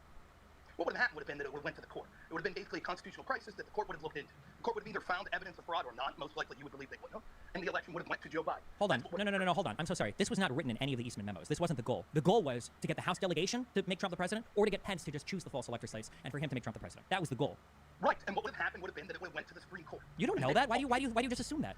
It's clear. So you think what would happen with Pence would have just said Trump's president, and everyone would have said, shucks, I've been in. Well, let's say that Pence says Trump's president, and then Trump remains president, and then what? How does it go to the court? Who investigates that? The courts would have, as an emergency measure, taken the case immediately. Wait. The courts would have taken the case from who? Would have taken the cases that the alternate electors were claiming that there was. Who brings the case, Rob? The federal government is going to do it because Donald Trump is the head of the DOJ. Oh, horseshit. There would have been people that would have spoke up from not just the federal government, there were Democrat attorney generals, etc., but there would have been people outside of that would have demanded the courts hear this case. You can't just demand a court hears a case. There has to be a plaintiff. Somebody has to file the complaint and bring the case in front of a court. Courts don't choose what they want to hear. Who has standing besides the federal government? Who would have standing there? Well, who had standing anyways when it came to that? Wasn't that the issue you were okay with when it came to not hearing cases from Texas, that no one had standing? These weren't about the vice president in his official duties as head of the Senate. These were totally different cases. I don't know if anybody has standing. The thing that I'm challenging, and by the way, I'm spamming at you, but it might have been maybe that a state maybe could have brought this case before the Supreme Court. For the current one, I sure as fuck wouldn't have trusted them to hear it, but maybe they could have. But for you to act like it's a foregone conclusion, that, oh no, well, obviously any state could have gone before the Supreme Court and challenged the way that the certification went. You don't fucking know that. Maybe that's the thing that only the federal government has standing to do. I don't know for in the Constitution if the states have the right to challenge how the federal government certifies the election. That sounds like something that would be outside of the purview of the states. I think that it's quite clear that that a Democratic state would have said that they had standing because they felt disenfranchised, and the Supreme Court would have been willing to hear that. Really? Texas tried that with Pennsylvania, and the Supreme Court told them to kick rocks. So why would you assume that? Why would you assume a state has standing to challenge how the federal government certifies its votes? Because what they told to kick rocks was the fact that one state doesn't have the right to say how another state adjudicates their elections. This would have been different because it would have had the federal government choosing to take a slate of electors that weren't chosen by, say, a Democratic state like, say, Arizona. Right? Sure, maybe the 7 states affected, maybe they could have brought the case, maybe, but we don't. But for you to pretend that you know 100% that they would have standing to do it, and that they would have heard the case, and that it would have turned out a-okay, that the Supreme Court would have sided with them, that in 2 weeks the Supreme Court would have made a decision, despite the fact that Donald Trump would also then be president. You don't know any of that. And also, look at how far gone you are. Look at how far gone you are. You're like, well, I mean, Trump could have stolen the election and essentially soft-coup the government. Well, with violence, I guess, it would kind of be an insurrection. We'll just say soft-coup the government. However, like maybe the Supreme Court would have heard it within maybe like a month or 2 or 3, and then hopefully they would have ruled on the side of it would have had to have been 7 different conjoined cases. Then hopefully for every single case they present these correct. Like, how long would this have taken? Like look at how far gone you are. You're like, okay, and then like 10 months into the term, the president has to step down. Like, it's unhinged. We'll let Rob respond, and then we'll move on to some other speakers that have their hand up. Is that cool, Rob? Is that yes, I will be. It's not that far gone. It's obvious that would have occurred. It's not something that I supported. I thought there were court cases that should have been heard in places like Georgia and other places, Pennsylvania, where there were election challenges that should have been heard. But there was never definitive proof, and I was against Mike Pence signing off on those. He didn't. But I'm okay for criminality to try to attempt a legal strategy like this. This wasn't a coup that was near as damaging as what you have ignored, which was the FBI's behavior towards Trump. What would the criminality even be here? Who would be doing the criminal behavior? Bozo. No, what criminal behavior? You're the one that's supporting Trump going to jail for this. No, I'm asking you. Like, let's say it goes to the Supreme Court. What are they even challenging? I am not the one to give up. Fuck about politics. This is just fascinating. Hold on, wait a second. If you're arguing, hold on, I think politics are You're saying gay. that in an ideal world, it would have gone to the Supreme Court. Usually a bunch the Supreme of Court miserable people that looked at hate it, and then the Supreme Court would have ruled in favor of the states and having the correct slates of electors chosen. Correct. Then why the fuck did you call them alternate slates instead of fraudulent slates, Rob? Because their feel was that there was a legitimate incorrect. When the fuck has that ever mattered? And if I feel like the bank owes me $1 million and I go and rob the bank, can I use that as an affirmative defense in court? In Hawaii, when there was 2 slates of electors, was one fake? No, because both were authorized by the state, Rob. Are you aware of that? Are you aware, wait. Why did you just bring up Hawaii? Did you think I didn't know about? No, hold on. Wait a second. Why did you bring up? Why did you bring up Hawaii then? When we're talking about a presidential candidate that got 7 false slates of electors certified in order to send to Congress? Why would you bring up Hawaii as a counterexample of that? I've talked to you about Hawaii. Then why would you bring it up? Because I'm going to. Sorry to interrupt. We've been going. Okay. Here, wait. Give Rob the last word. Go ahead. Right. Pardon? I was just saying, give Rob the last word and then Roger, even though the states accepted it, as you know, each state can choose their own manner in which they adjudicate. Bro, my guns go so have an issue hard. with alternate slates of electors, that's one thing. The idea that it's a federal crime for Trump to suggest this is another. And the point I'm trying to make is, what happened in Hawaii was they had to put that alternate slate because the time frame on when these slates of electors had to be accepted was going to run out before they could do the recount that they found was necessary. And no one said that's fake slate of electors. The idea, what you seem to be implying is a fake slate is somehow that they were nefarious and lying, and there was lying that Mike Pence wouldn't have known. It's absurd. They knew which were the slate that was chosen by the states and those which weren't, and they know that those which weren't were protesting the election, which they had every right to do. It may have been ham-fisted, it may have been stupid optically, but it's not a criminal charge. And given what we saw from agencies that you supported for years, like the FBI illegally spying on Trump, that was more of a coup to this country than Trump's failed attempt to have the court look at fraud in these elections. Owned, wrecked, okay, we'll leave it there. We can murdered. If people want to revisit that further. Their hands up. I'd like to get to some of the hands. We have Darwin, and then Destiny I just believe lost. The older millennial. Just kidding, I'll fucking then know. Lauren, and then Christian Lamar. Destiny so in that order, mogged. Darwin, feel free to. Destiny unmute got and speak, and then move on mogged. to the next speakers. And let's try to, keep it one at a time. Fucking, so that I people have can hear. officially people getting mad at me in privatized DMs world that peace. When you guys talk over each other, no one can hear anything. That is a Tony Stark line, in case Right. anybody cares.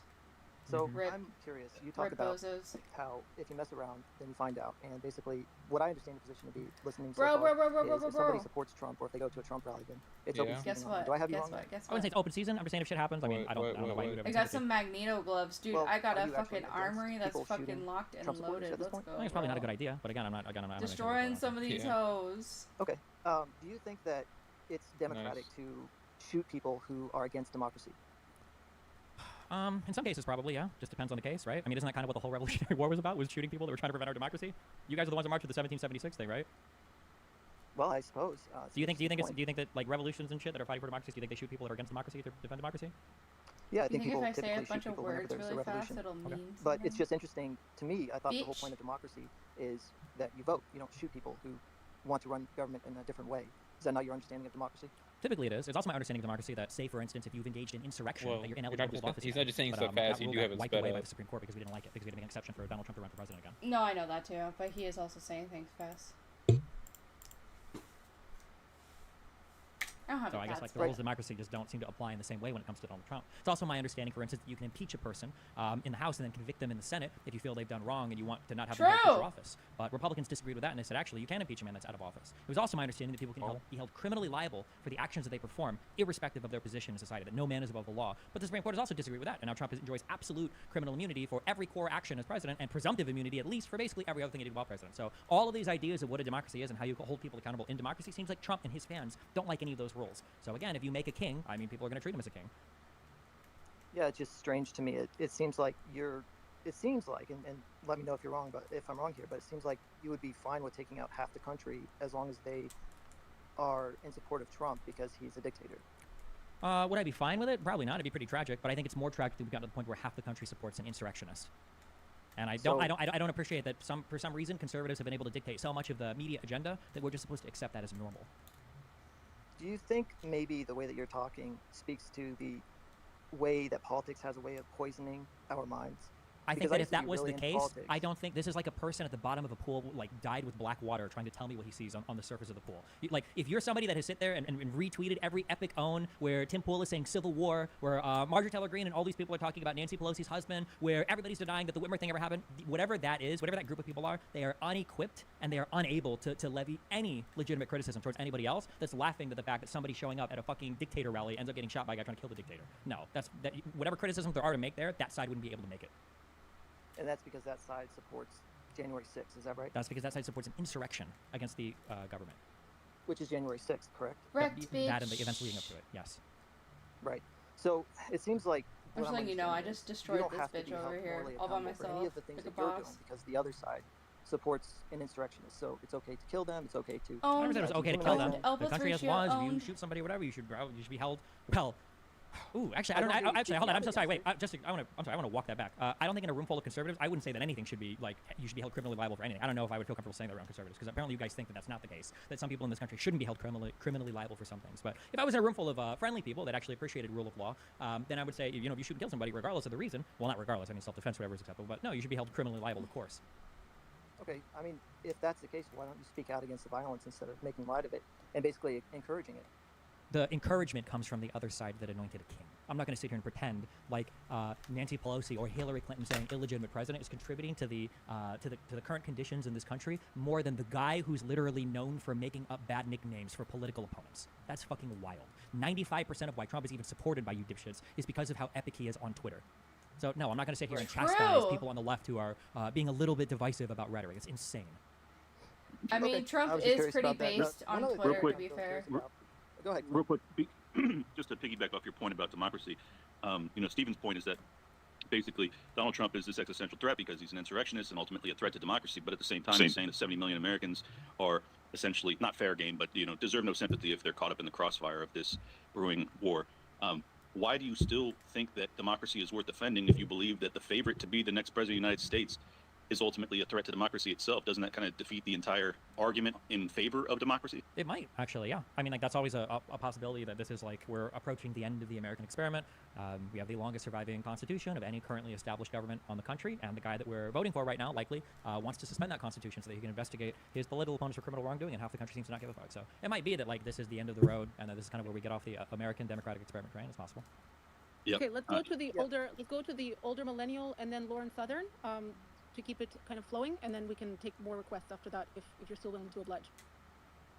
Yeah, I don't think my point's going to take that long. It's like, so I mean, I've heard Destiny speak a lot, and I think he's made it very clear, and he even made it very clear in this live that you believe nobody's above the law. You believe everybody who commits criminal activity should be prosecuted for criminal activity. And then on an earlier point, you were talking about the classified documents. You were saying that Trump having them for a year shows criminality, shoes he should be prosecuted. Hold on, to be clear, wait, Trump having them for a year doesn't show anything. It's the fact that he had them, he knew he had them, he knew they were classified, and that he didn't classify them, and that he knowingly kept them and then obstructed investigators from getting to them. That Okay, I completely agree with anybody that think. I don't disagree with people that think that Trump holding on to those documents, he should be prosecuted for it. I don't disagree with you. And now him having them for a year and holding on to them and knowing they were classified, knowing he wasn't supposed to have them, that points out criminality. Totally get that. Now, under that same vein and under the fact that nobody's above the law, that we know from transcripts from Robert Hur during interviews that in 2018 Biden was aware that he had classified documents that he wasn't supposed to have. We know that. He even said to his ghostwriter, he said they just found the classified documents downstairs. So that it's not debatable whether or not he knows he had them. So that would be 2018, where he's not in office, and he didn't have a right to take them because he was VP anyway. And then he had them, and then he didn't turn them in until late 2023. So that would be somewhere in the neighborhood of 5 years of knowingly retaining classified documents that he does not have a right to. So under the idea that nobody's above the law, he should certainly be prosecuted too. Sure. If you want to charge him with a crime, go for it. Okay. No, that's just what I wanted to clarify, because I was hearing that because the question got asked where you were asked earlier, what about Biden having those documents? And you definitely did not answer that question. You said you wanted him to answer your question, but you never got the answer to that. So Marvelous, he says he's rage farming. I don't think he's rage farming. It's Destiny. He doesn't need a rage farm. It's what Destiny's built on is rage farming. Also having a wife that fucks other people. What? That kind of goes against, you kind of like contradicted yourself. But how? You said he doesn't need to rage farm, and then you said his Destiny's whole thing is built off rage farming. Yeah, so like it's like counterintuitive to just say the obvious. Of course he's rage farming. He's into politics. Everybody rage farms into politics.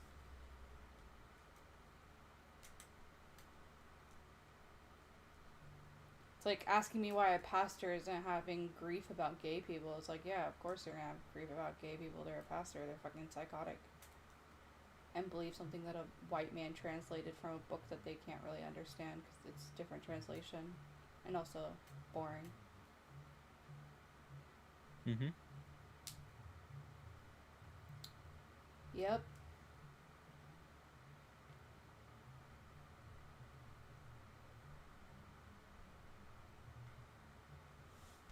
I don't have anything to add. Well, because the whataboutism is just like silly that like the documents case of what Trump is facing is like the least of the concerns. I would say that the whole conspiracy to defraud the American public and throw the election, I would say is like the bigger concern. But yeah, if you want to charge Biden with a fucking crime or whatever, knock yourself out, charge him and see how it goes in court. I guess. Yeah. So, I'm not asking about charging. What I'm asking is, so you believe that Trump is a criminal for what he did with the classified documents? So then that. Well, hold on. Do I believe that? Well, hold on. Wait. No. I just want to clarify. I just want to clarify. Hold on. When we say, do I think someone is a criminal? I think that, from what I've seen in the indictments, I think that Donald Trump is rightfully charged with the things that he's indicted for. Now, is he a criminal? Well, he would have to go to court, and if he's convicted, then he would be. Well, I guess right now he is. Well, maybe we'll see if he gets thrown out, I guess, after the Supreme Court ruling. If he beats the conviction or whatever, for whatever reason, then he wouldn't be a criminal. But I think that the charges, I think, are warranted. Yes. So you would feel that even if the courts found him innocent, let him go, there wouldn't be any videos about how he got away with it because it was a judge he put in there. It would just be that's the way the justice system works, and he's obviously innocent. If he went through the court process and assuming there wasn't like anything fucking unhinged or insane that happened, then yeah, I mean sometimes people you don't like win in court, like it happens. Yeah, it's unfortunate, but it happens. Be like, okay, well he won, he survived the process. Yeah. I'm just saying that under your line of thinking, if we're being logically consistent, then the current occupant of the White House committed criminal activity. Okay. Okay, just supporting a criminal. Just something you accuse conservatives of doing a lot. No, it's not really about supporting a criminal. I don't think I've used that phrase a single time in here. So the problem is you come under here with the assumption that I'm as much of a cowardly as you are, and that I won't hold my side to account because you won't hold your side to account. If you think that Biden the fact that you had to walk me through 5 minutes of wasted time to say if you think that Biden there's reasonable suspicion or probable cause he committed a crime, would you support charges against him? And if he did do it, yeah, of course I would. Fine, charge him, convict him, whatever the fuck. Sure. The problem isn't that I don't even know if you could perceive my character from the puddle on the ground that you move around in, okay? We had perceived your character as a 30-year-old man that traveled across the world to go fuck a 18-year-old girl. Okay, well, now I'm a 35-year-old man. I'm gonna travel across the world to go fuck your mom, okay? All I'm saying is that the reason... Wait, hold on. Wait, don't cut him off. Hold on. I'm just saying... Wait. Please? Yeah, wait, hold on, Okay, real quick. you guys have resorted to insults now. I think. I'd Wait, like no, to it's move on okay. to- We love insults here, okay? It's fine. Hold on, just as a real quick thing, okay? I don't care if people support like a... Real well, quick, and then I would like to move on to Lauren, please. Wait, hold on, wait. Aren't I half the owner of the space? Let the guy finish. Hold on. I just want to make one point, and then he can make one point, and then you can move on to Lauren again, okay? No Canadian favoritism here, okay? Co-host instead? Am I not a co-host? No, you're just a speaker. Okay, well, just... Okay, go on. Finish your point. Yes, Sorry, okay. then we'll move on to Lauren. Finish your point. Sure. Okay, yeah, well, then give him the last word, okay? I don't care. Like, supporting a criminal is not my thing. It's supporting an insurrectionist. That's what I've said since the very beginning. I'm sure that if you go through a lot of people's actions, you might be able to find crimes. Maybe you could charge them, maybe they'd even get convicted for it. My issue right now is not the documents case with Donald Trump. That's just one of the 4 indictments that he was facing. The 2 huge ones, the Georgia one and the big federal one, the Jack Smith one about insurrection. Those are the 2 massive things, okay? I don't even know if you want to support a president who's had criminal charges or did criminal behavior, I don't even think that's necessarily anti-American, depending on what you're criminally charged with. There's a whole host of, like, stupid things there where it's like, that's criminal, you should be held accountable for it, but it's not like anti-American. Supporting an insurrection absolutely is. It's not anti-American to not actually keep track of classified documents that put our classified activities in danger. That's not anti-American. That's not. I mean, it would depend. It would depend on. As somebody who spent 10 years in the Army, I know that anybody that misplaced any classified materials in the Army, if you misplaced even a low-level classified document, one of them, you were going to lose rank, you were going to lose pay, you were very likely going to be getting jail in the Army. You're definitely going to be discharged from the military. So, hold on, just as a real quick thing, you probably, I mean, you could be discharged, you could lose your job, you could lose rank, whatever. Likely criminally charged, probably not. Here's the thing. First of all, as somebody who worked in the crypto side of the Army, yes, you will be criminally charged. In fact, I've seen people be criminally charged. I've seen soldiers be criminally charged for losing a crypto device in a Humvee that was blown the fuck up. So yes, yeah, no, that doesn't happen. No, that doesn't happen. I'm sorry. Okay, that's fine. I'll tweet you. I'll tweet you the guy. Yeah, that's great. I was just gonna add something real quick. I would say that. Sorry, Myron. Thanks for coming in, and thanks for coming on. I know I usually troll you pretty hard, but we can put that aside for now. Lauren had her hand up, and then I believe it was Christian Lamar, and then we can go. Let's do the hands. Let's get through the hands that people have been waiting patiently for, and then we can get to you because I'm willing to host the space as long as Destiny's willing. Okay, is that cool? Am I supposed to say Lauren, yes to that? go ahead. Oh, sure. Okay. Yeah, okay. I mean, listening to this, it sounds like whenever you go back to the electors stuff, you make it sound very cut and dry. Like this was an insurrection. This was extremely deliberate, extremely illegal. Like, how could they? This has never been done before in the country's history. But when I read about it a bit, like fake certificates, this is from AP News, fake certificates were submitted in the battleground states of Arizona, Georgia, Michigan, Nevada, Pennsylvania, and Wisconsin. In New Mexico and Pennsylvania, fake electors added caveat saying the certificate was submitted in case they were later recognized as duly elected qualified electors. That would only have been possible if Trump had won any of several dozen legal battles he waged against states in the weeks after the election. Republican Party of New Mexico Chairman Steve Pierce said Friday that the state faced numerous election challenges that had the possibility of going before a court. Therefore, he said the GOP electors cast their votes by the deadline written within federal statute in the event the election outcome changed. And Democratic Attorney General Torres agrees that the Republican electors did not violate the law, but now he wants to criminalize the process used by both Democrats and Republicans. Pierce said, referring to the 1960 presidential election in which Democrat electors in Hawaii cast votes for John F. Kennedy, despite that state initially being called for Republican Richard Nixon. So this sounds like a little more complicated than just this cut and dry, like Trump was trying to steal the election with his electors. Hold on. Why the whole point of submitting the false slates of electors were so that Vice President Pence would choose them when Congress was counting the votes in order to choose the false slates of electors, or to use them to cause confusion, to throw it back to the House delegation, to just make Trump the president. There is no part of that that is a legitimate or legal process. Well, then why did the Democrat Attorney General, agree that the electors did not violate the law? Saying that somebody didn't violate a particular criminal statute in a state speaks nothing to the federal case of the criminal conspiracy to overturn the election. It might be that in 2 states, maybe they found a carve-out or a caveat to avoid criminal charges, but the electorates were not chosen by that state, and the goal of those electorates was not to represent the actual voters of the state. The goal was for Pence to unilaterally declare Trump the president in Congress, using a variety of means. All right, I'll read the indictments and we can have a debate about this at a further date, but it definitely seems like a little more complex. It's absolutely not. I know it seems that way, but it's just because it's the first time you've ever read it in your entire life, and now you're trying to nibble around the edges of like, well, actually, the way they crossed this T on this particular thing, maybe, I know, and I'm going to love when you come back and you're like, oh, well, if you actually look in 17, or actually in the year 1427, there was a British king once, and he talked to a feudal lord, and when they were doing their play electorate college for their children, they actually did this thing, and the common law said, bullshit. The people voted in a certain way. The electorate slates were not contested. This has never been a thing that's been contested. And Donald Trump is laid out in a whole thing. As part of your reading, you should Google Eastman Memo, and you can read the whole plan. Nothing about that is democratic. Nothing about that is legal. It hinged on them assuming that the electoral count was unconstitutional and that they would be able to challenge it on the floor and have it thrown to the court while they cause mayhem and seat Trump as president. No part of this comes off as like a legal democratic process, even if an individual elector in a state might avoid state criminal charges for it. Great, I will read it because I sure as shit am not taking your word for it. Okay. Okay, we can go to Yeah. It was Christian. Christian. Yeah, thank you. Thanks. So I got a question for Destiny. do you? First of all, you live in the United States, right? Unfortunately, right now. Are you in? Okay. Are you into this, or And you want to watch do something you funny? know? I'm assuming you're. It's up to you. I mean, it's just a lot of just typical. I don't know. Destiny just seems kind of Be going through it? abnormally like unhinged. Sure. Wait, what? What'd you say? I say he's going through it. No. I just say that he just seems like a lot more just like weirdly unhinged than normal. DID or dissociate. Like everybody, I don't know how long, like I don't know how late into this whole interaction that I don't know, it just seems like he's just like getting, even at like someone comes in, asks like their first ever question to him, like as far as the space goes, and then he's just like basically flipping the fuck out. Damn. He's probably like a little mad because he's probably been getting dogged on pretty hard on Twitter for his I don't know how I feel or whatever about like the assassination attempt, when like at least any non-radical political person would agree that like no matter what side you're on, an assassination attempt on a president, former president, or a what's the term, like president-elect or whatever the term is, like people who are like running is like not cool.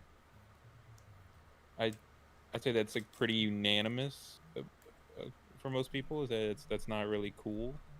Oh, killing people? Most Yeah, people no, will that's be no against. bueno. Well, not just killing people. I'm just talking about like unless like except for like radicals, like most people would agree that like making an assassination attempt is like not something that should be supported. And the fact that he was on Twitter saying I don't know how I feel, like, you know, basically saying that like he doesn't know if he feels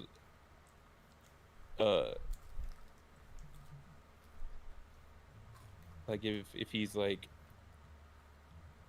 disappointed with it or like in support of it, Based. because Okay. he's never at least not publicly stated like that he thinks Trump should be assassinated. But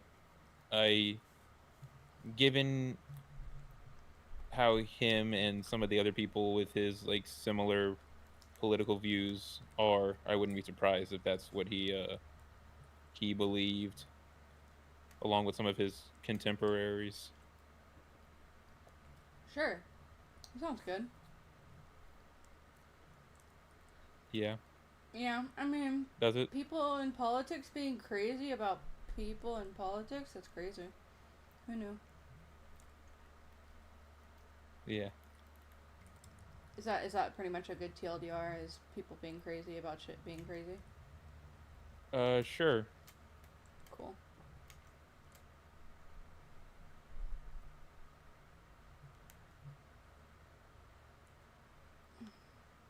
Oh my fucking god. Yeah. Yeah. Sorry. No, that was really it. So it's your stream. It's up to you if you want to keep watching it or not. I will, and maybe I'll make everybody do a history and watch when a Manson person from the Manson family tried to kill one of the presidents. That shit's base as fuck. Sure. I mean, obviously killing bad. We don't promote that, okay? Even though we are in line with what? No, actually, I shouldn't say that out loud. We will say, what the fuck are we in line with? That would be. Well, we as in myself and the people that think alike, but I don't want to say that because that could be projected as bad, and also it doesn't seem like the time. But Sure. Yeah, I'm just not gonna say it out loud, even though I've probably said it a million times before. It just seems like a bad time. What, to like state like your political affiliation? I don't have political affiliations. I've never voted before. Then I don't know what. Okay. Well, it has to do with bombings, and it just, again, it feels like a wrong time. You know? No. Because, I mean, a bombing didn't happen. Well, yeah, but, like, killing, like, a presidential person did. What the fuck, dude? Or, well, at least trying to. Sorry, the dog was licking my keyboard. It's fucking rude. Okay, go, go, go, go, go. Oh, fuck, fuck, fuck. Drive. Okay, cool. So Bad Bungie came out with a video about that bitch that does all the DID shit, which triggers the fuck out of me. Not the DID shit, just sure. the dumb bitch that does it. Oh, you don't know? I mean, there's a lot of people who do DID shit, so I mean, you got to be more specific than just the dumb bitch. No, it's the bitch. One that Chud talks about all the time. Well, I don't know what to tell you. Okay. Like you talking about the streamer girl who has DID, or you talking about one of the people who fakes having DID? Like that's what I. Well, I've never seen a real person that's had DID actually talk about it. So, other than people I've dealt with in real life, which is why it pisses me off. And also because it doesn't ever add up. Anyways, let me play this a little bit more. God damn it. And play the Twitter space a little bit more. Sure. You're a citizen here. So do you know what kind of country you live in as far as the type of government? Is the country, are the three branches of government, Article 1, Article 2, Article 3, are the three branches of government, do those three branches equal a democracy? Do those three? Are you trying to quiz me on structures of government? I'm pretty sure democracy just means that the people vote on things. No. I think a republic means that you've got representatives that create legislation for you. I think we're considered a democratic republic, but we're also a constitutional republic. It's a constitution that sources the three separate branches of power. I don't know. What are you trying to quiz me on to see if I don't know it? It's some fucking trivia of American government. Yeah, tell me. What are you asking? Okay, so you because again of all the things that you have said, you've reverted back to saying that the country is either a democratic or a democracy. So the country is a democracy. Wait, yes. One second. So is the word democratic, democracy, or Democrat written in the text of the U.S. Constitution? I don't know if it's written in the text of the U.S. Constitution, but voting is. And okay. So I'll answer it for you. It's not. Okay. So you have first of all Article 2. Hold on. I'm sorry. Wait. Before you go on this whole yap fest, are you gonna try to make the argument to me that the United States is not a democracy? Is that? It's not a democracy. It's not. How do you define democracy? Because you said that it would be okay with shooting someone if they did not believe or agree that the country is a democracy or democratic or Democrat, whatever the case may be, but it's not. And you have sure, wait real quick, so we're on the same page. How do you define a democracy? A democracy is not what we have. I didn't ask what it's not. Is this a troll? What is a democracy? It would be primarily based on, number one, using the popular vote as much as possible. Yeah, that's not true. No, that's not true. And then number two, democracy allows the government to go around the text of the Constitution and not abide strictly by the text in the Constitution. So in our country we have the three branches. We have, first of all, Article 3 is appointed by Article 2, and also Article 3 has to be confirmed by a half of Article 1. Article 2 is elected by the Electoral College, and then even when you look at Article 1 is divided up by congressional seats based on our census. That census is also divvied up according to the Electoral College, and then you have the maps that are drawn out. Okay, I'm good. I don't need the fake fucking government listen. If you don't have anything else to say, we just go to the next person. Other people want to speak. Your whole premise. If there are other people, sir, I honestly don't give a fuck with what you have to say. I don't need to listen to somebody talk about how the country that I live in isn't a democracy. Then why are you speaking? Then why are you talking? Thank you. I know you don't care. Okay. Fuck. So now going back. Okay, poke me when this dude is done. Okay.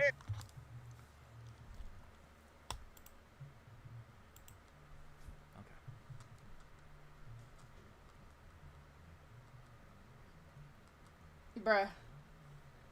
That was wild. Has it been? Nope, I'm still yapping. Yapping because he doesn't like what he says. Classic.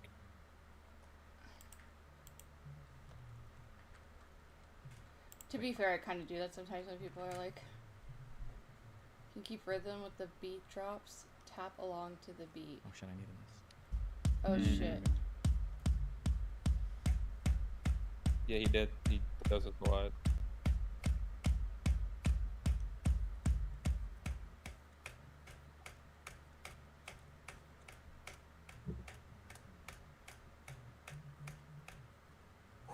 Okay, hold on. We're in the zone.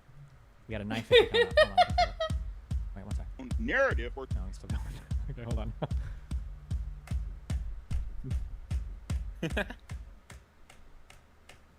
That's fucking okay. That's actually funny. Hold on one second. Oh, he's still going. Fuck. Hold on. I was distracted by his stupid voice.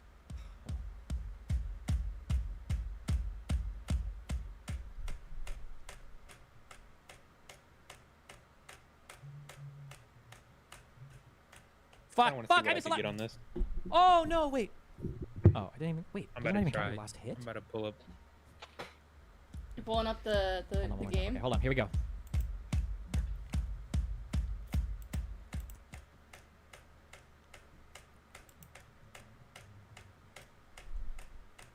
Yeah, I'm about to try it. I think I got pretty I good know rhythm. I can get a 950. I played guitar and drums for a little while. Power. And then my final point is, if the people understood their power, our government would look so different. But it's Is this guy still going? But, What but the fuck? it's because of the failure Wait, hello? of our citizens and Can our you not hear him, people Destiny? it's because of the failure of our citizens and our own people to take responsibility. You live in the greatest country. All right, let's go. That was not great. Here, send it to me. I want it. Please.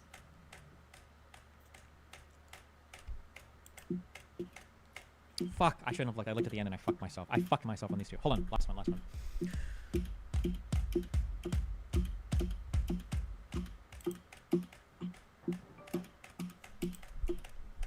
Damn, I did worse the second time. Fuck. It's just okay.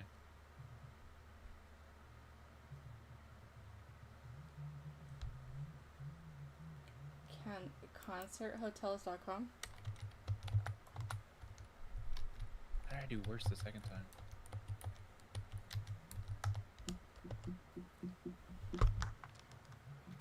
Wait, is that what it is?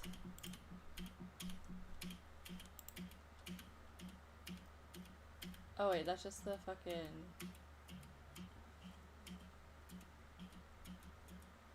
God, my shit gets worse every time.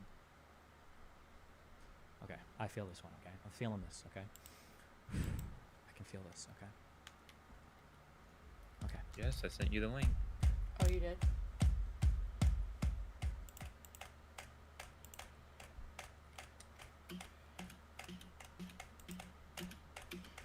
Fuck. Wait.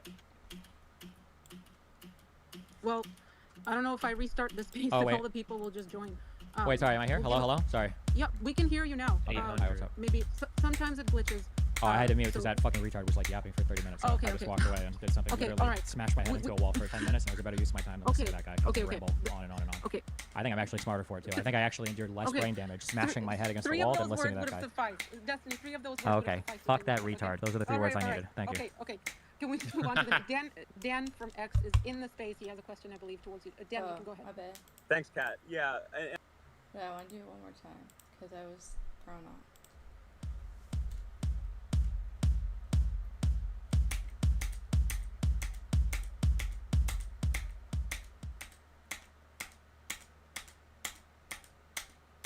Wait, I don't even need to be here for this? Okay. Wait, what? What's happening? Oh, you're playing it? 722. I don't have a directly plugged in thing, so I don't know if that fucks with it too. Anyways, that was fun. Shouldn't. Too early, too late. What you got? 722. Hmm. What did you get? I did it like 3-4 times. Like the first one was like 8 something, then like 790, then I got 7 something, and then I got 800 flat on the last one. And I don't I did. speak on any behalf of X whatsoever. Just all my own personal questioning and opinions. Hey, Destiny, I haven't seen your account until today, but I saw something you posted about the person who was murdered yesterday. Maybe it was just a troll, or maybe I read it wrong, but it seemed like you were laughing at the situation. I coupled that with the fact that I heard it like a passing reference to you regret that you still live in America, so I'm curious where you're coming from. And, sure, so the first thing is, I thought it was funny that a dude that was like deep throwing Putin on his Twitter account got murked at a insurrectionist rally event. I thought that was kind of funny. And the second thing, the regret is that, well, hold on, I was answering all the questions. The second thing was, the regret is that half the citizens in this country right now seem to be like fully supportive of a guy who tried to launch an insurrection against the government. That's pretty wild. So those are my 2 takes on that. yeah, I don't want to touch the insurrection thing. I mean, I think the court can settle that, but yeah, like it settled everything else in favor of Trump. Yeah. Did you say you thought it was funny that somebody was murdered at a peaceful rally? Well, I said murked, but what do you mean by murked? I don't know. He got shot. He got killed. Murder is a pretty strong word. Shouldn't we let the courts decide? You don't think he was murdered? You think that was an accident? Well, I don't know. It doesn't evaluate it yet. I don't think it was an accident, though. Weren't people saying that God guided the bullet and that's how Trump survived? Maybe God just really didn't like that one particular guy. I feel like extended. Sure. I already gave you the honest answer. You just don't like it. The honest answer. I have no sympathy. I think it's kind of funny. Yes, that's my answer. You can try to ask that like 20 different times, but that's my answer. Murder or whatever the hell you want. The guy was killed. Yep. Peacefully at a rally. Yeah, he might have responded to a what? With something that you disagree with or something. No, hold on. Not just something that I disagree with. Something that is anti-democratic, and he's supporting an insurrectionist. So my sympathy is non-existent. If shit happens, I don't care. Shot. So what? You think somebody who expresses anti-democratic opinions on X should be shot? Should be? No. Number one, people on X, if you work at this platform, are from all over the world. People are welcome to express whatever opinions. They're totally different countries and groups of people, whatever. Number two, if you're supporting a guy who tried to lead an insurrection against the government, should you be shot? I probably don't think so. I don't think that's good. But if you are shot, am I going to lose any sleep over it? No, I'm probably going to fucking make fun of you if it happens because it's fucking hilarious. Do you hear what you're saying? You hear what you're saying? Hold on. Why do I need to accept civility from people that are supporting an insurrectionist? Give me one positive argument there. Oh, wait. I didn't hear what you said because I was still stuck on the you find it fucking hilarious that somebody got shot. Oh, okay. I thought conservatives loved humor. My bad. Let me know when I can. I'll hit the second point up if you are still stuck on that one. Is that your sense of humor? That when people support an insurrectionist and then they get shot and they're like, wait, what? Violence at the rallies for the guy that's saying we need to overthrow the Constitution? Yeah, that's funny to me. Would it be funny if insurrection? You're saying it would be funny if Trump ever said that they needed to overthrow the Constitution. I'm pretty sure he's never said that. Well, I know that he supports a candidate that tried to lead an insurrection against the government. Can I fucking finish? Well, just don't misrepresent what I say. Jeez.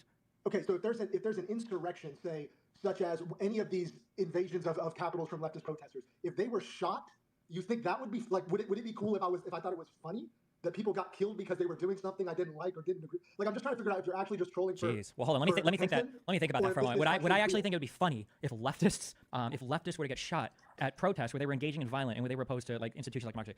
Ooh, I don't know, Chief. I'll get back to you on that one. I'm not sure how I would feel about that. You know, I definitely don't have a huge history of being incredibly critical towards communists and socialists who engage in anti-democratic behavior. Is not the same as supporting murder. I didn't say I supported murder. I just said it was funny. Laughing at murder, that's a lot different than being critical. I think some of it is kind of funny, and I will laugh at it. The fact that one of the people that Rittenhouse killed was a fucking pedophile, I think that's kind of funny. That Rittenhouse was like 18 and he shot a dude that fucking touched kids when he was trying to touch Rittenhouse. I think that's kind of funny personally, and I bet you did too. But when it happens to your side, all of a sudden it's the worst fucking thing in the world, huh? Crazy how that works. Yeah, I do think it's funny sometimes. This guy was peaceful. He wasn't committing any crimes. Yes, I understand. Yes, he was peacefully supporting an insurrectionist. I'm aware of that. I'm aware of that. You can peacefully do a whole bunch of shit. He wasn't protecting his family. Okay, fuck this guy. Oh really? He wasn't on top of his family protecting them. I'm sure he was on top of something after he got shot and fell over. Yeah, but no, I don't give a fuck what he was doing after. He should have been at a fucking rally supporting an insurrectionist, in my opinion. I have a question about that. So, like, maybe so if the man that was killed that you find funny, I guess, like if he didn't, follow it as closely as you did and read every single memo and every single indictment, and he wasn't aware. Hold on, stop. Don't stop.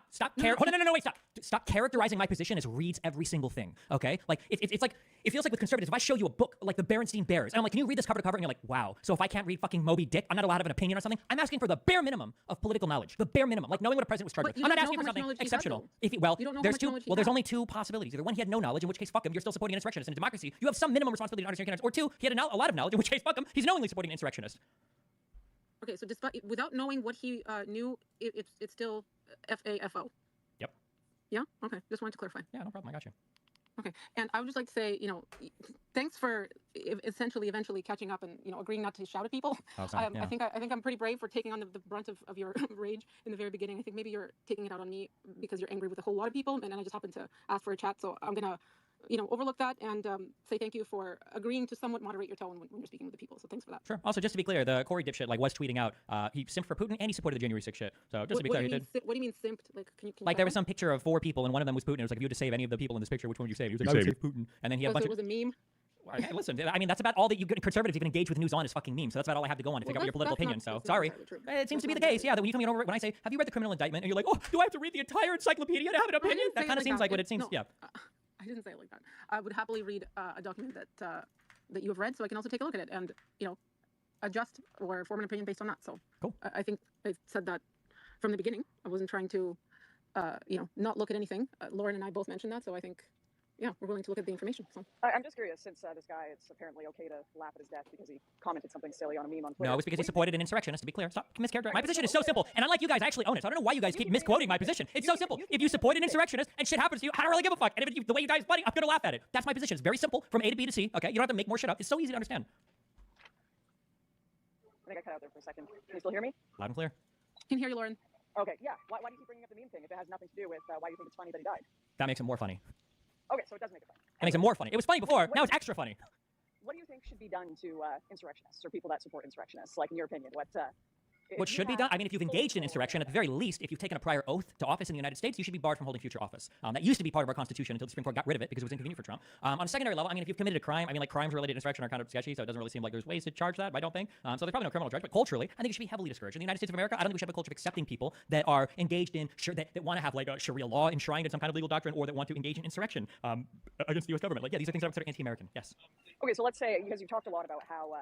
You've got half the country that now supports insurrection or whatever. How can we have a democracy after this? Let's say it's 60-70% of Americans that, quote unquote, support an insurrection. What is the answer to that? If your analysis is correct and this was an insurrection, like what should leftists do? I mean, you either at that point, I mean, you either stand and fight or you leave, I guess, right? So, quick question, Dustin. Oh, sorry, go on, Lauren. I'll ask after. Yeah, what does stand and fight look like? It depends on how you want to fight. What do you mean? So if, let's say, Trump wins this upcoming I don't know if you're trying to get a Fed post my account. I'm not gonna say some ex-guy here trying to get me to fucking my shit banned, but it means exactly what you think it means. I'm not mincing words. I don't do what you guys do. Where you're like, well, when they said fight like hell and take your country back, they actually just meant march peacefully. When I say fight, I mean it in whatever sense you think I mean it. Is exactly how I mean it. Yes, that is what I mean. Yeah, of course. But also, to be clear, again, because I'm not a spineless, blubbery fuck, okay, like you conservatives are, I said the exact same thing with the January 6th protesters. Where I said, if you legitimately think that the election has been stolen, if you think that, I understand why you would want to march and engage in violence and engage in insurrection. It makes sense too. If you think that your country's been stolen from you, which is what your corrupt president has led you to believe for year after year after year, then yeah, it makes sense why people would do it. Of course, I would hold the exact same standard for the left and the right there, the same one that I have held for both sides. If Trump wins this upcoming election, you think that leftists should march on the Capitol violently? Should they? I don't know. That's a pretty tough question. That one. I don't know. I guess it would depend on the actions. I'm not pussyfooting around. I can't read the future. There's a lot of people. First of all, you don't even know what's happening in the present. So the idea that you don't know what's happening in the present or the past, and you're trying to hold me to account for not predicting the future. Excuse me. Okay. Number one. Okay. It would depend on the actions I guess the president takes and what happens from that point. So I'm not sure. Well, no, because you don't think he should be able to run for office again because he's an insurrectionist. So Correct. if he gets elected, he shouldn't be in office, right? I mean, personally, that was how the Constitution went, and that's been changed. But so if you are a pro-American, if you love your country, you're a patriot, you should get up and probably do something about it, right? What, like assassinate the president? I don't know if that would be like the best idea. It wouldn't be the best idea? Probably not. You'd probably get caught. If stuff like this, if there's violence, this is the same autistic arguments that you retards use for fucking Ukraine and Russia, where somehow Ukraine gets blamed on Russia invading their territory and fighting back. You can't shoot missiles into Russia. It'll lead to World War III. Whatever happens past the Trump election, the conservatives own that. That's what I would say. Regardless of what happens, they own that. That's their thing. That's their path. That's the path they put the country on. I think you're leaving room to say, yeah, maybe people should do something violent about it.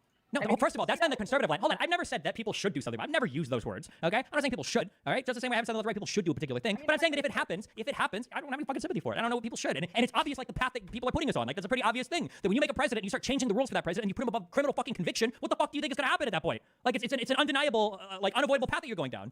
Okay, so Trump gets elected, people violently storm the Capitol. You're going to condemn that or not?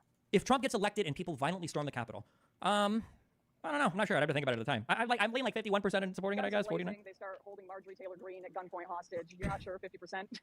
You laugh, but that's because in your world all the actions are the same because you have no idea what the fuck is going on with anybody. You didn't even know how this insurrection worked 20 minutes ago, and now you're laughing. You're like, well, it's attacking every single person the exact same. Oh, like you're not even able to engage in the conversation. So I don't know why you're laughing when you ask. Like, well, if somebody attacks somebody that is anti-democratic, that advocates for the president to be held above all criminal liability, do you think that's the same thing as when people wanted to steal AOC shoes? Don't you think that's the same thing as when they? Yeah, that is what you're saying. If something happens, I don't know. You can ask me about it then. I'm not going to future predict every potential fucking thing. I wasn't even referring to January 6th. I was just saying, if leftists stormed the Capitol violently, held people hostage at gunpoint, would you? I would say that before Donald Trump tried an insurrection, I would be highly critical of all of that type of behavior. That's what I would say. But you'd be less critical now. Maybe, who knows? We'll see what happens. All right, interesting. I saw Diligent came up. Diligent, I have no hands, so I'm just going to go by who's come up and wants to speak. I was just kind of observing the exchange for a minute before I chimed in. I'm late to the party, so to speak, so I was kind of assessing Destiny's position because obviously he doesn't like it suggested. I was kind of waiting for him to clarify since I was late, but I think I get the gist of it. We won't get into hypotheticals, so we'll stick to what we know has occurred already. I think we can discuss that. What is your position on the Summer of Love? Is that an insurrection? Is that justifiable violence in the name of left-wing politics. Can you clarify your position on that? Because it kind of leads into what we I saw don't think that any yesterday. part of it was an insurrection. I'm not aware of any plans to overthrow the government. Also, you're talking about a huge range of protests. In parts of protests where there was rioting involved and people were either violent or breaking curfews, obviously I think that all those people should be held as accountable as possible. I've never opposed any of that ever. I don't know why you're trying to ask me both sides on an issue just because you're too cowardly to take a side against your own political party on one thing doesn't mean that I am. I've been highly critical of riots in the past. I'm quite famous for it. So yeah, I would say that anybody that engaged in illegal behavior should be charged with illegal behavior. And for the rioting, there obviously was a lot of that. So I don't know what you want me to say for that you think is surprising there. There was no insurrection. I don't know what this kid is talking about. There was no insurrection. Okay, I mean we can walk through it from start to finish. Do you think that Donald Trump? Do you think that Donald Trump had 7 false slates of electors prepared for states that he knew that he was going to lose, or for states that he lost? No, I'm talking about the march on the Capitol. That's the ending point to the insurrection. All of this is leading up to it. All of this is part of it. Yeah. So I wasn't aware that Donald Trump had been convicted of insurrection. He hasn't, right? That's great. No one is talking about being convicted. We're going to keep it peaceful. You know, there are people, they marched towards the Capitol. There was a protest. Some people took it too far. A lot of idiots. They did some stupid I don't know shit. why you're Trump said, repeating the "Okay, back same. off, these are people. Okay. Respect our police." We don't need. Yeah, I know that what you guys like tell each other when you like step No, into the no, bathroom and you repeat the same shit over and over again. If you want to understand, then we can do it. But you have to walk through it from the very beginning. You know, Well, you have to, Michael. He's saying that the 2020 riots were riots, but the march on the Capitol, that's not a riot. That's an insurrection. Okay, so for all that's fine. Okay, yeah, that's fine. To overthrow the government. Yeah, can you make me a co-host? They didn't try and overthrow the government. They walked on the Capitol. Yeah, People took it too far. They went to the government. They were being walked through the hallway by police, and then they left. We already watched the video. That's not what happened. So the insurrection, the insurrection was that Donald Trump tried to have false slates of electors that he wanted to be chosen on the election day so that he could be made the president even though he lost the vote. There was a whole process of doing that, and the culmination of that was on the day of January 6th. He invited. I haven't finished talking. Can you not hear? Do you have a memory issue? If I speak for too many words, do you lose the end of the sentence? Okay, well let me finish my sentence. Let me finish. I know that I'm not spinning a narrative. None of these people nobody even denies any. Okay, what have I said so far that's incorrect? What have I said? Shut the fuck up. What do you play with the word? You guys play with this shit like every fucking day, dude. The leftist retard. What did I say that was incorrect, sir? What did I say that was incorrect, sir? What did I say that was incorrect, sir? What did I say that was incorrect? You're conflating tampering with insurrection. These are two extremely fucking different things. Insurrection doesn't have to happen in 1 day or 1 hour. Okay. You're conflating two completely different things. What did I say that was incorrect? You're conflating tampering with the word insurrection. Just like you probably don't understand the gravity of the word attempted assassination. Good one. So the insurrection. Well, it wasn't well done. You missed. Okay. The insurrection. Okay, was from the start to the finish. It was Donald Trump setting up false slates of electors and then bringing tens of thousands of people to the Capitol to have those people rush the Capitol in order to pressure the voters there using violence in order to select the fake electors that he had sent to Congress. That was the insurrection. You mean when he said peaceful protest outside the Capitol? No, I mean before that when he said we need to force them to accept our lawful slate of electors and we need Vice President Mike Pence to come through for us. That's what I'm talking about. You know that's more than just one line, right? When you're talking about so that litigation could occur, he was talking about delaying the process of litigation. No, one, you don't get to delay the election because you're ass mad that you lost all your court cases. Number one, there was a time to challenge the election and it had come and passed. Okay. Number two, if you want to challenge it, there are means to do that. It's not to delay the certification of the fucking vote. It wouldn't be illegal for Mike Pence to delay the process. It absolutely would have been illegal. It would have been unconstitutional. It would have been the completion. No, he couldn't have been. No, he couldn't. That's why he didn't do it. Thank God for him. Oh, really? Yes. Then what was the pressure for then? If he couldn't have done it, then what is the point of pressuring him if it wasn't possible for him to do it? I didn't say it wasn't possible to do it. I said it's not possible to do it legally. He couldn't do it legally. But why do you think what do you think they were pressuring him to do? I'm curious. What do you think Donald Trump was referring to when he said we need Mike Pence to come through for us? What was Donald Trump talking about? Tell me. He didn't have to verify it. He didn't have to verify. So what did he want him to do? He wanted him to delay. He wanted him to withhold the verifying it in the Capitol that day. That way litigation could occur so that he could get the final counts from certain states and allow some court cases to go through. Yep. That's what he was doing. That's called a coup. You admit that is resisting the peaceful transfer of power. Yes, correct? That was the day to certify the votes and that he was trying to circumvent that process. Correct? So wait a second. No, answer that question. Correct? Was that correct? Did he try to delay the certification of the vote? I don't have to abide by you. It's kind of my space. It's not a filibuster. Should I get you guys to be accountable for one time in your fucking life to answer a fucking question? Because then you guys doing your own fucking dog shit programs. I don't have to answer the way that you want me to, bro. The fact of the matter is that he called for a peaceful protest to pressure Mike Pence into legally delaying the process. It wasn't legal. No, it wasn't legal. It wasn't legal. It wasn't legal. It wasn't legal. It was not peaceful. There you go. It wasn't peaceful. It wasn't legal, and it delayed the process, the certification. What do we call that, folks? With a plan to overthrow the government? That's an insurrection. That's an insurrection. That is it. Well, somehow hundreds of his followers didn't seem to get the message. Okay, I just muted him for a second because like 4 of you are yelling and nobody can understand anything. So if we can just get 2 people back and forth instead of a group yelling at each other because nobody can hear a thing.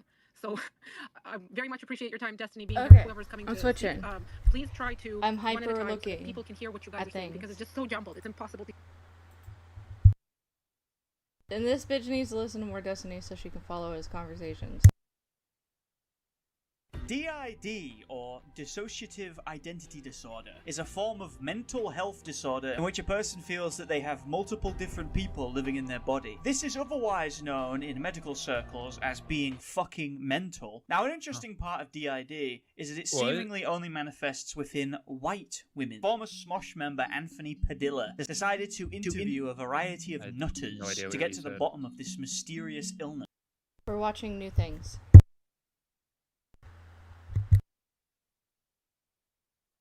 No. We're watching new things? Okay. Whenever you unmute, it takes a second before your mic starts actually like picking it up. How about now? So you got you. There you Fluffy, say hi. Ray, say hi, Fluffy. Hi, Fluffy. Oh, I said hi, puppies. Where are you going? You can't go into my lap. What are you doing? What are you doing? What? You want to sit in my lap? Where are you going? You want to sit in my lap? Come here. Fluffy, come here. Come on. Come on. Oh my god. Oh.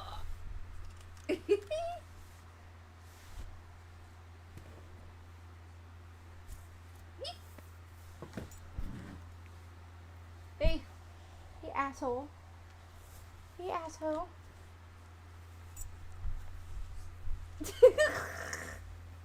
Is this what we're doing? Is this my forced break from video games? Fine. Fine. Fine.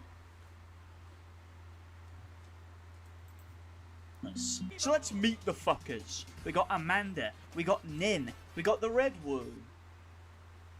This guy's got summon. This guy's got I'm an empath. I can tell. Yeah, so having DID means that as a child, your personality was unable to fully develop into one singular. Everybody as a child starts off with an unintegrated personality, and around if there is repeated or severe trauma before that age, then the brain can say trauma along with the ability to dissociate to a high level, and having disorganized attachments to your primary prevents one personality from fully integrating, because the amnesia that goes up to keep that trauma away. And that's why if you have DID, you have multiple personalities rather than one singular one. That sounds like science. You get a lot of scientific words there. You got to integrate your retrofactory personality type into your binocular mental mainframe. It's simple stuff, really. Right. And you start to think like, what could this be? Am I possessed? Am I like? You thought you were possessed? Like I didn't think I was possessed, but I definitely wasn't going to talk about it with anyone in case I maybe was possessed. Yeah. What the fuck is that? Did you explore that at all? Because maybe you should have. I have 16. So there's 17 of us total, ranging from age 4 to eternal. Eternal? Eternal. She's really cool. Whoa. She's really, really cool. This is where it starts to stretch credulity for me. Eternals? You got vampires in there? Werewolves? Camden Gerard Davis. No! I don't have all of the brain Not power. again! I don't have all the body batteries. We have each different connections to different pathways in the brain and in the body. Like, I feel more sensation in certain parts of my body.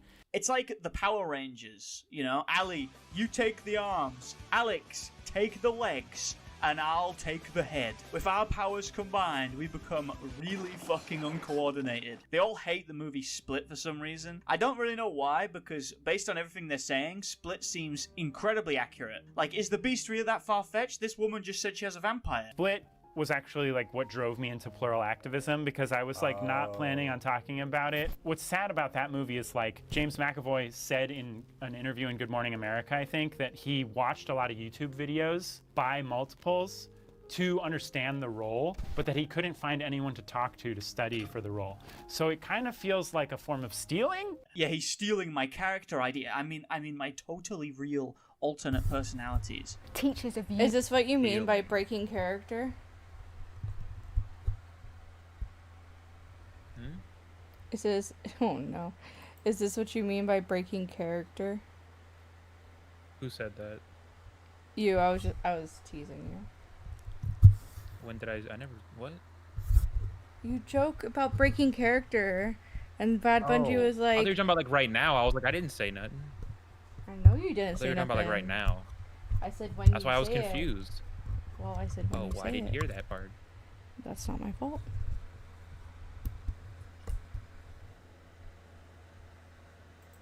Used split to educate their students about DID, as in like this is an example of DID. Like How do you feel about that? It is bollocks. Like, oh, it's ridiculous. We ain't gonna hurt you. We ain't gonna kidnap you. Like, this alter is a persecutor called Dark, and he would tell me things that aren't very pleasant, like, you know, you're horrible, you deserve to die, you deserve everything bad that's ever happened to you. Do you ever look at someone and wonder what is going on inside their head? Ugly, you're disgusting, I'm gonna kill you. So those Give me videos about that $200. girl. Yes. Yes. Okay. Well, yes. Of the three of these guys, I've got to say, Nin is the only one really putting any effort into the grift. Nin's doing like fucking tongues, she's rolling her eyes back into her skull, she's putting on silly voices, really putting on a show for us. Amanda doesn't even attempt doing that. She doesn't even show off the vampire personality she claims to have. That's probably why she has the least screen time. Like, if you're gonna come on the Anthony Padilla show, you stupid bitch, you better show off your vampire form. Get your fucking vampire out for the lads. Redwood fucking sucks at faking though. He'll just be talking normally, and then in the middle of the sentence he just goes, "I'm Jonathan now," and then he just continues. Who wants to answer this question? Yeah. So this is Z. So it was like a combination of Allie and Eliza talking before. Oh. It's incredible that despite the amnesia that occurs when taking control that he talked about like 10 seconds ago. It's almost like having amnesia and leaving notes for Yeah, yourself. no, it's called dissociative amnesia is like basically the term for that. He could just continue talking like nothing happened. If he hadn't told us he'd swapped there, we would have never known. It's quite the skill. Could you do that with one of your friends? Just be talking normally and then randomly stop? And then your friend would just take over with no delay and continue the conversation exactly as you would have? The reason this is so near and dear to me is because I have been harboring a secret personality for years. And I think I finally built the courage to show him off to the world. It was Donald Trump, Donald Trump. Donald Trump, if you can hear us. Grab him by the pussy. Let me tell you something. If there's one guy who knows deals, I know deals. I'm so good with deals. There's so many shirts providers. People like Ethan Klein. Great guy. Love him. Great guy. But Ethan, your shirts? They're a piece of shit. I hate them. You're a loser. Now take a look at my shirts. My shirts are so good. Look at my shirts. The drugs are wearing off. My shirts are so good. Ethan Klein, he tried to have me killed. He tried to take me out.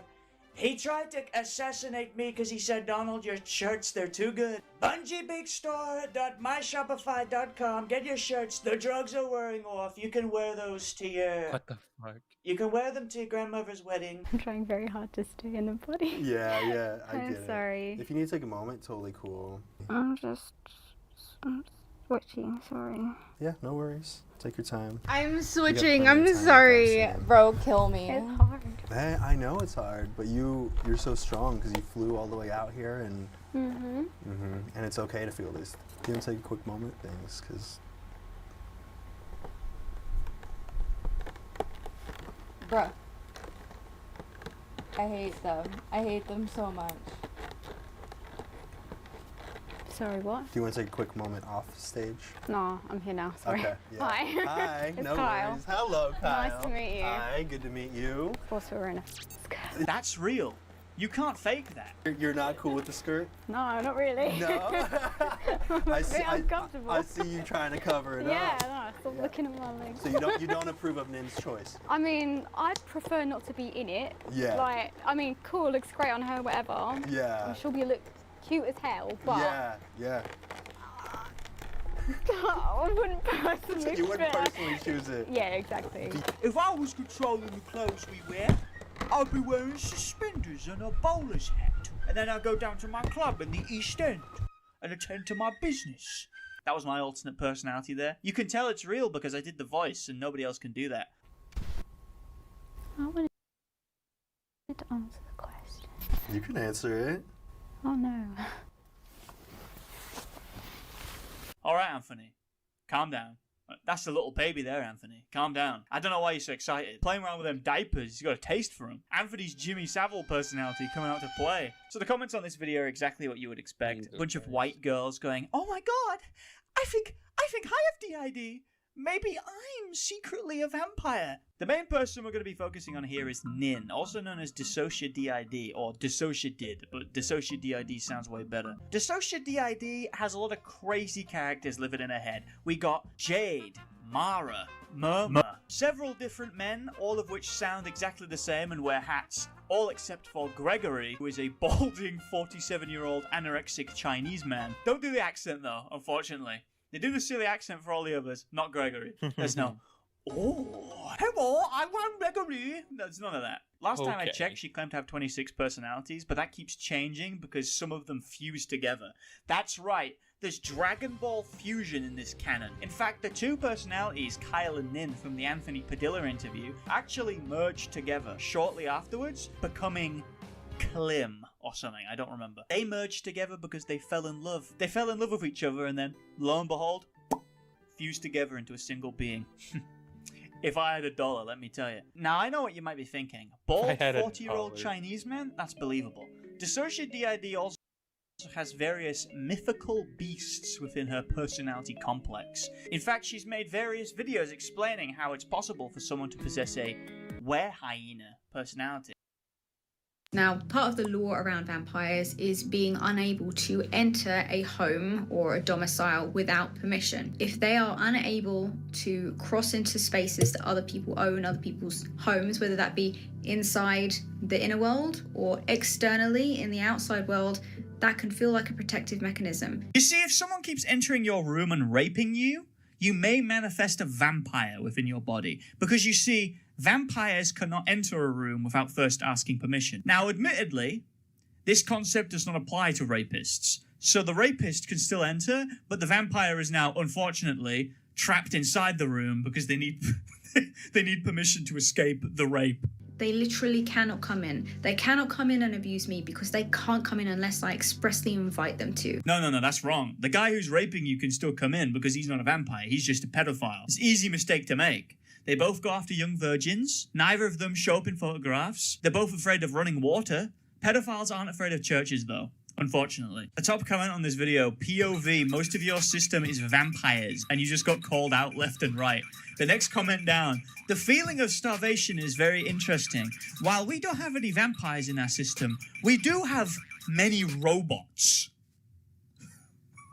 This is literally fanfiction. Along with vampires, Dissocia DID also has demon personalities, 2 to be specific. One called Demon, and the other called Mara. Here's a picture of what Mara looks like. In this video, she explains that Mara was reawakened because she put on makeup or something. Mara was created through makeup-based trauma. In this video, we get to see more of the Dissocia DID lore. You see, there are fictives and there are factives. Fictives are based on fictional characters, and factives are based on real people. She explains in this video that Mara is a factive who is based on a guy who locked her in a car boot when she was a child, and I guess he was also a demon, I suppose.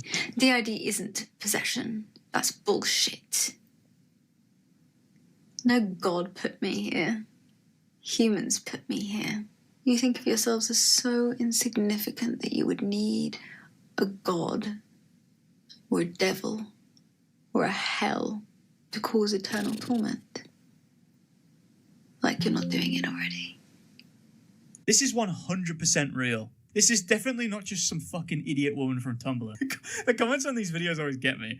Like, how much of a fucking idiot do you have to hear that Tumblr-ass Reddit dialogue and say, no god put me here, humans put me here? What a strong message about how our environment does horrible things to our mental state sometimes. What the fuck are you talking about? You're a fucking idiot. So some extra Mara lore here. We've discussed the fusion of Kyle and Nin, but did you know that Mara is also a fusion made up of another Mara and Doll? They're the same name, I don't know why. But now Mara has also fused with Kyle and Nin to create the three-way double fusion of Soren, who is a man, but he always wears makeup and does his hair and shit so he's gay, I think. Why might somebody develop a demon alter, especially a child? Surely that doesn't make sense. Why would you want something in your head that is frightening or scary? One reason might be that the child literally feels as though they are in hell. That is more retarded and nonsensical than the vampire logic. That is such a specific scenario, and yet you talk about it as if it's common. If the child is placed into an oven, what could survive the oven?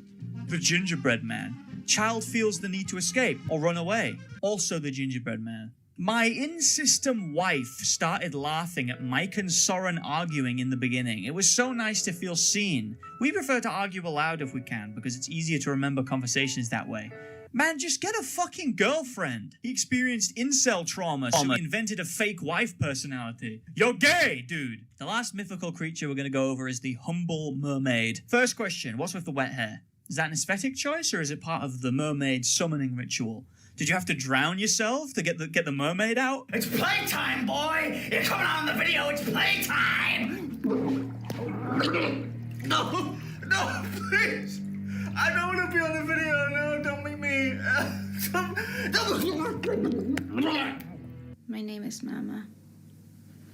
I don't have an age.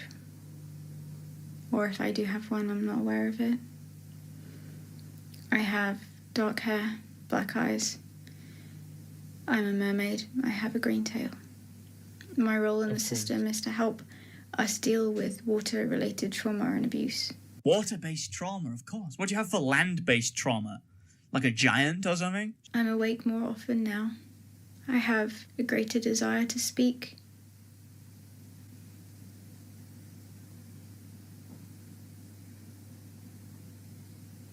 She's the fucking life of the party, man. If you guys want to make more videos about non-human alter types, it'd be awesome to see a video about object alters. Trees? Rocks? What the fuck are you saying? Trees? Trees? You got a fucking tree personality? Not much of a talker, is he? You're insane! You got rocks banging around inside your head.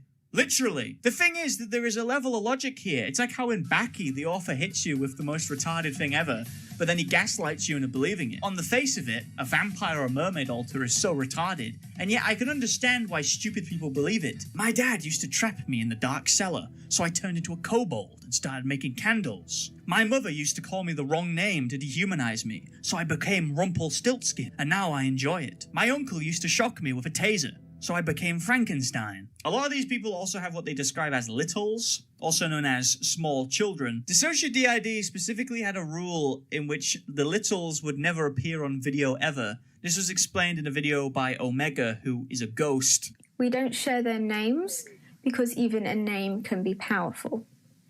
It is not unusual for abusers to target littles in DID systems on the internet. You see, the reason why we can't have the kids on camera is because pedophiles will track them down and rape them. Because if there's one thing pedophiles love, it's a 23-year-old woman pretending to be a 13-year-old. Shaleia just froze out this rule because she obviously transformed into a child on the Anthony Padilla podcast. I'm sure that's a thing sometimes. I wanted to answer the question.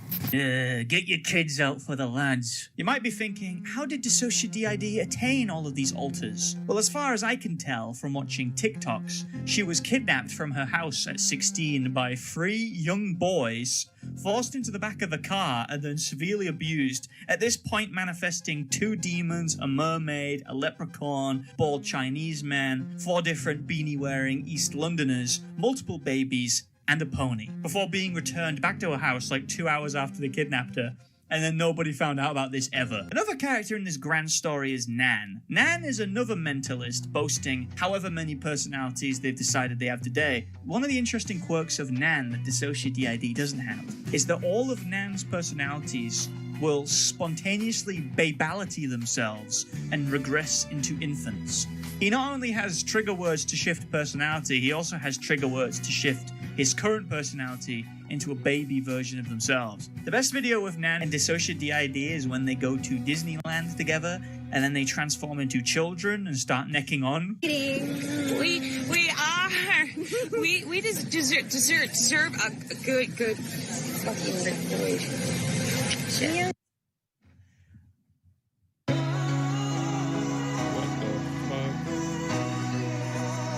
That's weird as fuck. deserve There's a couple more videos involving Nan. This one, for example, where Riven does Nin's makeup. Riven, of course, being a werecat who has a southern accent. What trauma occurred that turns people into a werecat? Maybe it's falling-based trauma.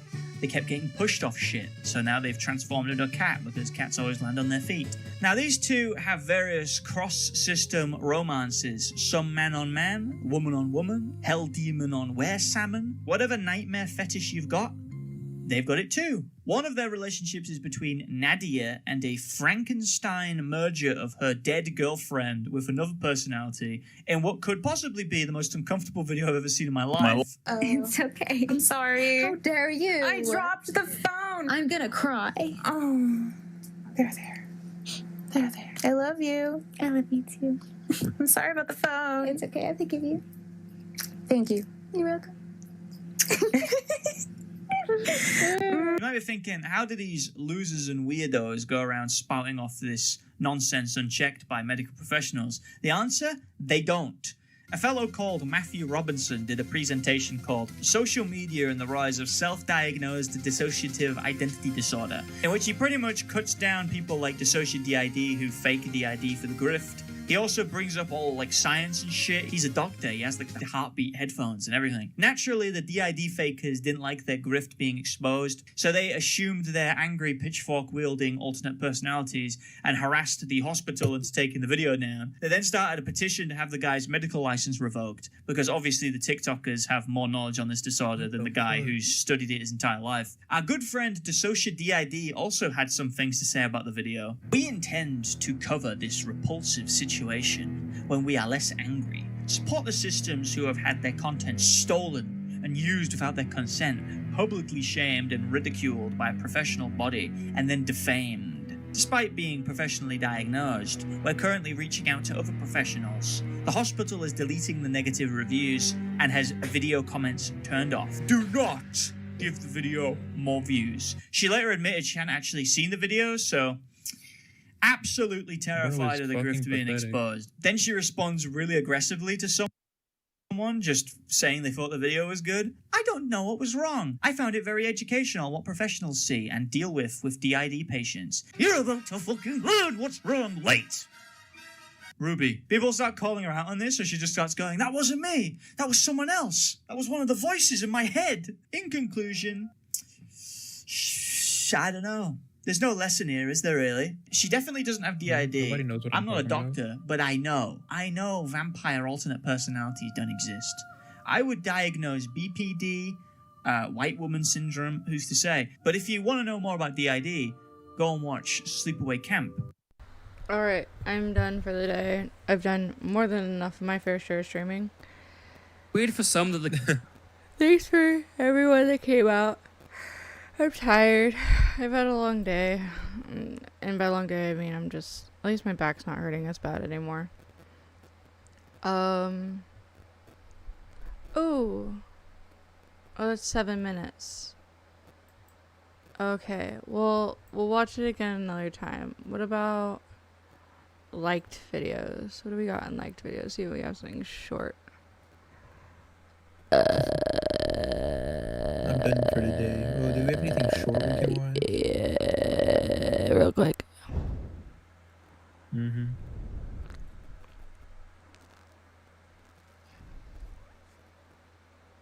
Yeah. Oh.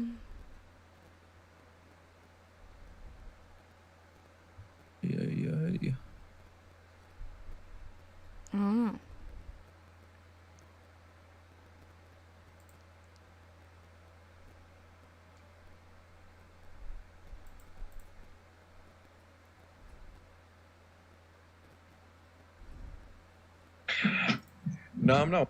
What the fuck is your thumbnail? I'm just now seeing it. I thought it was funny.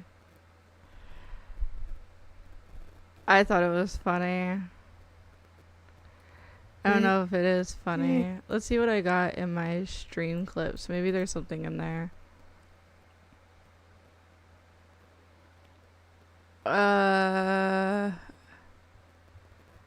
Twitch, lol, archive stats. Vex kid, not the white man. Abort. Abort. Abort. Bro, so funny. Oh, bro, I can't play that shit. That sucks. Oh, well. What? CoffeeZilla. Oh, it was 3 days old. Well, it's, I don't know. He's got a video from 3 days ago, 9 minutes long, confronting Boogie on fake cancer payments. You're muted. Yeah, we already watched it. Well, I've watched it. Oh. Well, everybody watched it with Medicare. Wait, I don't want to watch that. I'm so sorry. Your subscriptions. I'm so sorry. That was rude. That was just really loud. It was a hiccup. Yeah, it was a hiccup. I talk like it's like not normal. Anyways, okay. I don't think there's anything I can really play. That's especially not like copywritten. But no, I have solid taste in music. Oh, this is pretty dope. This is kind of cute. Get out of here! That's pretty bass. I feel good about that. It wasn't like a minute long, but it works. I have a ton of Sarah Sausage content. Whenever I get a hold of her, we could do Sarah Sausage content. I have like a shit ton of them. I've been watching a lot of Instagram content. Otherwise, be safe. Oh, this is kind of sick. I like this. Here we go. I feel better with this playing. Subscribe to Bigbunjeeeeee and all that other shit. And everybody else that we watched, except Destiny, because he seems a little cuckoo for Cocoa Puffs. But we know we all watch him for the crazy shit when it happens, right? That's why I'm subscribed to him. I'm not gonna lie. Otherwise, check yourselves before you wreck yourselves and all that other shit. I'm tired. I've been streaming for almost 5 hours. Thank you, Time. People go subscribe to Time. We need to get him to 100, and then you know how it goes. I think that's all I got. Yeah. I've literally pretty much barely moved from my bed today, so tomorrow's a new day. Yeah, thanks, Time. You're very welcome. And I'm ending the stream.